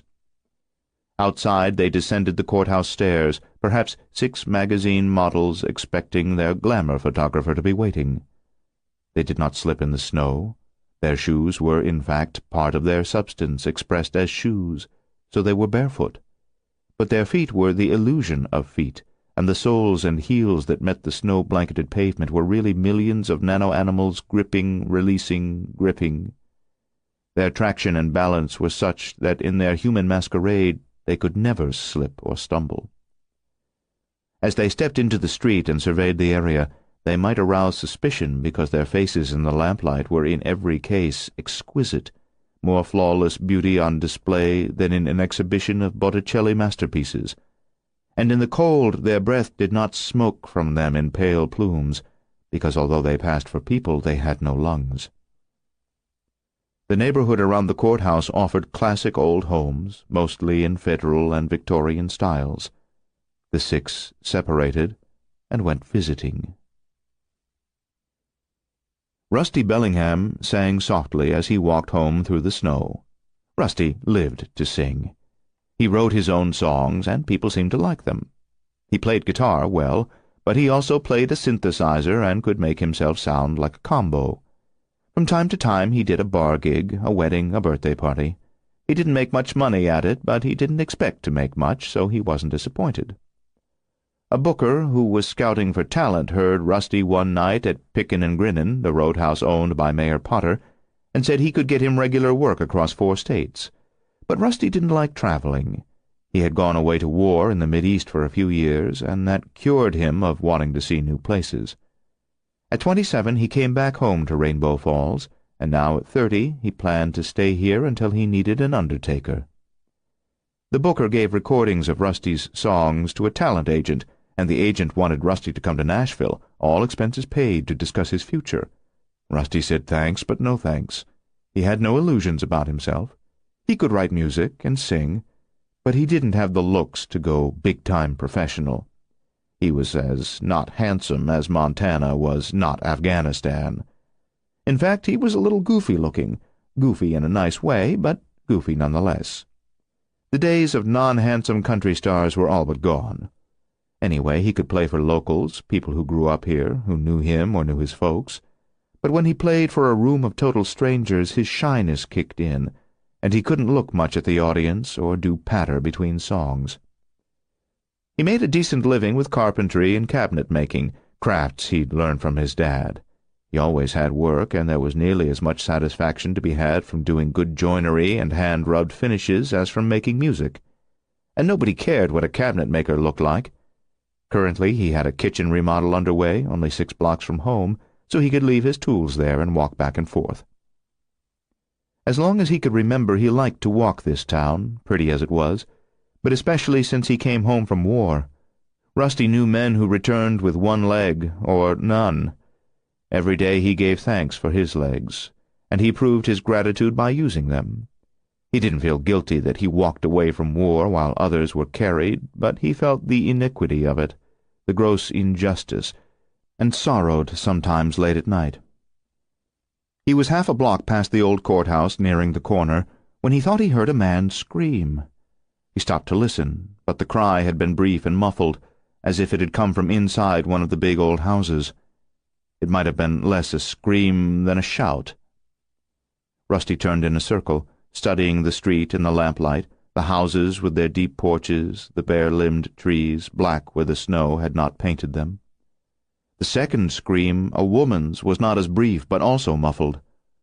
The snow played tricks with sound, too, and he couldn't pinpoint the source of the cry before it abruptly cut off. No traffic moved on the main street, as far as the falling snow allowed the eye to see. When he took 3 steps to the corner, he saw that the cross street was likewise deserted. The storm harried people home early and kept them there, but Montanans were a hardy lot and not easily deterred by inclement weather. With 4 inches accumulated, there would usually be a few people out on skis, poling along streets where the plows hadn't yet scraped the pavement, not to mention kids building snow forts or dragging their sleds behind them toward the nearest open hill, laughing and calling excitedly to one another. Rusty saw no one, heard no children. He realized that no snowplows growled in the distance either. The city maintenance department crews should have been hard at work. In and around the courthouse was one of the neighborhoods where they usually started in a storm. When Rusty first came home from war, his nerves were frayed and taut, easily strummed, but slow to quiet. The peace of small-town Montana had seemed illusory. Sometimes he found it easy to believe that stealthy assassins were at work in the night, slitting throats of sleepers. and at odd moments for no apparent reason he froze in expectation of explosions that never came. But those days were more than 2 years in the past. He didn't suffer from post-traumatic stress disorder. His nerves were knit, and even when he sat up in bed suddenly at 3 a.m, unsure what had awakened him, they no longer throbbed with arpeggios of fear. He took seriously, therefore, his sense of foreboding. Something was wrong. The 2 muffled cries, screams or shouts had been real. The deserted streets, the childless yards, the quiet here and the stillness even into the distance were unusual, if not strange. He turned left, walking slowly north on the cross street, alert for any sound and for any moving thing other than the gently driven snow. A few of the lovely old houses were dark, but most appeared warm and welcoming with lights in their windows. Indeed, the street was no less picturesque, no less charming than a winter painting by Thomas Kincaid, in which every French pane was a jewel, and even trees and some expanses of snow seemed to be filled with inner light. You could call it magical, this part of town at this moment, but it didn't feel as good as it looked. He couldn't understand how a sense of menace could arise from a scene that, in its every aspect, charmed the eye. He wondered about himself, about whether he might be sliding back into the perpetual uneasiness that troubled him during the 6 months immediately after he left the battlefield. When he worked late, as he had this day, he walked home by this route because it brought him past the house of Corina Ringwald. They became best friends their senior year in high school, when she lost her little sister to leukemia and fell into a depression that neither drugs nor counseling could cure. Rusty made her well with music. He wrote songs for her, recorded them, and put them in her mailbox. He wasn't courting her, and she knew he wasn't. It just hurt him to see her in such pain. They remained best friends all these years later. Both of them wanted a closer relationship, but both of them feared that if they failed as lovers, they would feel awkward with each other, and would then be less close as friends. Their friendship was such an important part of their lives that they were loath to risk damaging it. As often as not, when he passed Corina's home at the end of the day, the porch light was on, which was a signal to him. If the light glowed, she didn't have any prep work for the next day's classes. She was a teacher, and wanted him to come in for dinner. Rusty was still more than 2 blocks from Corina's place when he heard another scream, a woman's. This one lasted longer than the previous 2 and couldn't be mistaken for anything other than what it was, a cry of abject terror. He halted, turned, trying to home in on the voice, and just as the scream cut off, he decided it came from one of 2 houses, both with bright windows on the farther side of the street.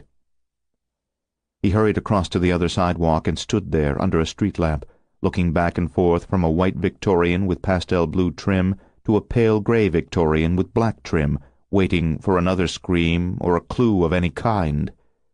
The sole sound was the faintest oscillating shush of the gentle wind in the trees, a wind too weak to stir a bough or branch. Nothing moved except the snow unraveling from a sky unseen. This familiar street had become as enigmatic as any far foreign place first glimpsed.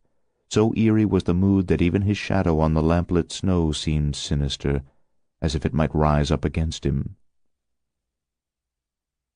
In one of the first-floor rooms of the gray and black house, movement caught Rusty's attention. Quick past a window, someone, something, a suggestion of violent action. He followed the front walk to the porch steps, not sure what he should do. Ring the bell? Just try the door and enter unannounced? Look more closely through the window? As he reached the top of the steps, a woman called out, "Can you help me?" But her voice came from behind him, and from a distance. He turned and saw her in the street, in the center of the nearer intersection, perhaps 70 feet north of him. In the cross-light of the 4 corner lamps, but at the farthest limit of each rather than in the direct glow of any of them, she looked lost. She wore what appeared to be a silk robe, short and sapphire blue. The breeze molded it to her and riffled the hem. "What's wrong?" he asked. "Help me," she replied, but only stood there in the middle of the intersection as though oblivious of the biting cold and in a state of shock. He glanced at the house where he had been about to ring the bell or try the door. Nothing moved past the windows. No sound arose from within. Perhaps he had come to the wrong house. Perhaps the woman in the cross light was the one who had screamed and then had fled into the cold and snow. Rusty descended the porch steps and followed the walkway to the street. The thin wrap the woman wore revealed that she was shapely. The whispering breeze and the lamplight made a lambent flame of her long flaxen hair. He suspected that on closer inspection she would prove to be singularly beautiful. In the shower of snow like thrown rice, in the provocative silk robe, she might have been a vision of a bride on her wedding night. 53. The Xerox Bose parked in the KBOW lot where Mr. List told him to stop, not near the other vehicles, and back a little ways from the building, just in case, he said, they were being lured here by some sneaky son-of-a-bitch monsters who weren't the Paul Reveres they were pretending to be.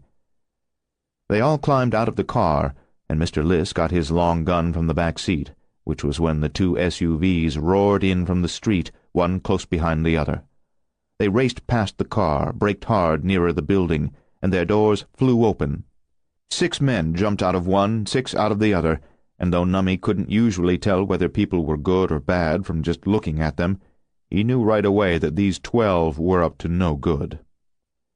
9 of them went toward the front door of KBOW, and 3 of them came this way, and Mr. List asked Xerox Bose if they were his people, and Xerox Bose said, "Yes, communitarians," which of course meant monsters. The old man fired the long gun 3 times fast, and it was so loud Nummy put his hands over his ears. Each shot seemed almost to lift Mr. List off his feet and jump him backward an inch or 2. But he must have had some practice with a gun like that, or else he was really lucky, so lucky that you could see why he was so sure the lottery ticket in his wallet would be a big winner. Each shot hit a monster and knocked him down, and Mr. List hurried forward to put the gun close on one of them at the throat and fired a 4th time, and Nummy gagged. The 2 shot-bad-but-not-dead monsters were getting to their feet, and Mr. List backed off, grabbing shells from one of his deep coat pockets and reloading as he moved. No sooner were they up than Mr. List shot them down again, and it looked like they would probably stay down this time. But the other 9 who had been walking toward the building stopped and looked back this way. Any monster Nummy had seen while going up and down the TV channels was always either growling and angry or flat-out furious. It didn't matter whether they came out of a flying saucer or out of a cave from the center of the earth or out of the black waters of a swamp. They were either ticked off or totally crazy furious. They didn't seem to know any other way to be, and these 9 coming now were no different. They sure weren't broken like Xerox Bose. Mr. List reloaded 2 shells even while the last 2 shots were echoing across the parking lot, and now he fired 4 times, faster than ever. 4 shots did more damage than Nummy expected, but then he remembered that each shot wasn't just 1 bullet. It was a lot of little lead balls that could hit more than 1 monster at a time. 5 went down, and 2 more staggered off balance, but there were 9, so 2 more kept coming. Nummy wanted to run, but there was nowhere he could go that they wouldn't chase him right into the ground. Mr. List didn't have time even to think about reloading the long gun. That's how close the 2 furious monsters were. So Nummy got ready to die, and he said a speed prayer. Some guy came out of nowhere and stepped up beside Mr. List holding a gun in 2 hands, and boy could he shoot. What seemed to happen was 2 shots in the head of the nearest monster, 1 shot in the head and 1 in the throat of the next one. This gave Mr. List a chance to put down his long gun and draw the 2 pistols from his coat pockets, and he started shooting the wounded monsters that were getting up for another try at him. They just didn't know when to quit. And the new guy was blasting them too. It was like July 4th, all the noise. When at last the 12 were on the ground, not moving, looking as dead as any roadkill on the highway, Mr. List and the new guy walked among them, looking them over, shooting 3 or 4 of them who were maybe not as dead as they ought to be. By now Nummy saw where the new guy came from. Behind Mr. List's stolen car stood an old Chevrolet, engine running, driver's door open wide. Although his ears were still ringing, Numbie could hear Mr. Liss say, "You shoot so precise you must be some kind of lawman from one of the more determined agencies, but I won't hold that against you." "Frost," the new guy said. "FBI." "Kill me," Xerox Bose said. "Don't kill him," Mr. Liss said. "He's one of them, but special." "One of them?" Mr. Frost said, alarmed, and backed away a couple of steps. "One of them chewed through my partner Daggett like it was a wood chipper and he was nothing but balsa." "And that's a builder," Mr. Liss said. "This is a different kind of them. He's a communitarian. He's bad, but not as bad as them bastards. He doesn't eat people." A hard shot cracked, and the windshield of one of the dead monster's SUVs exploded. On the roof of KBOW, huddled against the parapet and watching through the open crenel, Sammy Chakrabarti held his fire as the three got out of the car, waiting to see what they would do, which might tell him whether they were human or not. One was in a police uniform, which was problematic. If the cops were co-opted, then this wouldn't be a friendly listener inspired to visit by Mason Morell's stirring rhetoric. He seemed oddly placid, standing by the car in the snow, arms slack at his sides. He wasn't wearing a coat or hat. One of the other two was a dumpy little guy. Something seemed odd about him, too, although Sammy couldn't see what it was through the sheeting snow. The third was a grizzled old guy in a long coat. He fetched a shotgun from the back seat, which didn't make him either a villain or a hero in the current situation, though his hair was wild, and from a distance he looked a little crazy. When the two SUVs burst onto the scene and 12 men bailed out of them, Sammy was pretty sure they had mayhem in mind, but he couldn't be certain of their alien nature. He couldn't fire down on them until they attempted to force the front door. They never got a chance. The number of shots required to kill them proved they weren't human. Sammy didn't know if man-made men might kill one another the same way human beings did, but he was inclined to think they wouldn't. So most likely the three that got out of the first car and the shooter who showed up in the Chevy were his kind of people with real blood in their veins. Nevertheless, he wanted to have a dialogue with them before he let them into the station. He got their attention with a single rifle round through the windshield of one of the dead men's SUVs, and then he shouted down, "Who are you people?" When the guy on the roof asked them who they were, Mr. Frost shouted that he was from the FBI and waved some ID, but Mr. Liss right away took offense. "Who are you people?" the old man said, repeating the roof guy's question by making it sound as if it had been said in a snotty way, which it hadn't. "Who are you people? You gonna let in only fancy people who went to universities where every fool wears a tuxedo and spats? Only people drink tea with their damn pinkies raised? This town's falling apart, worse even than Detroit, and you have your nose in the air? You're not going to let in some funky old hobo because just maybe he stinks a little, which he damn well doesn't, because he's not wearing a top hat?" Numbie thought that Mr. Liss would wait for an answer to his question, but instead the old man sort of snorted a deep breath that puffed out his chest and lifted him taller, and he went on in his most angry voice. His face was so hot red in the parking lot lights that he ought to have melted the snow that stuck in his eyebrows. He talked right over the poor man on the roof, who started to say something. "Who we are is the very people who might save this miserable jerkwater from the plague of monsters your fruity announcer's been jabbering about on the air. I'm a hobo. This one here beside me is a dummy by anyone's reckoning, and one look at us would tell any fool we're as human gets. Go on, boy, do your part. Tell him you're a dummy." Numbie said, "He's right. I am. I'm a dummy, and always been one. I don't mind him saying it. He don't mean it in a mean way." Mr. Liss said to the guy on the roof, "This creature that looks like Officer Bozeman is one of the two kinds of monsters your town let overrun it. He's not one of the people-eating kind. Anyway, he's broken. He's no threat to anyone, though he'll test your sanity if you let him near a piano. All this morbid bastard wants is for me to kill him because his program won't allow him to kill himself. But damn if I'll kill him until he tells us everything we need to know to find what nest these sons of bitches come from so we can go in and burn it out. That's who we are, and if who we are isn't good enough for you, then you can just get in your Mercedes-Benz and drive yourself straight to hell." Nummie realized that Mr. Liss must have had his feelings hurt about a lot of things over the years, maybe since he was a little boy. That was really something to think about. The seeming void, silent and dark above, the snow materializing out of that inverted abyss, the houses bright or dark but each as still as a mausoleum, and the deserted white street from which this swaddling winter might have robbed all dimension if not for evenly spaced street lamps dwindling toward other neighborhoods. As the band and collet and prongs of a ring existed to display the gemstone, so it seemed to Rusty Billingham that everything his senses perceived in this glittering scene existed to display the jewel of a woman at the center of the intersection. From a distance of 70 feet as he approached her, walking the middle of the street, she promised to be extraordinarily beautiful, and when he was still 60 feet from her he knew that promise would be kept, perhaps more fully than he could imagine.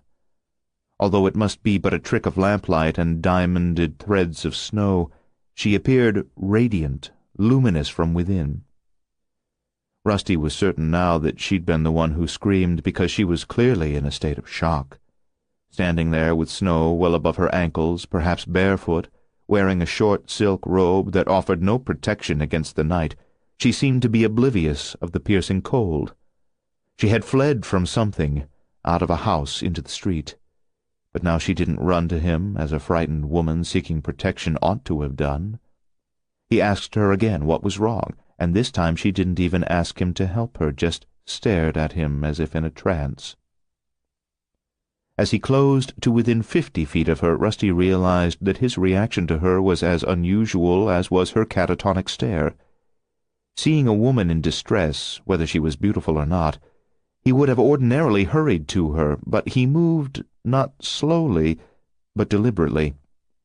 Unconsciously, some experience cautioned him, some reference to the past that he could not in the instant recall, and when the engine sound of a fast-moving vehicle rose from the west, Rusty came to a halt, still more than 40 feet from the woman. She turned her head to the right, peering along the cross-street toward the approaching vehicle, suddenly bathed in its headlights. She made no attempt to get out of its way, seemed rooted or perhaps frozen to the pavement. Braking, snow chains stuttering, a Chevy Trailblazer appeared and rolled to a stop beside the woman, its headlights now past her. 4 or 5 people were in the SUV. The front passenger window purred down, and a grandmotherly figure leaned out. "Honey, are you all right? You need some help?" Suddenly Rusty knew why he'd been inexplicably cautious. 4 years back, Afghanistan, a woman in a burqa, only her eyes revealed. She approached a checkpoint with U.S. Army security. He happened to be at a window half a block away when she detonated the bomb strapped to her body, out of the danger zone, but witness to the horror. The blonde's silk robe revealed the contours of her voluptuous body so completely that no bomb could have been concealed under it, but in some way that Rusty could not comprehend, she proved to be a bomb. The grandmother in the Trailblazer leaned out of the passenger window, asked the courteous question, and a thick, silvery jet of something like molten metal shot out of the flaxen-haired beauty into the older woman's face, and the face seemed to dissolve as she toppled over in her seat. The blonde and the silvery something were one and the same, and as the jet continued spewing into the SUV, she evaporated up from the street, leaving footprints in the snow, transforming entirely into that corrosive stream and fully invading the Trailblazer. People were screaming inside the SUV, maybe 4 people very loud, but then 3 not so loud, and the vehicle rocked from the power of what was happening in there, creaked and twanged, bounced on its tires, springs singing a tortured song. Only one person screaming now. A couple windows cracked but didn't break. Something splashed against the glass. Not blood, but maybe some blood in it. The driver wasn't in control anymore, most likely wasn't even alive, but the trailblazer continued across the intersection, jumped a curb, plowed into a hedge, came to a stop, canting to port. The last scream faded in a thin falsetto, but something continued to churn inside the vehicle, as if it were frenziedly feeding on remains. All was chaos in there, and Rusty could make no sense of the seething shapes he glimpsed. He took several halting steps toward the trailblazer as it coasted across the intersection, but by the time it shuddered to a stop in the hedge, he knew there was nothing he could do to help those people. There might be nothing he could do to save himself either, but he broke into a run. 55.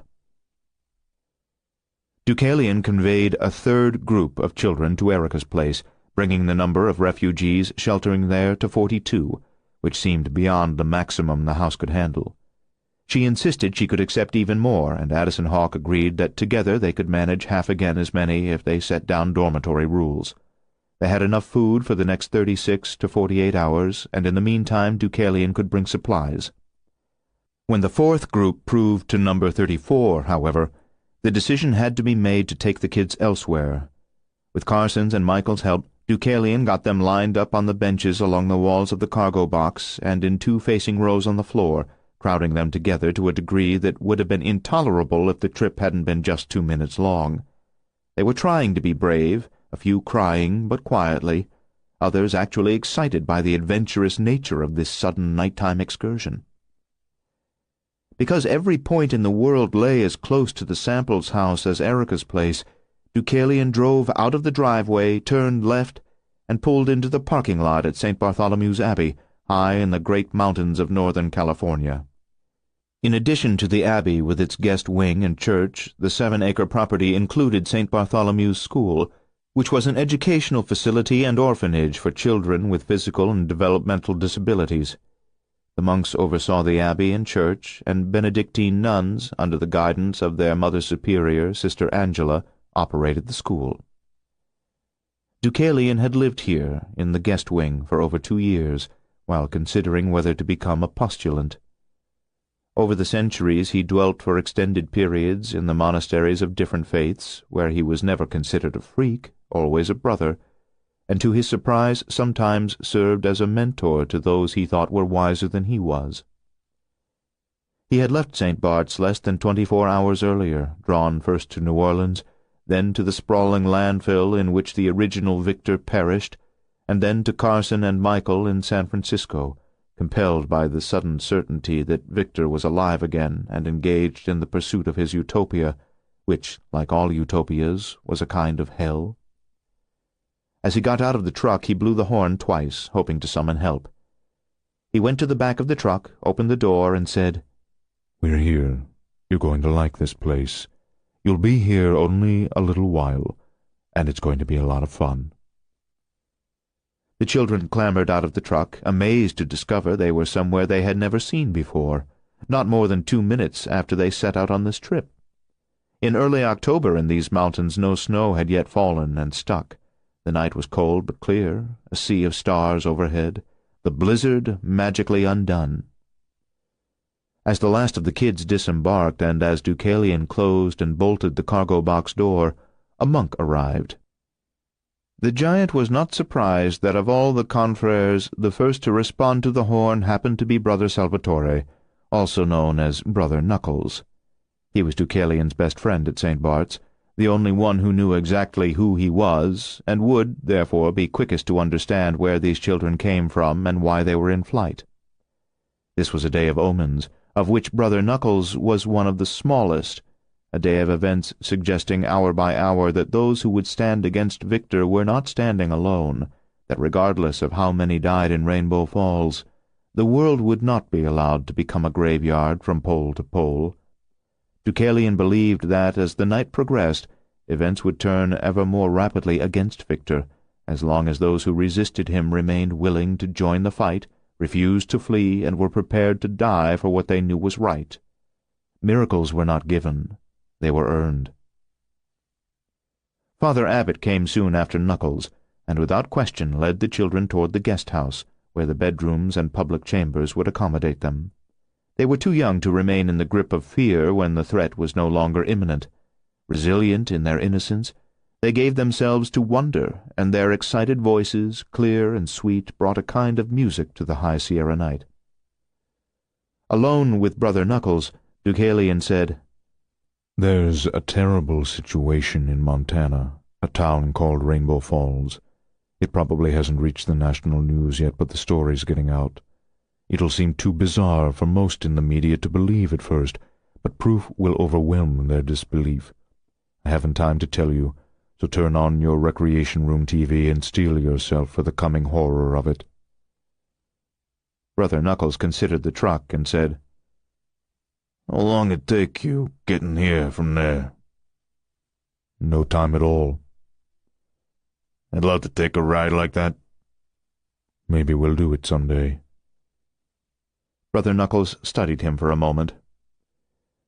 "If I was still the man I used to be, busting heads and betting ponies, I think maybe I wouldn't put a bunch of money on the chance any such ride will ever come to pass.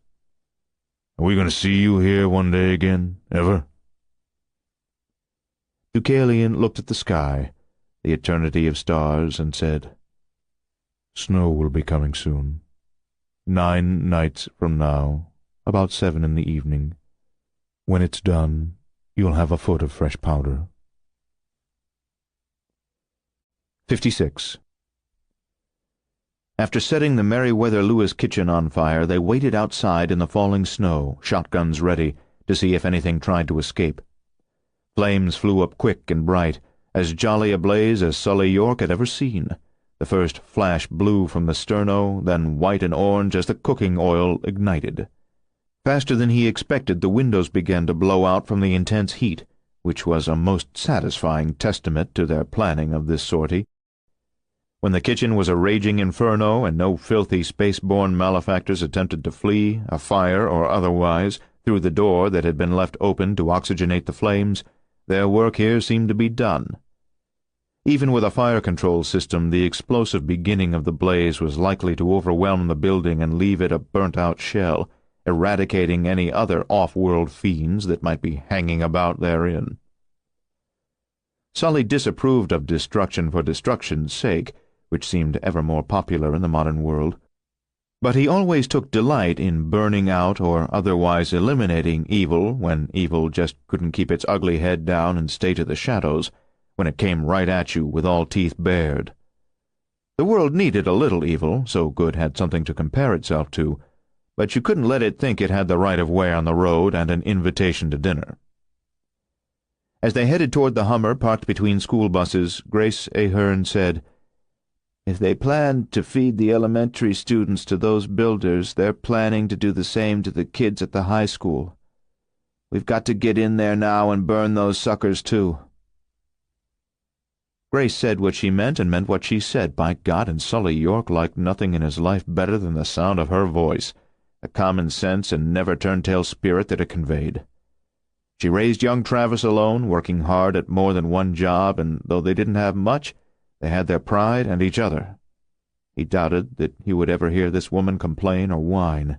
She was as incapable of self-pity as any of the crazy bastards in their day had been incapable of running from a fight or losing one. Bryce rode up front with Sully, and Travis sat in back with his mom, and that was just how it should be, for several reasons. Sully would have liked to spend half his time watching the street ahead and half watching Grace in the rearview mirror, but lacking one eye he couldn't be quite that distracted.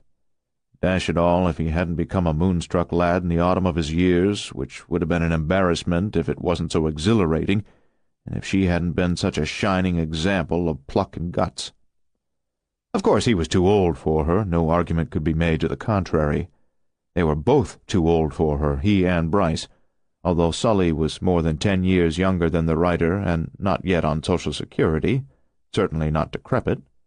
Yes, he was missing one eye, and one ear, and one hand, but he was also missing an appendix and a spleen, and no woman had ever held the lack of those against him.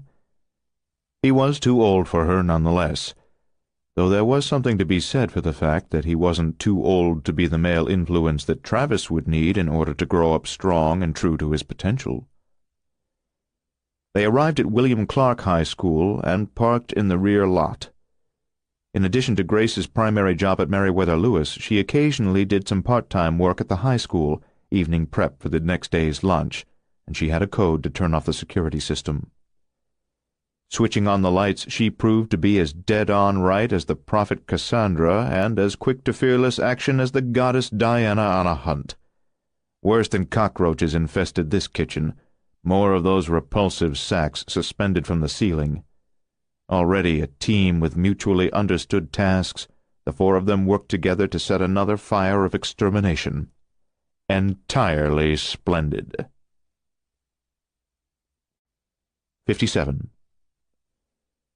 The plasma screens are positioned at far too many places in the hive. Excessive care has been taken to be sure that Victor Immaculate can be informed of developments in a timely fashion. When funds are unlimited, there is a tendency to over-design critical systems, and this is certainly an example of absurd redundancy. The screens are everywhere. They are ubiquitous. He wishes only to walk and think, to allow the invigorating torrents of brilliant ideas, theories, and analyses to pour through his singular mind. But everywhere he turns there is a plasma screen taunting him with its three-note alert. They are annoying in the extreme. None of the news is of any import, the usual gnats in the path of the communitarian war machine. The builders gestating in cocoons at Meriwether Lewis School are no longer transmitting their progress. This is not a problem with those builders, however, but it is yet another malfunction of the monitoring equipment, which is worse than government surplus, which is government surplus made in China. And now the communitarians sent to the radio station to retake it have also ceased transmitting. Of course, the problem is not in the communitarians, for they are an unstoppable force, perfectly designed and manufactured. Any problem is here on the receiving end, the less-than-adequate Chinese-made monitoring equipment failing yet again, no doubt sabotaged by disgruntled laborers in Shanghai or Shenyang or Guangzhou, who didn't think they should be working for $2 a day and therefore take out their anger on total strangers who are using their products half a world away. Idiot human economic systems. The answer to every little glitch is the same, and Victor moves on without repeating it, because the communitarians are at all times operating according to that directive. Consult the master strategy and tactics program, apply the appropriate remedy, and press forward without delay. Of the virtually infinite number of problems with human beings, one of the worst is the economic systems that they create. Whether capitalism or communism or something between, they are all grossly inadequate, and essentially for the same reason. Every system relies on workers who expect to be compensated in some way for their labor. That isn't the case with communitarians. They do not need money to go to a movie or to attend a concert, or to purchase the latest novel by the current literary darling. They have no interest in such things. They don't need money for cars or for new clothes, because they just take what they need.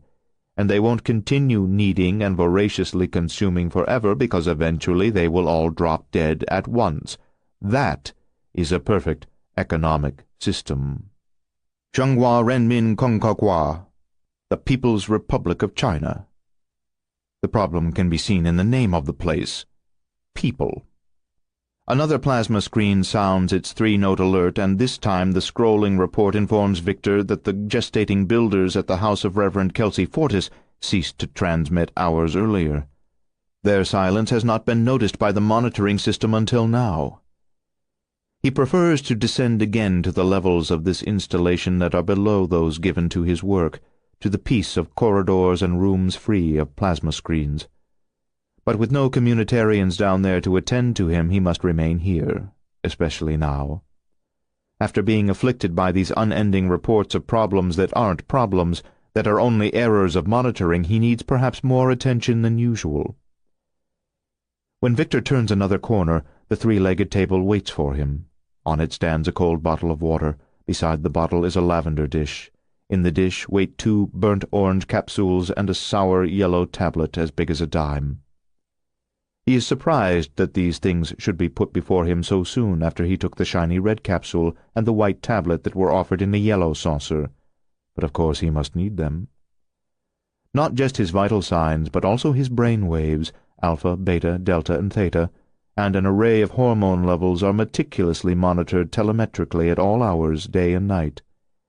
In the interest of having the fullest power of his unprecedented intelligence at his command 24/7, he developed a brilliant regimen of natural substances, herbs, exotic spices, ground roots, ultra-purified minerals, and a wide array of pharmaceuticals in exquisitely measured doses, which are provided to him as the telemetric data indicate he requires them.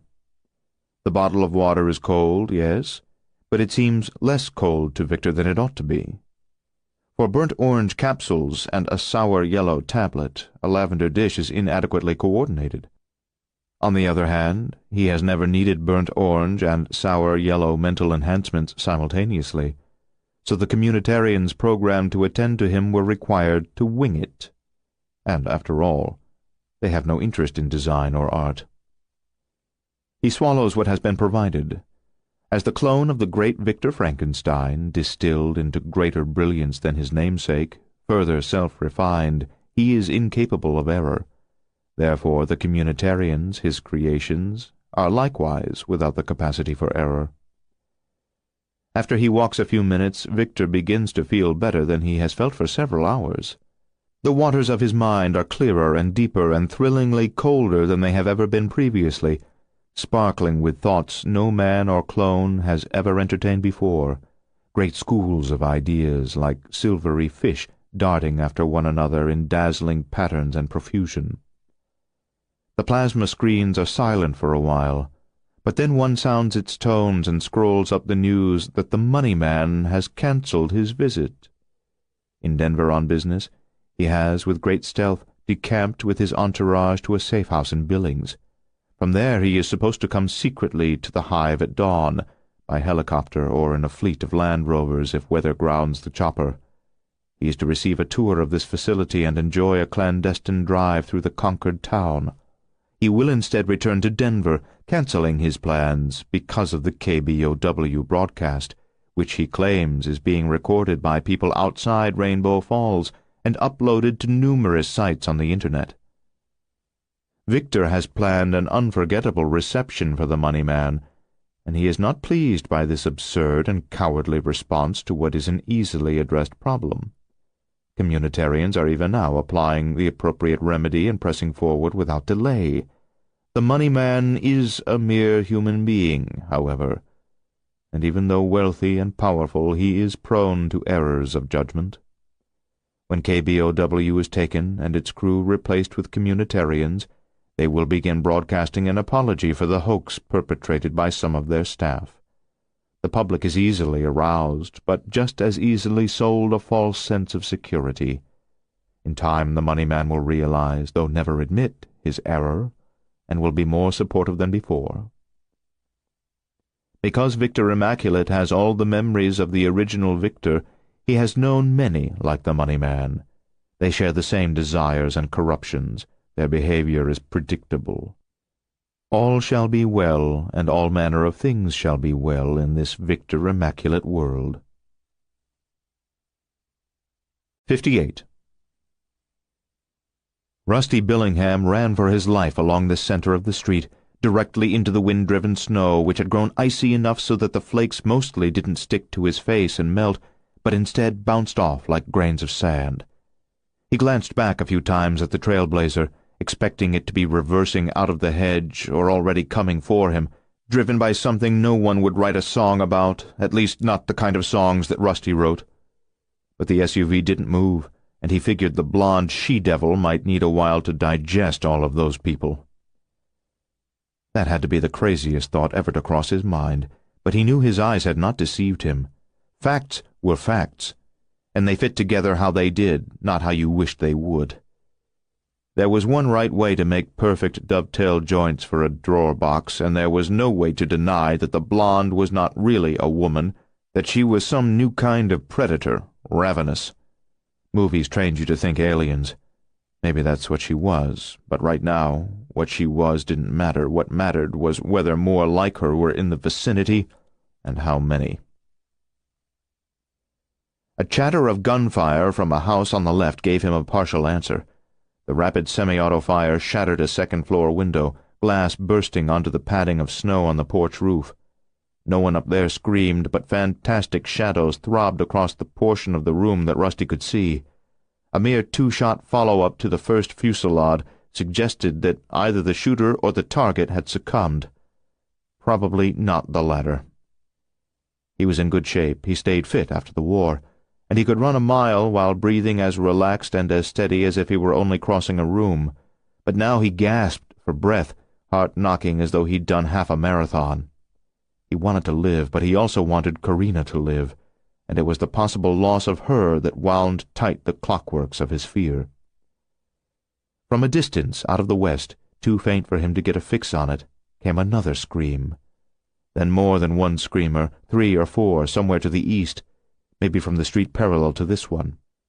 As Rusty reached the next intersection, 2 big German shepherds raced along the cross street, as silent as ghost dogs, too terrified to bark, in flight from something that not even dogs of their size and fabled courage dared to confront. Running through the intersection in the wake of the dogs, Rusty saw something pulse in the sky far off to the east, a pale yellow light at first, but suddenly brighter and orange. Not a mothership descending with more stormtroopers like the one who attacked the Trailblazer, not an object at all, but a fire reflecting off the low clouds and the streaming snow. Something was burning out there. Judging by the spreading glow, it had to be a large structure. One moment he was walking home in the snow on an evening like any other, and the next moment the gates of hell were open and the world was full of demons. He knew that other places were hells and potential hells, but not Montana. Elsewhere in the world you could buy 1,000 flavors of crazy, but only a few were for sale here. Carina Ringwald lived in the next-to-the-last house in this block on the right. Look at it. Not grand, yet beautiful, built with loving care and maintained with pride, a place that said home, that said love and family. Not a place Norman Bates would live, or Charles Manson, not a place where bad things should ever happen, but they could. You always had to remember that they could. The porch light was on, amber panes in a copper lantern, her invitation to him. She had prepared dinner for them. He heard music inside, Rod Stewart singing, "Someone to Watch Over Me." Rusty rang the bell, pressed it again without waiting for the first passage of chimes to finish. Suddenly he wondered what he would do if it wasn't Carina who answered the bell, if it was another one like the blonde in the blue robe. He retreated 1 step, 2, terrified that he was too late. Carina opened the door. Rusty had never been so glad to see anyone in his life. She was smiling, relaxed. The music prevented her from hearing the sounds of rising chaos outside. As she opened the door, she said, "Our special tonight is pot roast." She read his face at first glance, and her smile froze. What's happened?" Rusty glanced back at the street, deserted for now. He didn't strip off his boots, but instead reached for her hand, crossed the threshold, closed the door, and locked it. He switched off the porch lamp, the overhead foyer fixture. "Turn out the lights, every room. They might think there's no one here. They might not come in." Bewildered, she said, "Who?" He went into the living room, extinguished lamps. "First the lights, then I'll explain." "Rusty, you're scaring me." "Damn it, I mean to. Hurry!" He never raised his voice to her. She knew him too well to take offense, and she hurried off to do as he wanted. Rusty clicked off the CD player and made his way through the gloom to stand beside an open panel of drapery to one side of a living-room window. He had an angled view of the street, looking south, the direction from which he had come. Nothing out there, no vehicles, no women who weren't women, no fleeing dogs. Carina returned through the dark house into the living room. "Where are you?" "Here," he said, and guided her to stand on the opposite side of the window from him, so they faced each other with the width of it between them, neither of them directly in front of glass. He could see her as a shadow and a pale face barely illuminated by the weak influx of the street lighting. "I tried to call 911, she said. "The phone doesn't work." "Keep a watch north on the street. I can see south all right." "You've given me goose pimples. What am I watching for?" "Anything. Tell me the moment you see anything. There was this woman standing in the street, just standing there like in a trance. She asked for help. That's what she said. Help me. And I started toward her. These people drove up in a trailblazer, rolled down a window to ask her if something was wrong, and she killed them all." "Oh, my God." "If I'd been closer, she would have killed me." "Shot them?" Karina asked. "What, she just shot them?" Rusty's mind was spinning, thinking what else he ought to do. "My footprints in the snow. Up the walkway and onto the porch. Maybe they won't come right away. Maybe there'll be enough time for wind and snow to erase the prints on the walkway." "They? You said a woman." "Keep a watch on the street. Don't look away from the street. There's more than one. They're killing people all over town. Outside you can hear it. Screams, gunshots. Something's on fire way over to the east. But no sirens. No one seems to care. Maybe because there aren't any firemen to respond." "Rusty, you don't joke like this." "No, I don't." The aroma of pot roast and parsley potatoes alerted him to another danger. "If they come in here, dinner nearly on the table, they'll know we're in the house. No matter where we hide, they'll keep looking until they find us. Listen, we can't hole up here. Our best chance might be to stay on the move like the dogs till we can find help." "Dogs?" "I've never seen dogs so terrified." She said, "Here come some people walking right up the middle of the street." Rusty couldn't see them from his angle, but he had no illusions that the cavalry had arrived. This was moving as fast as a firefight, except this enemy didn't need guns, and Rusty didn't have one. "How many?" "8. They're strange." "Strange how?" "Walking 2 by 2, just staring ahead. Walking, but it's almost as if they're marching. 5 women, 3 men, none of them dressed for the weather."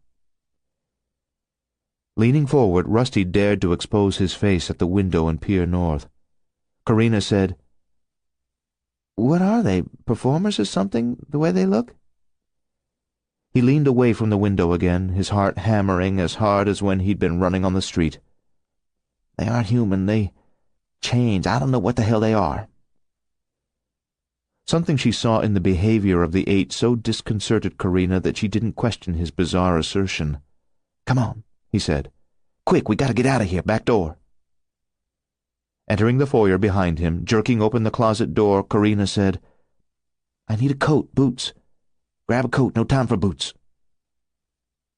She shrugged into the coat as they followed the hall toward the back of the house. Rusty led the way. As he crossed the threshold into the dark kitchen, he saw a figure looming on the back porch, a half-seen face at a window. He retreated into the hallway, pulling her with him. "One already out there." As they followed the hallway toward the foyer, the door chimes sounded. One of the things must be on the front porch. "Upstairs," he whispered, holding her hand to prevent her from falling if she lost her footing on the unlighted staircase. 59. At the Snyder house, Chief Raphael Jaramillo and his communitarian equal, Deputy Kurt Nevis, found Warren Snyder, general manager of KBOW Radio, in an armchair in his living room. The wife, Judy Snyder, and their 19-year-old son Andrew sat on the sofa. They were still because they had been told to remain so, though their eyes jittered with terror. Much earlier they should have been picked up and taken away to be rendered by a builder at one of the warehouses, but here they were. The son appeared to have urinated on the sofa. Judy Snyder's replicant had been left here to oversee these 3, but she was not with them. Jaramillo and Nevis found her nude in the kitchen. The unclothed replicant was on her hands and knees beside a bucket of pine-scented cleaning solution, scrubbing the floor with a brush and various sponges. She did not look up at them, but remained focused on the floor tiles. "What are you doing?" Jaramillo asked. She said, "There was no neatness in this house. Where there is no neatness there can be no order. They have a cat. It sheds enough for a dozen cats. Hair, hair, Hair everywhere. I'm glad we're killing all the cats, too. I swept, and finally there wasn't any more hair, though I haven't looked on the upper floor yet. I'm sure it's a mess. I threw the litter box in the trash. It was disgusting. But cat hair and kitty litter isn't the half of it. These kitchen counters needed to be scrubbed, especially the grout. The grout was filthy, and the refrigerator, and now these floors. I'm going to be hours on these floors, especially the grout. "Why are you nude?" Armillo asked. I noticed my clothes were wrinkled. It really bothered me. I couldn't get my mind off my wrinkled clothes. I couldn't think. So I stripped out of them and ironed them, made them perfect, and put them back on. But you know what happened then? I hardly did anything, just a little more sweeping, and I could see a few wrinkles in them again. I had to take them off and iron them, and then they were wrinkled again. So I took them off and ironed them and didn't put them on, just hung them so they'll stay wrinkle-free. "Does Warren have spare keys to the radio station? Where does he keep them?" Vigorously scrubbing the soiled grout between the floor tiles, Communitarian Judy said, "I don't know. I didn't download the stupid bitch's memories. I didn't need to because I didn't have to pass for the stupid bitch except to set her idiotic son up to be nailed by his replicant." Armillo returned to the living room while Deputy Nevis remained to watch Judy scrub the floor. "Warren," the chief said to the KBOW general manager, "do you have spare keys to the radio station?" Warren Snyder's mouth trembled, but he didn't reply. "You can't avoid answering me," Armillo said. "You have no will to resist." Haltingly, Warren told him where to find the keys. They were in a utility drawer in the kitchen. When Chief Armillo returned to the kitchen, Deputy Nevis was on his hands and knees using a sponge to help Judy clean the floors. "What are you doing?" Armillo asked. "The only virtue is efficiency," Nevis said. "The only sin is inefficiency. You can't have efficiency in a disordered environment." "Yes, but this isn't your environment. Get up and come with me." The utility drawer contained numerous keys. Fortunately, they were labeled, although not in a consistent fashion. In 49 seconds, the chief found the KBOW keys. In an organized drawer, he would have snatched them up in 1 second, 2 at most. He was tempted to put things right here, but then he closed the drawer. Deputy Kurt Nevis, being Chief Armillo's equal in all ways as a communitarian, decided not to accompany him to the radio station, but instead to remain at the Snyder residence to scrub the baseboards. He had noticed they were in urgent need of attention. 60. When Deucalion drove out of the parking lot at St. Bartholomew's Abbey and immediately into the driveway at the Samples house, Carson O'Connor was waiting. She stopped him from getting out of the truck and spoke to him through the open door. "Only 3 new kids here. Michael's keeping them entertained. Big news is the radio station. There was a failed attack against the place. They've got an FBI agent on air with Mason Morrell, some guy named Frost. And they say they've got one of Victor's new people. He's come over to our side." Deucalion's eyes pulsed with the light of another place, another time. She remembered when first she'd seen those eyes in New Orleans, in Bobby Allwine's apartment, where everything was black, floor, walls, ceiling, furniture. She was wary of Deucalion back then, but not afraid, because she would never give anyone the satisfaction of controlling her with fear. Into her suspicion he had said, "I'm not the monster anymore. I'm your best hope." He was right about that, and it was still true. Looking down at her from the driver's seat of the truck, he said, "This is the moment, Carson. We'll finish it now, finish him. I've been given reasons to believe this is his last day, and in case he finishes me or you and Michael, or all of us, as we take him out, it's been an honor knowing the 2 of you, being your friend and ally." She reached up and took one of his enormous hands in both of hers. At first she could not speak, only hold fast to him, but then she said, "You will not die." "I'm long overdue for death. Every human being is born with the dead, but I was born from the dead and don't fear my end. I love this world, its beauty, but there could be nothing better than to die in its defense." "Even if you die," she said, you will not die forever." He smiled, and the light pulsed in his eyes, and he said, "Give Scout a kiss for me." As she stepped back, he pulled shut the door. She watched the truck turn through a half-circle and vanish. Arriving from the sample's driveway, the truck ran over dead men lying in the KBOW parking lot. They were not men, of course, but Victor's newest race, who encountered a far better armed resistance than they could ever have anticipated. Getting out of the truck, Deucalion realized that these foiled attackers hadn't been dead for a long time, only minutes. Those over whom he had not driven were covered by just a thin dusting of fresh snow. He stepped around a corpse and into the engineer's nest in the building. "You've captured one of them?" Ralph Nettles looked up from the control board, not in surprise, but with a "what's taken you so long" expression. Not me. Some cranky old guy. He's in Sammy's office with a replicant of a cop named Barry Bozeman. 61. As Rusty Billingham reached the top of the dark staircase with Carina, the door chime sounded again. This carillon was pleasant in ordinary circumstances, 2 bars of something classic, perhaps a piece of Beethoven, but now each note was icy and sinister, vibrating through him as if his spinal column were a tubular bell. Pressing the bell push twice in rapid succession at a dark house seemed to be a taunt, if not mockery. They were saying, "We know you're in there. If you won't come out to play, we'll bring the game to you." Windows opened onto the back and front porch roofs, but one of these killers, whatever they might be, was on each porch. No way out, only farther up. "You've got an attic?" Rusty asked. "Yes, but where's the entrance to it? The master bedroom closet?" Glass shattered. The sound seemed to come from the back of the house. "Show me the way," Rusty said. "Quick!" He had been on the second floor of her house only once, on a tour before dinner, each of them with a glass of good red wine, the evening thoroughly pleasant, the world so normal then. She knew the house better than he did, and even in the dark, with only the ambient light of the night pressing at the windows, Carina led him along a hallway, through a door, across the bedroom, and into the walk-in closet. As more glass shattered downstairs, Rusty closed the door behind them and fumbled for the light switch. A cord hung from a ceiling trap door. He pulled, and the trap swung down on heavy-duty springs, revealing a folded ladder attached to it. Carina said, "But there's no way out of the attic. We'll be cornered up there."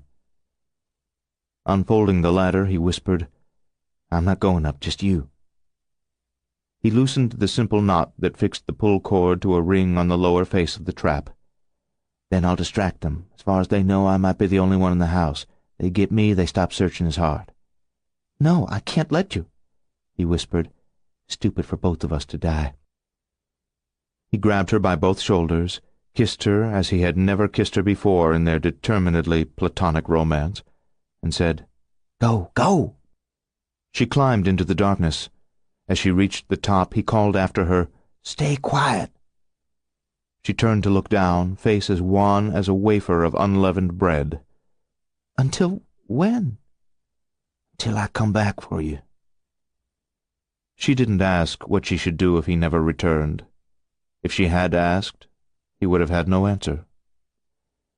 When Rusty folded up the ladder, the counterweighted trap swung shut with a soft thump that made him wince, closing Carina in the attic. He tucked the detached pull cord onto a shelf above her hanging clothes.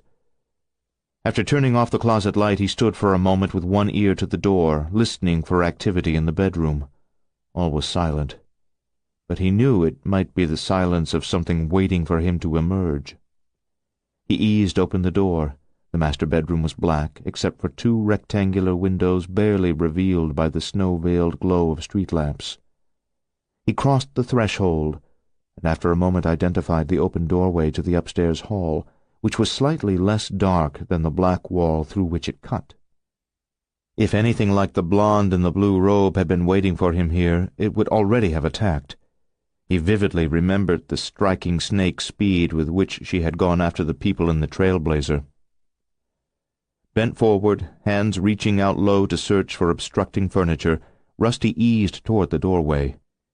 He needed to get as far as possible from the master bedroom before calling attention to himself and drawing them away from Corina.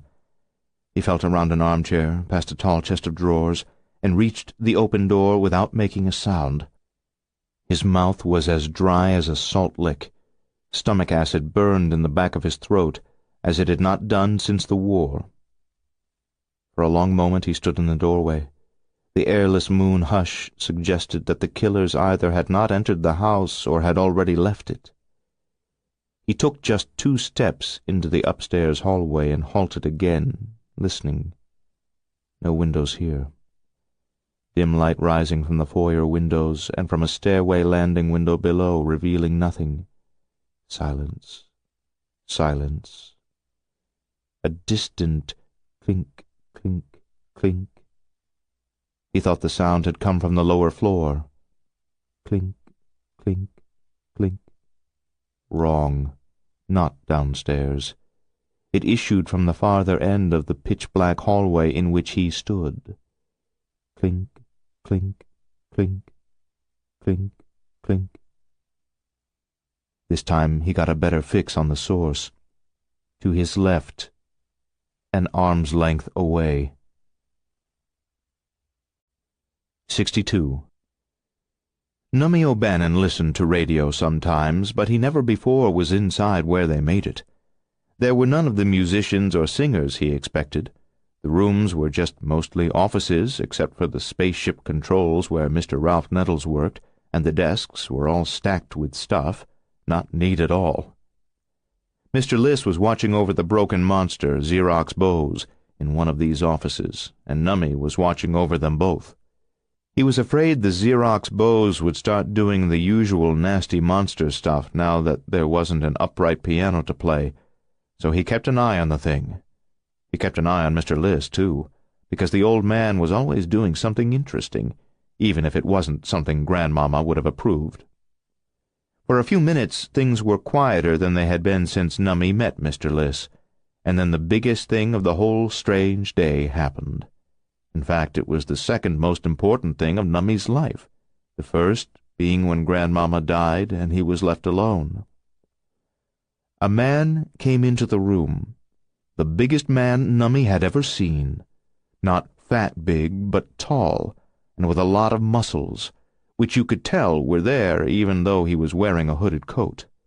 He was bigger than Buster Steelhammer, the wrestler, and his hands were so large he might have been able to do disappearing tricks with apples the way magicians did with coins.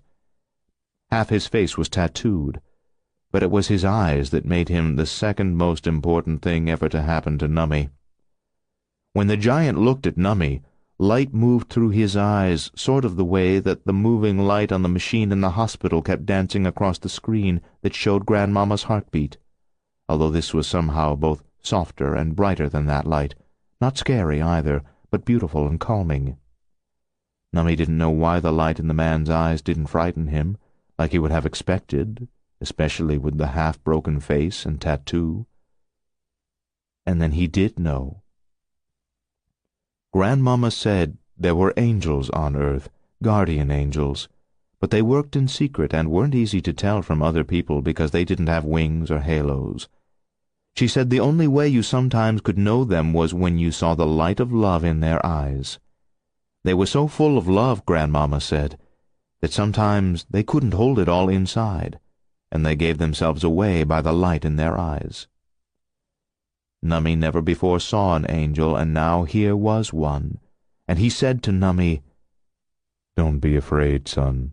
You'll live through this night. 50 days from now, all will change for the better." The angel turned his eyes toward Xerox Bose, stared at him a long moment, and then said to Mr. Liss, "You claim this replicant is broken." Mr. Liss must not have seen the angel light in the big man's eyes, or if he did see it, maybe he didn't know what it was. To the old man, the most important thing was one little word the angel used. His eyes bugged out, and his hair seemed to stand on end more than usual, like a cartoon animal sticking its paw in an electric socket, and all its fur going gzzz. Claim, Mr. Liss said. Claim? Is that a weasel word so you don't have to say to my face you think I'm a lying son of a bitch? You walk in here like you own the joint, your fancy face tattooed more than some rock star's butt. Cartoon animal sticking its paw in an electric socket and all its fur going gzzz. Claim, Mr. Liss said. Claim? Is that a weasel word so you don't have to say to my face you think I'm a lying son of a bitch? You walk in here like you own the joint, your fancy face tattooed more than some rock star's butt, and you make smarmy suggestions Conway Liss is a liar?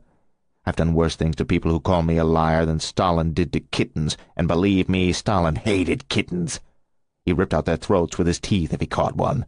This thing that was supposed to call itself Barry Bozeman is broken so plain any fool but you can see it. Look at his hangdog face, his whip-dog posture in that chair. He's programmed not to kill himself, wants me to kill him, but I won't do it until I'm damn good and ready to kill him. Nobody tells me when to kill him. Not even some pathetic broken Frankenstein monster. Numbie saw the angel react to the name Frankenstein, but he didn't ask if Mr. Liss was crazy or call him a liar. He didn't say anything more at all to the old man, but he went to stand over Xerox Bose, staring down at him. Xerox Bose asked the angel to kill him, and Numbie thought the angel would say that he couldn't, that it wasn't something an angel could do. Instead, he said in the most tender way, "I am your brother. 200 years separate our births. Do you recognize me?" Xerox Bose stared up into the angel's eyes for a long time and then said softly, "I don't know." Mr. Liss became upset about the brother thing and wanted to know if this was some kind of hellish monster convention. Nobody, not even Numbie, paid attention to the old man's rant. The angel asked Xerox Bose, "What is your life?" "Misery." "Shall we stop him forever?" "I can't lift a hand against my Maker." "I think I can, and will. Where is he?" "The hive." "Perhaps you're not broken." "But I am." "Perhaps you're here to lure me into a trap." "No." "Help me to believe I can trust you," the angel said. "How?" Xerox Bose asked. "He doesn't call it the hive." "No, it's our word." "What does he call the place, the front organization behind which he works?" Xerox Bose said, "Progress for perfect peace." After a silence, the angel asked, "Do you know where that is?" "Yes." "Show me." Xerox Bose got up from his chair, and the angel led him into the hallway. Numbie followed, interested in anything an angel might do, and Mr. Liss tagged along behind, grumping about something. They went to a map on a wall in another office, and the angel said it showed KBOW's broadcast reach, whatever that was. He pointed out what was Rainbow Falls and what was the county, and some land beyond the county, and he asked the Xerox Bose to point to the place called the Hive. The monster pointed. The angel said they would go there together, and if it was the place the monster said it was, then the angel would give him the grace of a quick and painless death. Which sounded nice, except for the death part. Turning away from the wall map, looking hard at Mr. Liss, the angel said, 50 days from now, you get your chance. Use it well. Mr. Liss was only grumbling under his breath through this map stuff, but now he got fired up again. Damn it all, first you just about flat out call me a liar the moment we meet. Now you insinuate what? That I don't usually do things well? Considering I didn't get half my face wrecked as bad as a runaway train and then try to hide it under some stupid psychedelic ink work, I suspect I'd take care of business a lot smarter than you do. Instead of answering Mr. Liss, the angel looked at Numbie and smiled. He put a hand on Numbie's head and smoothed his hair, almost exactly like Grandmama used to do. and Nummy's eyes filled with tears, though he didn't know why. He was blinking away those tears when the next thing happened, so he couldn't be sure he saw it like it really was. But it seemed that the angel took Xerox Bose by the arm, turned with him as if to leave the room, but vanished in the turning. Mr. Liss let out a terrible 7-word curse that it was good the angel couldn't hear, and ran into the hallway looking for the vanished two. But he didn't find anyone. Nummy followed Mr. Liss back to the room where they had been watching over the Xerox Bose. They settled in chairs, and Nummy watched the old man, who sat for a while, leaning forward with his head in his hands. Nummy wanted to ask if Mr. Liss had a headache, and if he could get him some aspirins, but he didn't want to stir up the old man with a wrong word. After a while, Mr. Liss looked up at Nummy. "Peaches, you remember earlier when I told you this was a lot bigger than space aliens or Frankenstein, that there was a way bigger evil in town tonight?" Nummy nodded. "A bigger evil? And something else, too?" "I told you we should have been dead 10 times over, and I'm pretty sure I know why we aren't." "You said you'd explain that part later." "Well, the reason we're not dead, the reason I'm not dead, is because of you and the way you are. I won't explain more now. What I want to say here is, for a while I forgot what I said earlier. I forgot all that about something very big at work tonight, and I just went back to being me. Well, I've just been chastened. You know what that means?" "No, sir," Nummy said. "I've been humbled. I've just been given to see myself as what I am, what I insist on being. Peaches, I'm going to try my best to do right by you, but when I slip back to being like what I've always been, don't pay any attention to me. I'll get better in a while. I'm a shiftless, irritable, intemperate son of a bitch and a world-class people-hater, and maybe I can change, but I can't change easily, or overnight." Surprised, Nummy said, "What people do you hate?" All of them I ever met. Except you." 63. When Carson returned to the house after seeing off Deucalion on what might be his final confrontation with Victor, Michael was in the living room, playing his "Where have I hidden your nose" game with the 3 young children waiting to be evacuated, and the kids were giggling with delight.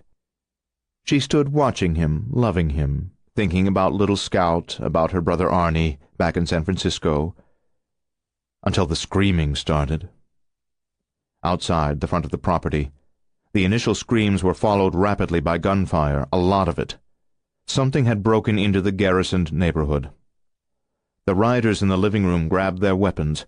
One of them dashed to the bolted front door and dropped a length of 4x6 lumber into sturdy steel brackets that had been bolted onto the jamb, providing extra resistance to an assault on that entrance. Carson glanced into the adjoining dining room, where the ever-ready riderettes were abandoning their culinary chores and picking up their guns. She knew, maybe they all knew, that this war wouldn't be won with firearms.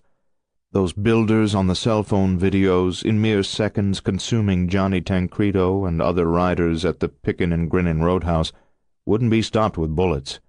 They wouldn't be defeated with anything that might have brought down an ordinary assailant.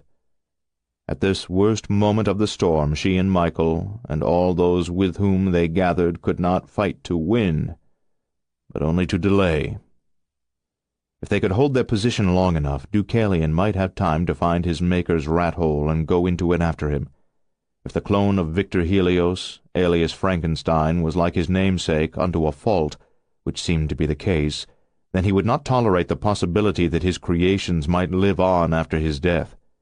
As in Louisiana, killing Victor would ensure the death of every creature spawned in his laboratories. The gunfire stopped. Screams gave way to shouts of confusion. Something slammed hard against the front door. The deadbolt and the bracing lumber held through the first impact, the second, the third. To the left of the door, a window shattered. Backlit by a porch lamp, a young woman's blonde hair registered as an otherworldly nimbus around her head, and in the outflowing light of the living room, her exquisite face seemed to absorb the light and return it in a radiance twice as bright as the lumens she received. She was without doubt a builder, but she didn't appear calm and beatific like the builders in the opening frames of the Roadhouse videos. Her feverish blue eyes burned with hate. Her toothpaste commercial perfect teeth were bared in an unvoiced snarl. She appeared savage, eager, driven by some unthinkable need. The riders had fortified the window with bars of 2x4 lumber. These infuriated her, and she clawed at them, tearing away splinters of wood. She opened her mouth as if in a scream, but what issued from her was a sound partly like a garbage disposal grinding up half-spoiled fruit, and partly like a cackling animatronic witch in a carnival fortune-telling machine. From her mouth puffed a thin, silvery plume, as though she had coughed out lungfuls of twinkling smoke. But then the small cloud raveled back between her lips. One of the riders stepped past Carson, thrust his shotgun between the 2x4s, and pumped 4 rounds into the builder's face, the thunderous crashes echoing deafeningly around the room. She received the deadly pearls of buckshot with no more effect than they would have caused if fired down into a still pond, a froth of emulsified flesh, brief holes, turbulence in her tissues, and then the smoothness of the surface reasserted. The builder vomited what appeared to be a mass of wet ashes, brightened with silver sequins, which flowed around the smoking barrel of the shotgun and tore it from the hands of the startled rider, who fell back and scrambled out of the way. Like a tentacle, the repulsive gray mass retracted through the 2x4s, taking the weapon with it, seeming to dissolve it even as the walnut stock clattered against those wooden bars and vanished into a sucking maw so grotesque that Carson would be no longer able to think of the creature as she, regardless of the form in which it might choose to manifest. In fact, the builder didn't return to its Miss Universe mode, but in a frenzy of rage, assuming any human emotion could be assigned to it, the thing entered the house as a swarm. It churned between the 2x4 bars in 3 streams, but the 3 coalesced into one in the living room. Michael herded the children into a corner. He offered himself as a human shield for them. As the swarm ascended to the ceiling, Carson returned to her husband's side. They both held urban snipers which could stop cold a charging bull, but couldn't halt a builder. The swarm of nano-animals circled overhead, buzzing and hissing, exploring the limits of this space, as if the billions of them were conferring about what to devour next. Intuition seemed to have brought the same message to everyone in the living room, to the riders as to Carson and Michael. The swarm might be attracted to movement, and whoever moved first might be the first to die. 64. Deucalion and the Bozeman replicant arrived on the End Times Highway in driving snow. A straightaway swept down from the crown of a hill behind them and faded ahead westward, still white lanes dwindling into falling white flakes, all the whiteness flowing into a darkness that at this moment seemed eternal. On both sides of the road were great dark formations of evergreens, like the rising walls of some vast castle, their boughs not yet fully flocked, the faint scent of them almost sweet in the crisp cold air. No tire tracks cut through the blanketed pavement, which wasn't surprising, considering that no one lived along these 24 miles of road. The night lay as quiet as if back in the day the Cold War had turned hot, atomizing and irradiating all humanity into oblivion, leaving a world where the only significant noises were of occasional seismic events, moving water and wind. "Where?" Deucalion asked the replicant whose arm he gripped. "Directly north, into the forest at least 200 yards. 300 might be better." "Take the step with me," Deucalion said, and transported them into the forest. Gloriously wild and vast, yet intimate in its every tree-defined space, the forest might be a cathedral by day, though it was a series of chapels by night. This must seem to be a blind black wilderness to the replicant, but to Deucalion it was an array of chambers receding one into the other in every direction, the air scented and flavored by the natural incense of pines and alpine firs. Because during the day little sunlight reached the forest floor, no brush obstructed, and until the weight of the limb-borne snow caused boughs to bend sufficiently, only flurries of flakes found their way through the evergreen canopy to plant small cold kisses on his face. "Where?" he asked again, and the replicant said, "Down."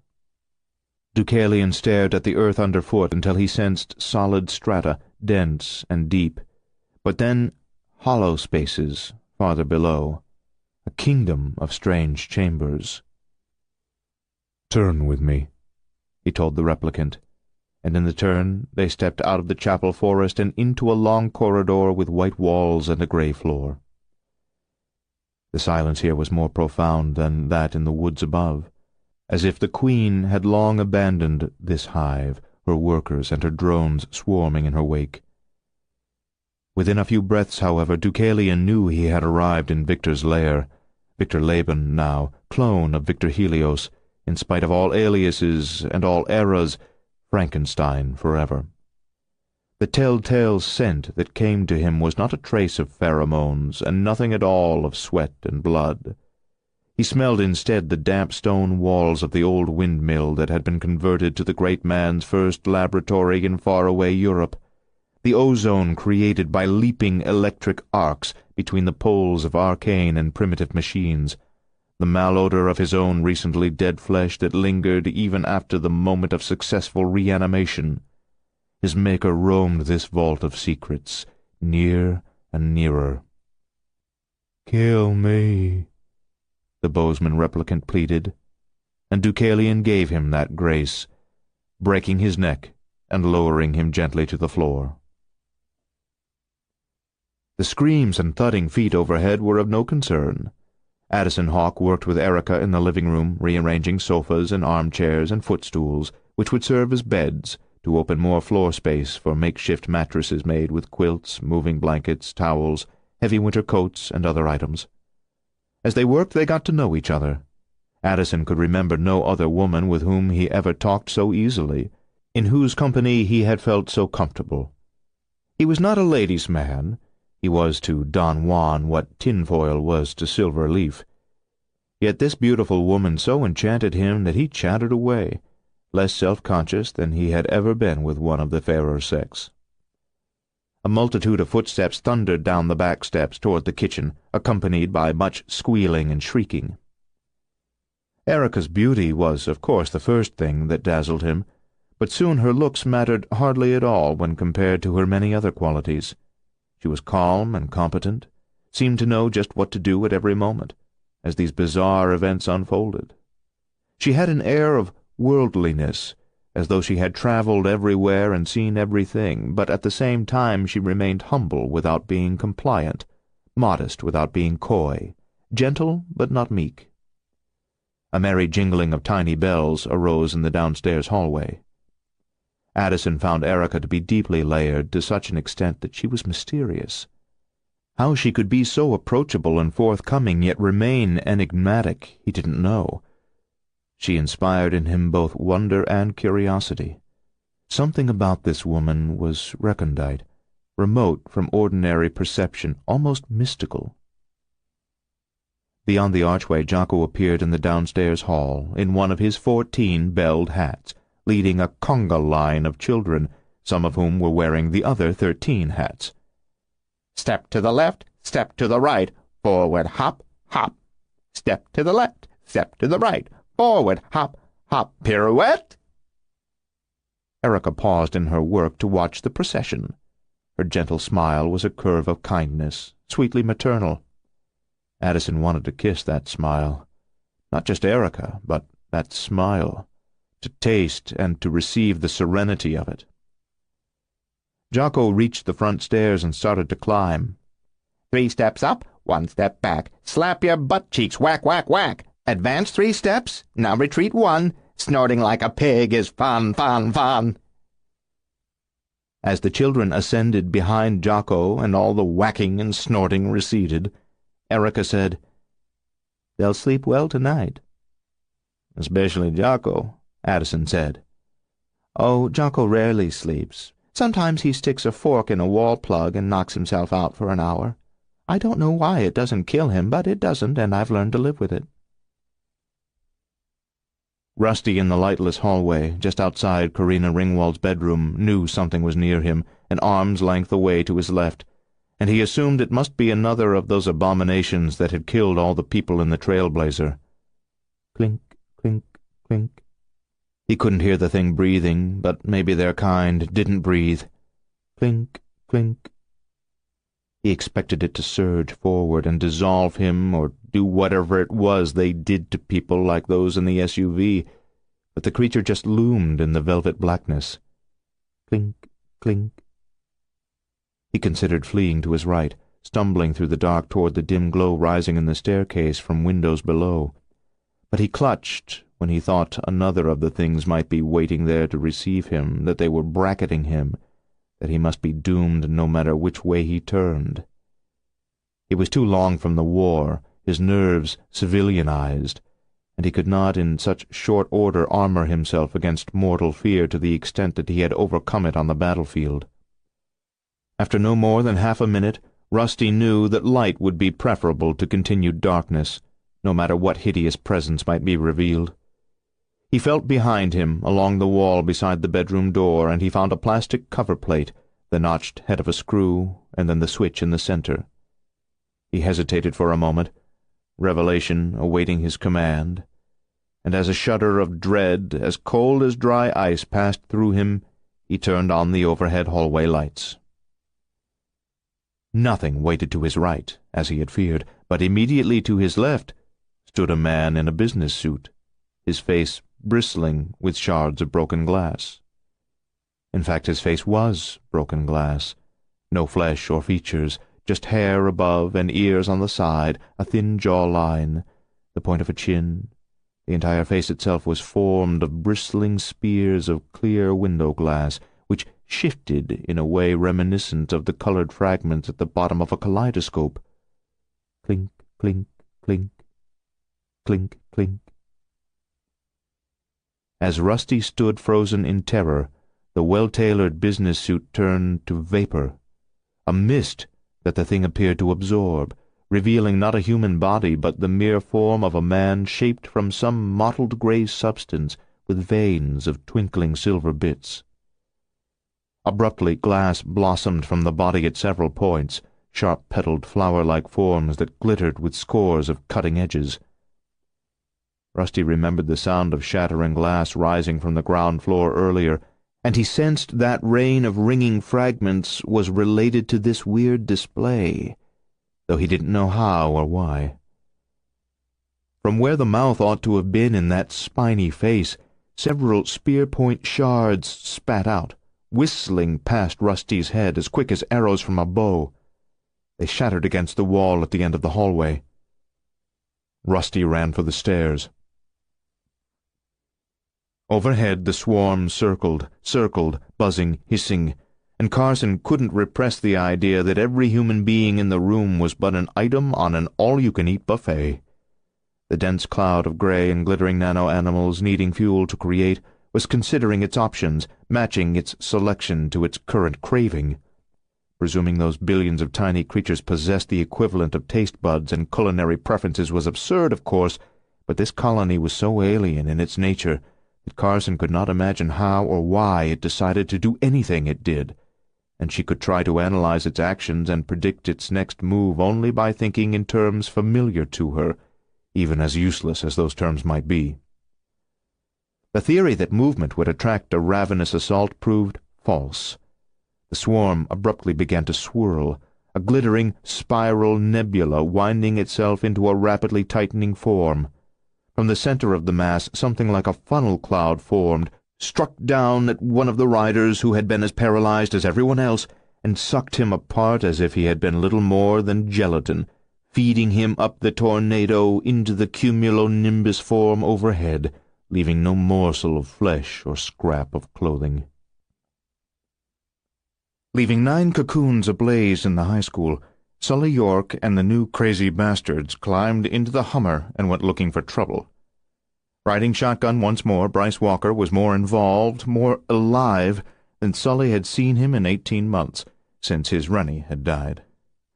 Something in Bryce died with her, which was understandable, because their long marriage had been not just a matter of piling up the years in a mutually agreeable relationship, but also an expression of true love.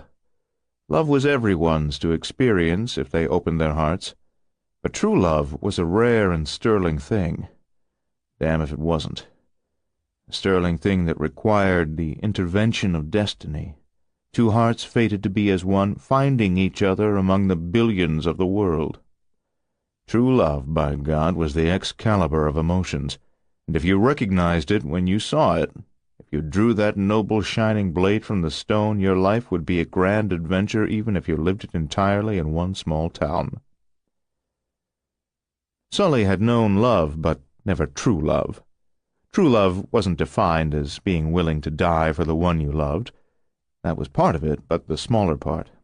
Hell, he had been willing to die for women he loved, for women he didn't love, and even for a few dreadful women he disliked, which was how he ended up with one eye, one ear, and one hand.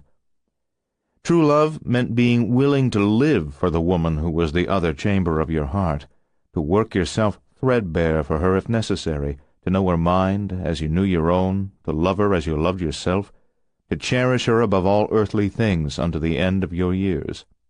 There was the valiant and exhilarating life, more thrilling than 10,000 expeditions up 10,000 Amazons.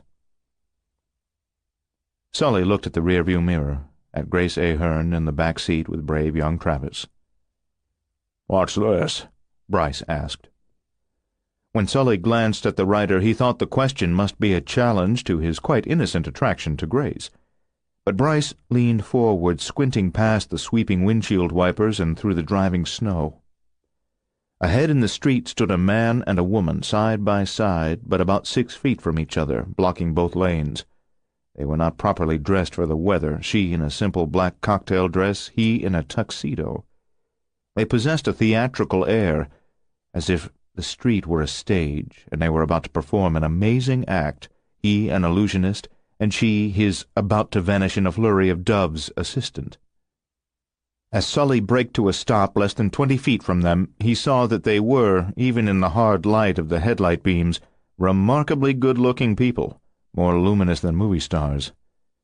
From the back seat, Grace said, "More of the same. They're like the two in the Meriwether Lewis kitchen, the ones who said, 'I am your builder,' then destroyed everyone and spun the cocoons."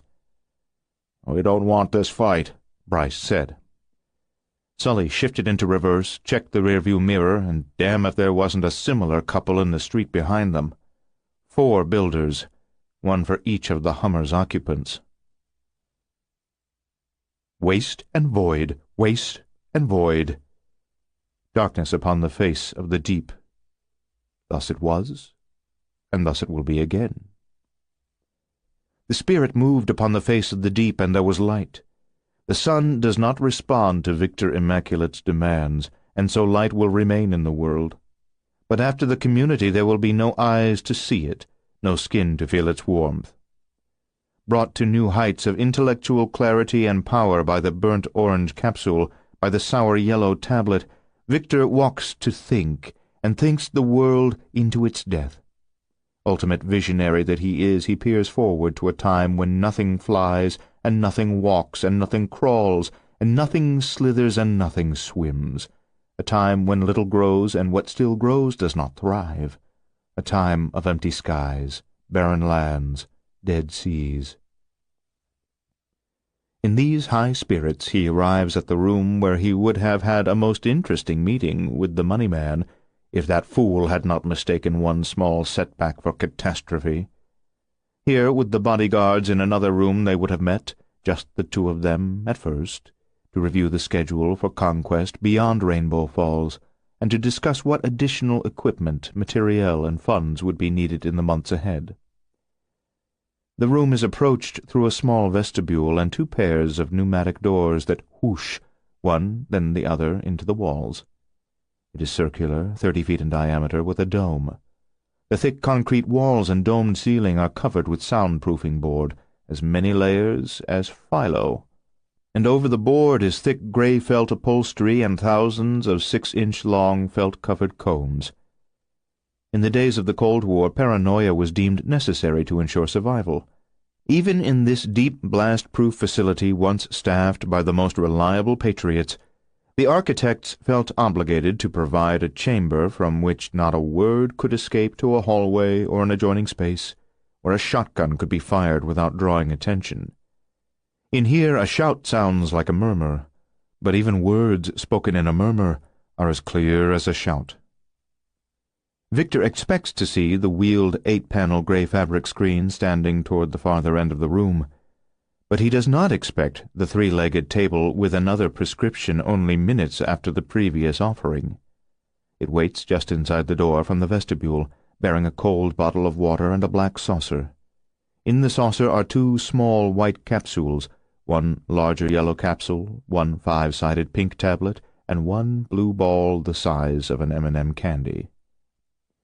This is an unprecedented number and variety of intelligence-enhancing supplements to be presented in the same saucer. Victor Immaculate assumes, therefore, that his magnificent brain waves and other physiological data, always being transmitted telemetrically, have alerted his staff to the fact that he is at the brink of a mental breakthrough, about to surge to new heights of perception, perhaps rising to a realm of thoughts and ideas so revolutionary and so profoundly wise as to surprise even him, though he is not easily, if ever, surprised. He chases all 5 items with cold water. Happily anticipating the effects of the ingenious supplements, Victor crosses the room to the screen and rolls it aside. Lying on a gurney is a naked replicant, eyes closed, in a kind of stasis, waiting to be called to duty. It is identical in appearance to the money man, who would not have left this room alive. For all his wealth and power, the fool seems never to have grasped that, with as little as one of his hairs, he can be duplicated and made redundant. Why snivel before him and beg for more funds, for more support, when replacing him with an obedient communitarian ensures that everything needed will be swiftly supplied? From behind Victor, a deep voice, perhaps rough, but smoothed into a crystal-clear murmur by the room, says, "I am satisfied." Hoping to draw the bizarre, glass-faced, glass-spitting creature away from the master bedroom and the consideration of the attic where Karina hid, Rusty plunged down the stairs. The hall light was behind him, ahead only the blizzard-filtered glow of the street lamp pressing against the ground-floor windows, but not through them. As far as he knew, he might be descending into the arms of the blue-robed woman, or one like her, or one unimaginably more strange. In the foyer, he didn't hesitate to switch on the lights. He found himself alone. The glass-faced thing came down the stairs in pursuit of him, and Rusty stepped to the front door, almost unlocked it, but shrank back when he saw the face of a man at one of the side lights flanking the door. Matinee idol handsome, the guy had a smile so appealing that it could sell anything to anyone, even hope to the dead. Rusty had no doubt that this was one of the 8 he'd seen marching in the street earlier. At the staircase landing, the glass-faced thing fell, shattered, and Rusty turned to see glittering fragments of the creature spill down the lower flight of steps. As the pieces tumbled, they somehow became miniature glass men of various sizes, scores upon scores of them. Their limbs snapped off as they tumbled and lay vibrating on the treads.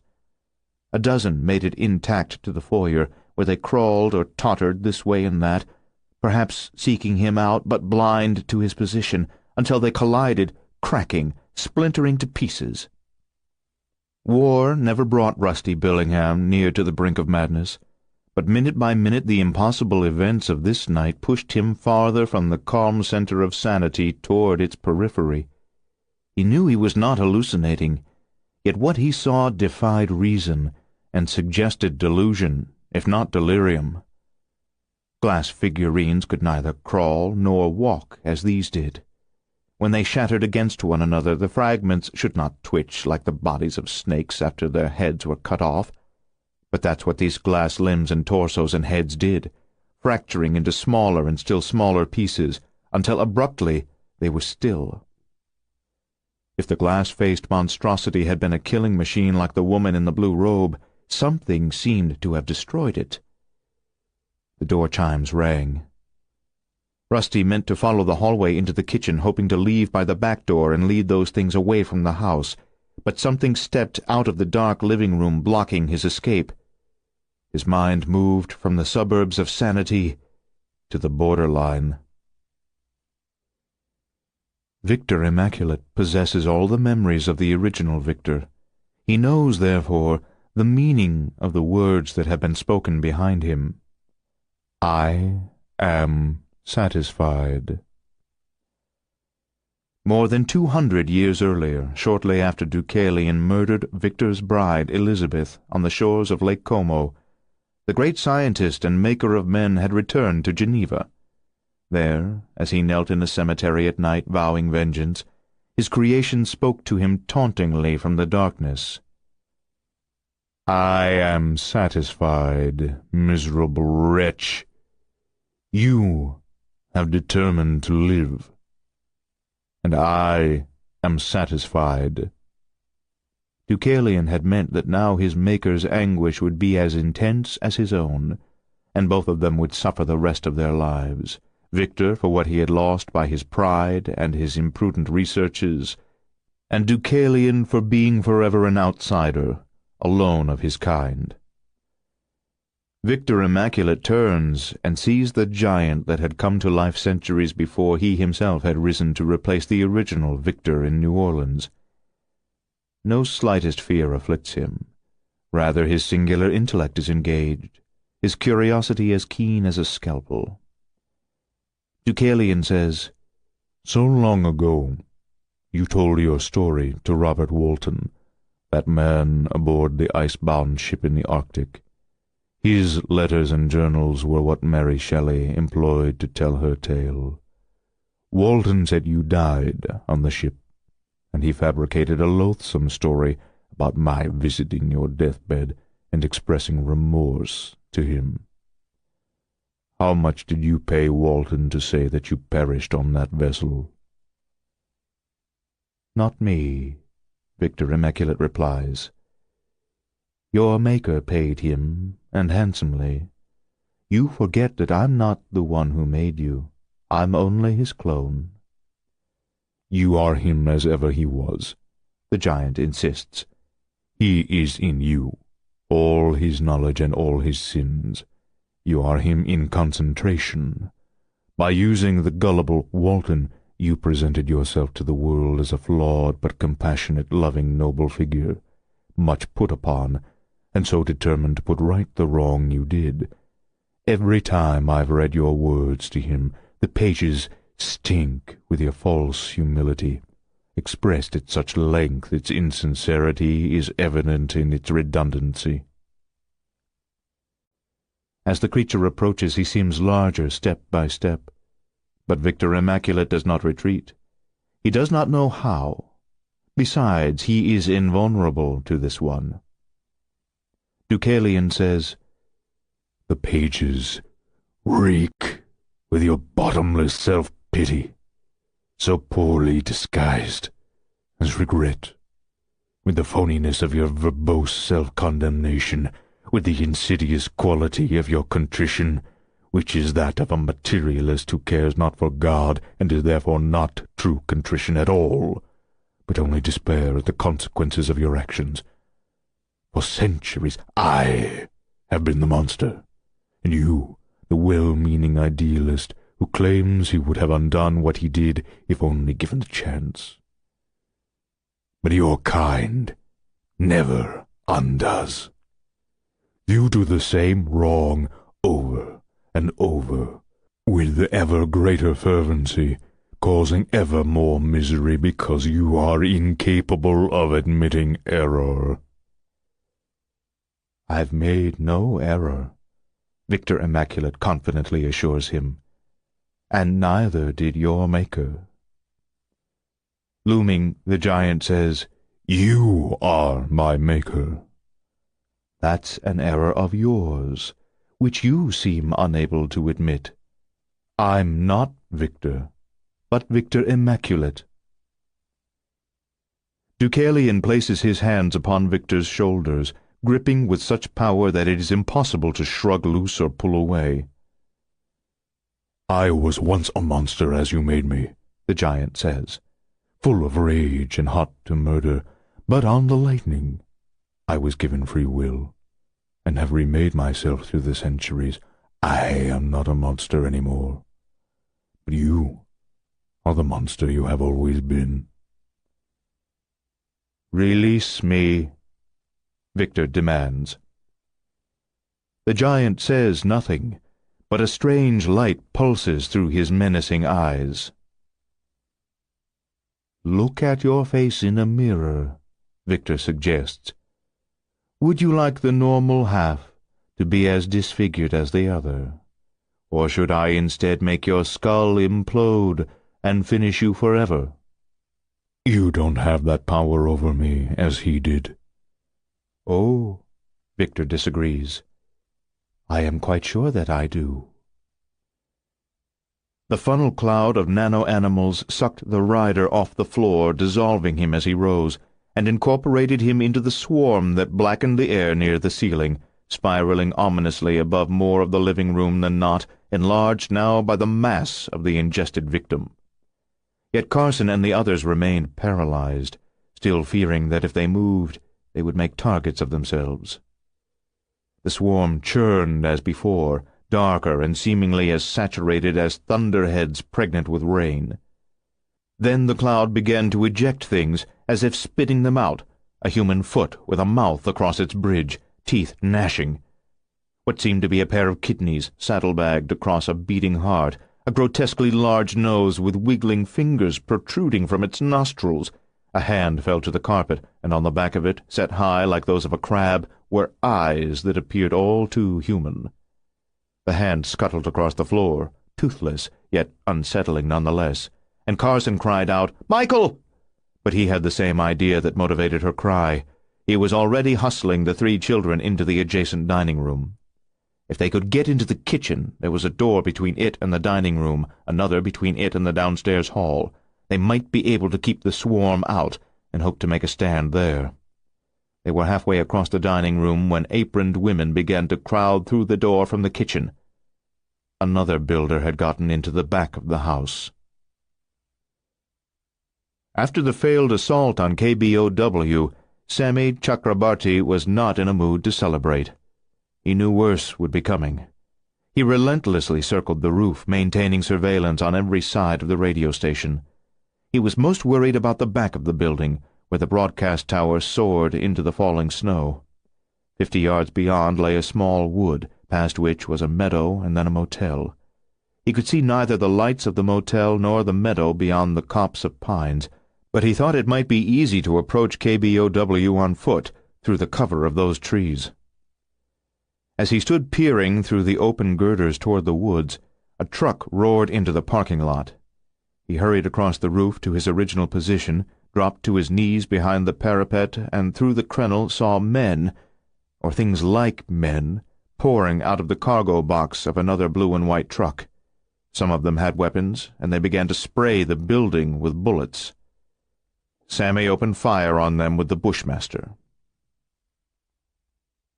Chief Raphael Jaramillo and Deputy Nelson Sternlagen, equal in position as all communitarians were equal, therefore neither of them quite leading, neither of them quite following, brought 2 builders through the pines behind KBOW. Jaramillo had Warren Snyder's spare keys, but he would relinquish them without hesitation to Sternlagen if for some reason it became more efficient for the deputy to be the one to unlock the back door. They paused at the edge of the woods, waited until they heard gunfire, then hurried through the snow toward the broadcast tower. The 2 builders in front of the Hummer began to move toward it, as did the 2 behind. They approached, not snarling and at a run, but smiling, and with an eerie leisureliness that suggested they were certain of triumph. Sully York had never been the kind to defend his position if he had any chance of attacking from it. No one was deader than those who didn't risk all when all was at risk. As if he'd written deeply into the minds of enough Western novel heroes to know the intimate workings of Sully's thought processes, Bryce Walker said, "Go for it." Even though these were killing machines of some kind, not people as they appeared to be, Sully chose to run down the man in the tuxedo rather than the woman in the black cocktail dress, because chivalry was not easily set aside when it was the habit of a lifetime. Confident of the Hummer's exceptional traction and bad weather handling, Sully tramped the accelerator, and the big SUV shot forward without a spinning of tires. The tuxedoed son of a bitch didn't try to dodge out of the way like most chicken-hearted pretty boys would have. The Hummer hit him hard, jolting everyone in it. And then something happened that seemed to prove that he must be the stage magician he appeared to be. The builder wasn't knocked down, stood his ground, and the SUV parted around him, dissolved around him. The engine gave out, maybe ceased to exist. The headlights died, and the vehicle shuddered to a halt.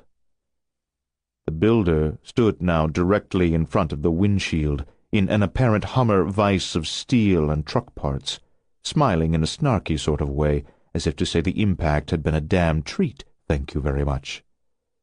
It placed its hand flat on the windshield, and Sully York thought for the first time in his life of adventures that the end had come.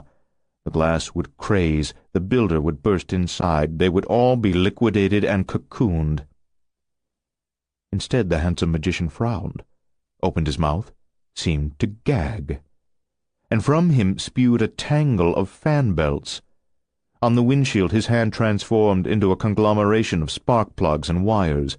His tuxedo shimmered away, and he lost all human appearance a moment later.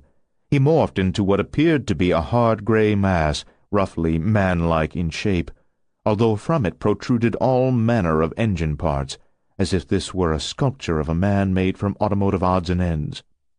Sully knew intuitively that the builder had ceased to function, like any machine might freeze up if its cogwheels were immobilized by metal filings that clogged their teeth. They were saved. On the other hand, the Hummer was useless now, and 3 more builders were circling them. The nude woman who stepped out of Corina Ringwald's dark living room into the foyer wasn't a blonde like the one in the blue robe, but she was a brunette of even greater beauty, more unreal than any airbrushed photograph of any plasticized and Botoxed Hollywood star. After she had come into the light and given Rusty a moment to admire her physical perfection, her nose collapsed into her skull. Her face puckered around that hole and then raveled inward, and her head sank out of sight into the stump of her neck. Behind Rusty, as he tried to hold fast to his sanity, the door chimes sounded. The brunette's face formed in the abdomen of her headless body, her breasts now like horns on her brow. Her eyes were green and fierce, and her voice was both seductive and triumphant when she said, "I am your builder." In Deucalion's grip, certain of his power over the giant, Victor nevertheless decides to change his tack. Why be a defender of their kind? They're less than you. They're of the same species as one another, all of the human community, and yet they hate one another, conspire against one another, war against one another. And some are willing to die for one another, Deucalion says. Yes, for something called duty and something called love, which are concepts, not realities. You can't deny they live for lust, for greed, to envy and to justify violence with their envy, to seek power over one another and to apply it ruthlessly. Most of them are not that way, the giant says. But among them are enough like you, Victor, to lead them astray again and again, to be their conniving politicians and their self-sickened intellectuals, the self-satisfied elites who seduce them away from their better natures. There is a serpent in the world, and having signed a pledge with it, you spent your life, your lives, spreading its venom.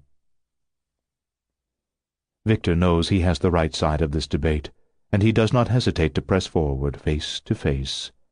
They think themselves exceptional, a part of them eternal. But consider the world they have made, a sewer of vice and self-interest, of worm-riddled bread and grotesque circuses that become more macabre year by year. They make a claim to lives of meaning, yet they pursue nothing but meaningless thrills. Because it is your kind among them who bake the worms into the bread and write the scripts for the circuses, you repeat the same tired argument. But if for no other reason, Victor Immaculate says, surely one as ancient and wise and intelligent as you must hate them for their riotous individuality, every personality different from the other, the whole vast tumultuous sea of them, not a fraction as organized as the lowly crawling ants, seething with eccentricities, with an infinite variety of passions and prejudices, likes and dislikes, schemes, hopes and dreams, says Deucalion, quirks and useless idiosyncrasies, charms and talents, Deucalion says, gifts and graces. Waiting for his mental power to soar to unprecedented heights when the latest round of supplements kicks in, Victor Immaculate does not attempt to break free of the giant, but raises one hand to the undamaged half of the brute's tattooed face, touching it tenderly, much as a loving father might touch it, and Deucalion doesn't shrink from the contact. "Surely you see," Victor says, "that they will never be as one, work as one, unite without qualification in a quest for greatness. They will never sacrifice their individuality for the betterment of the race, will never bend their billions of minds and hearts to the same goal, and thereby conquer nature and the universe forever." "God spare them that," Deucalion replies. And then a surprising and unpleasant thing begins to happen. Deucalion didn't know how the execution would transpire, only that this victor, this self-proclaimed immaculate, would perish, and all of his foul work with him. The end arrived when he began to be aware of the pulses of light passing through his eyes. Previously he had seen the phenomena only in mirrors or in pools of still water. Now cold white waves of light passed across Victor's upturned face. In the clone's frightened eyes, incandescence throbbed too, though it wasn't an inner luminosity but a reflection of his executioner's eye-shine. In his mind's ear Deucalion heard the storm, and more. On the night that he had been born from the dead, the escalating crashes of thunder that shook the heavens as if to bring them down like vaults of quake-shocked stone, the burr and buzz of arcane machines echoing off the walls of the old windmill, his anguished cries as he resisted his creation, his maker's shrieks of triumph, a mad cacophony. And in memory he saw once more the first thing that he had seen when opening his eyes on that distant night, the colossal bolts of chain lightning turning the night to blazing day beyond the mill windows and crackling down the cables by which Victor induced it into his demonic machinery. Not the usual lightning of an ordinary storm, but lightning of unprecedented explosiveness, light alive. Now he felt that same raw power surging through him, along his arms and into his hands, into the body of this Victor Immaculate. The madman's clothes smoked and burst into flame, but the flames didn't burn Deucalion's hands. Victor's skin blackened and peeled, his eye sockets splashed full of fire, flames licked from his mouth, and in mere seconds he collapsed out of Deucalion's grip, reduced to ashes and fragments of charred bones. More than 2 centuries of scheming toward utopia were at an end. The only thing of significance that Victor achieved was a death toll in the many thousands, and even that appeared insignificant when compared to the work of Hitler, Stalin, Mao, and others, who murdered in the tens of millions. Under all his names, Laban and Helios and Frankenstein, Victor was a small man of small ideas, large only on the silver screen in the theater of his demented mind. On a nearby gurney, the naked body of a replicant struggled to rise as Victor burned, but shuddered and fell back, dead. Until now, Deucalion had not realized that this particular communitarian was a duplicate of the President of the United States. As the three builders approached the disabled Hummer, Sully York said, "Damn if I'll let it end like this. Bryce, let's me and you give these sons of bitches such a case of indigestion that Grace and Travis will have time to run." He threw open the driver's door and, issuing a muttered war cry, clambered out into the falling snow with his gun and with a lifetime of experience surviving hopeless situations. He heard Bryce getting out of the passenger door, and he thought, "By God, it's always good to give the blighters what for with a good man at your back." He was almost disappointed when, before the battle could begin, the builders collapsed simultaneously into apparently inert piles of what appeared to be, but certainly wasn't, gravel. With the rattle of gunfire at the farther end of the building, Chief Armijo and Deputy Nelson Sternlagen reached the back door of KBOW, the two builders immediately behind them. Armijo handed the keys to Sternlagen, he wasn't quite sure why, and Sternlagen handed it back to him, and they both stood for a moment, staring at the key in the chief's hand. They never did get it in the lock. The face in the abdomen of the headless woman declared, "I am your builder." The mouth stretched wide, and from it came a jet of silvery gray sludge that halted inches from Rusty's face, quivered in the air, and fell to the floor, as did the headless woman. This once phantasmagoric and threatening figure was now an apparently harmless pile of something. Heart-racing nonetheless, Rusty noticed that the fragments of the glass-faced man had continued fracturing until they now formed little mounds of what might have been sand, but probably wasn't. And the door chimes were not ringing. He switched on the porch lamp and hesitantly put his face to the window. The porch seemed to be deserted. When he opened the door, the handsome man with the I-can-sell-you-anything smile was gone. Nothing remained but another strange pile of something. Rusty stood in the cold on the porch, listening to the night. He heard no gunshots, no screams, no cadres of models were marching in the street. The handsome pair of German shepherds appeared, no longer fleeing in terror, wandering aimlessly, smelling this and that. One of them abruptly dropped and rolled onto its back in the freshly fallen snow, kicking its legs joyfully in the air. As suddenly as the nightmare had begun, it was over. Returning to the house, Rusty called, "Karina! Karina!" all the way up the stairs. By the time he reached the master bedroom, he was singing her name.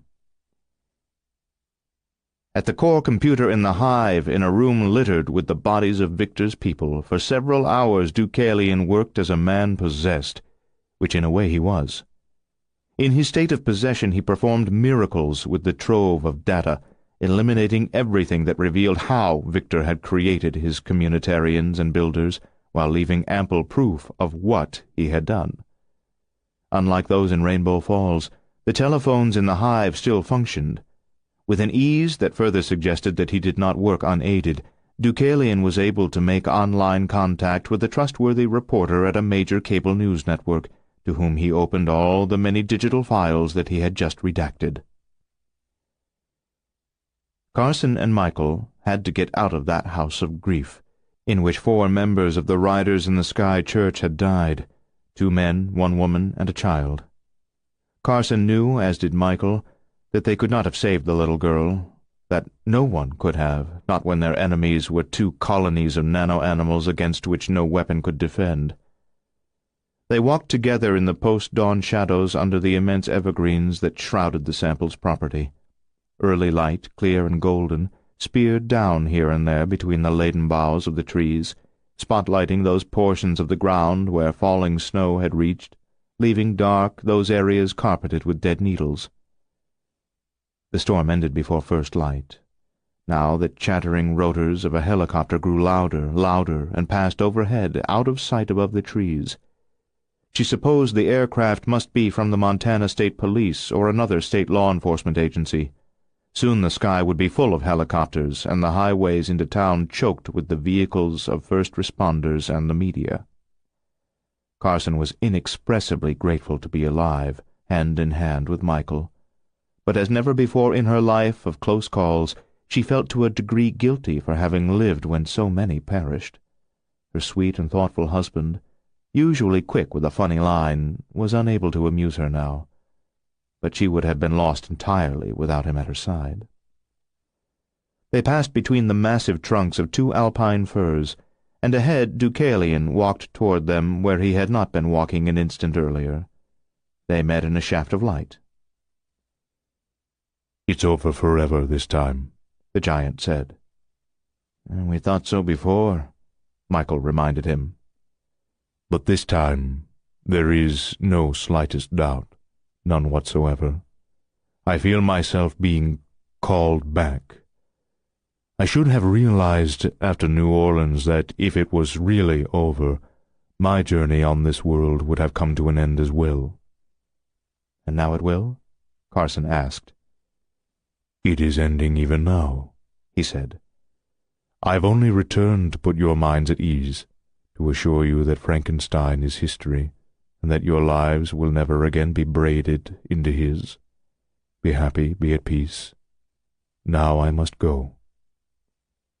Michael reached out for Deucalion's hand. The giant shook his head. "I didn't come to say goodbye. There is no such thing as parting forever." A cloud occluded the shaft of sunshine, and shadow fell upon them. Deucalion said, "Until we meet again," and turned away from Carson and Michael.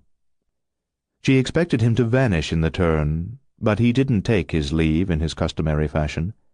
He walked away into the early morning gloom beneath the trees, although he did not fade as a shadow into shadows.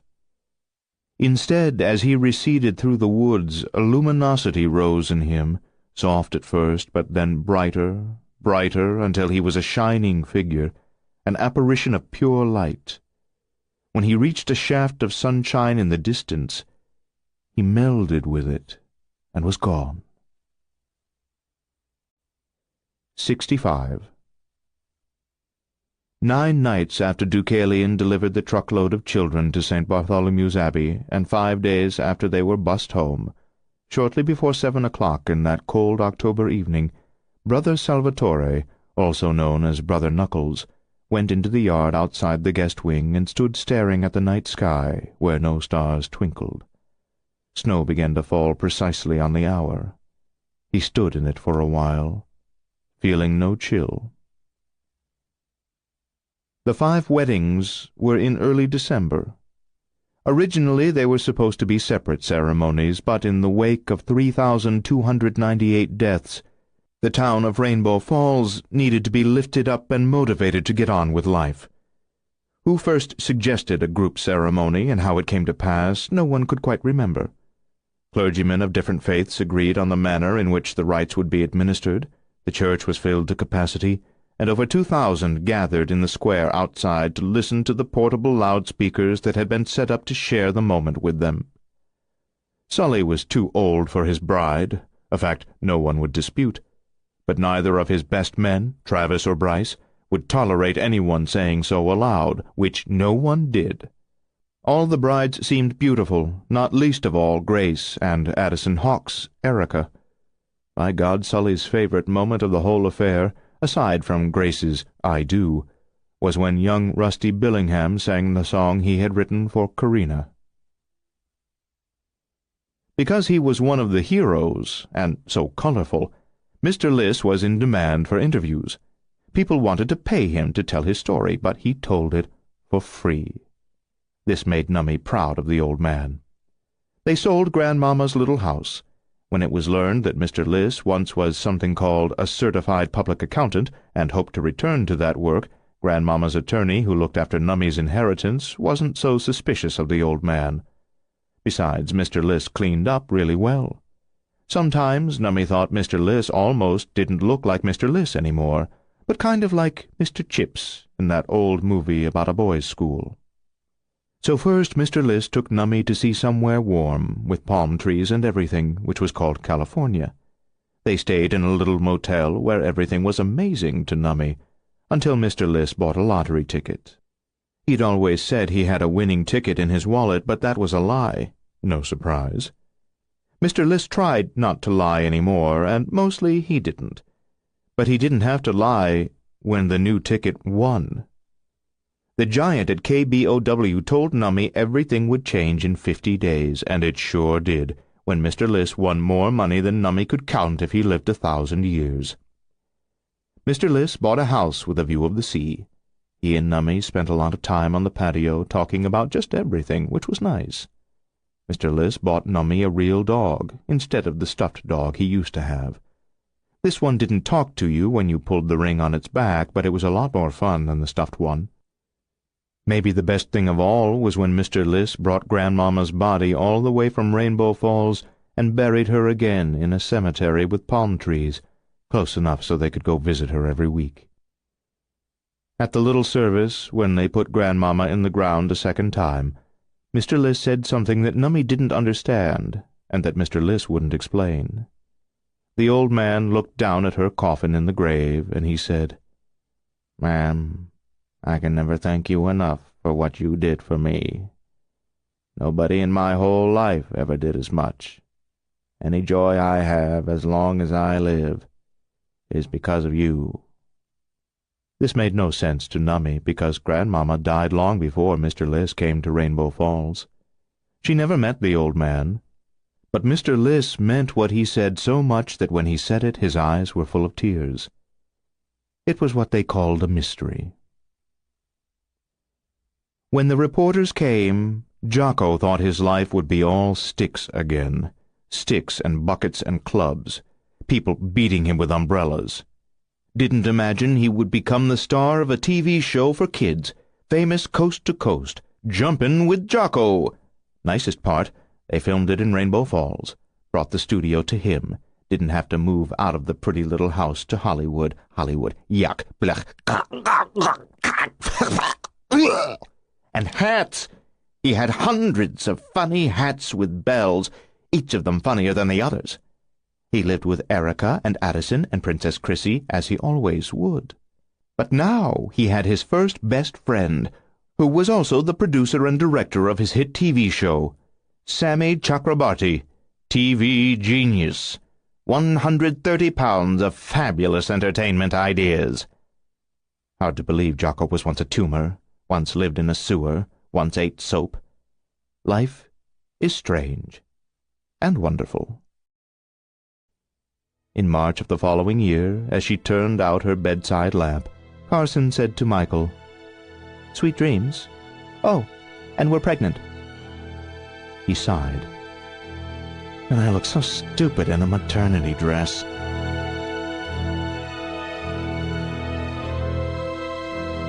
We hope you have enjoyed our presentation of Frankenstein, The Dead Town, by Dean Koontz.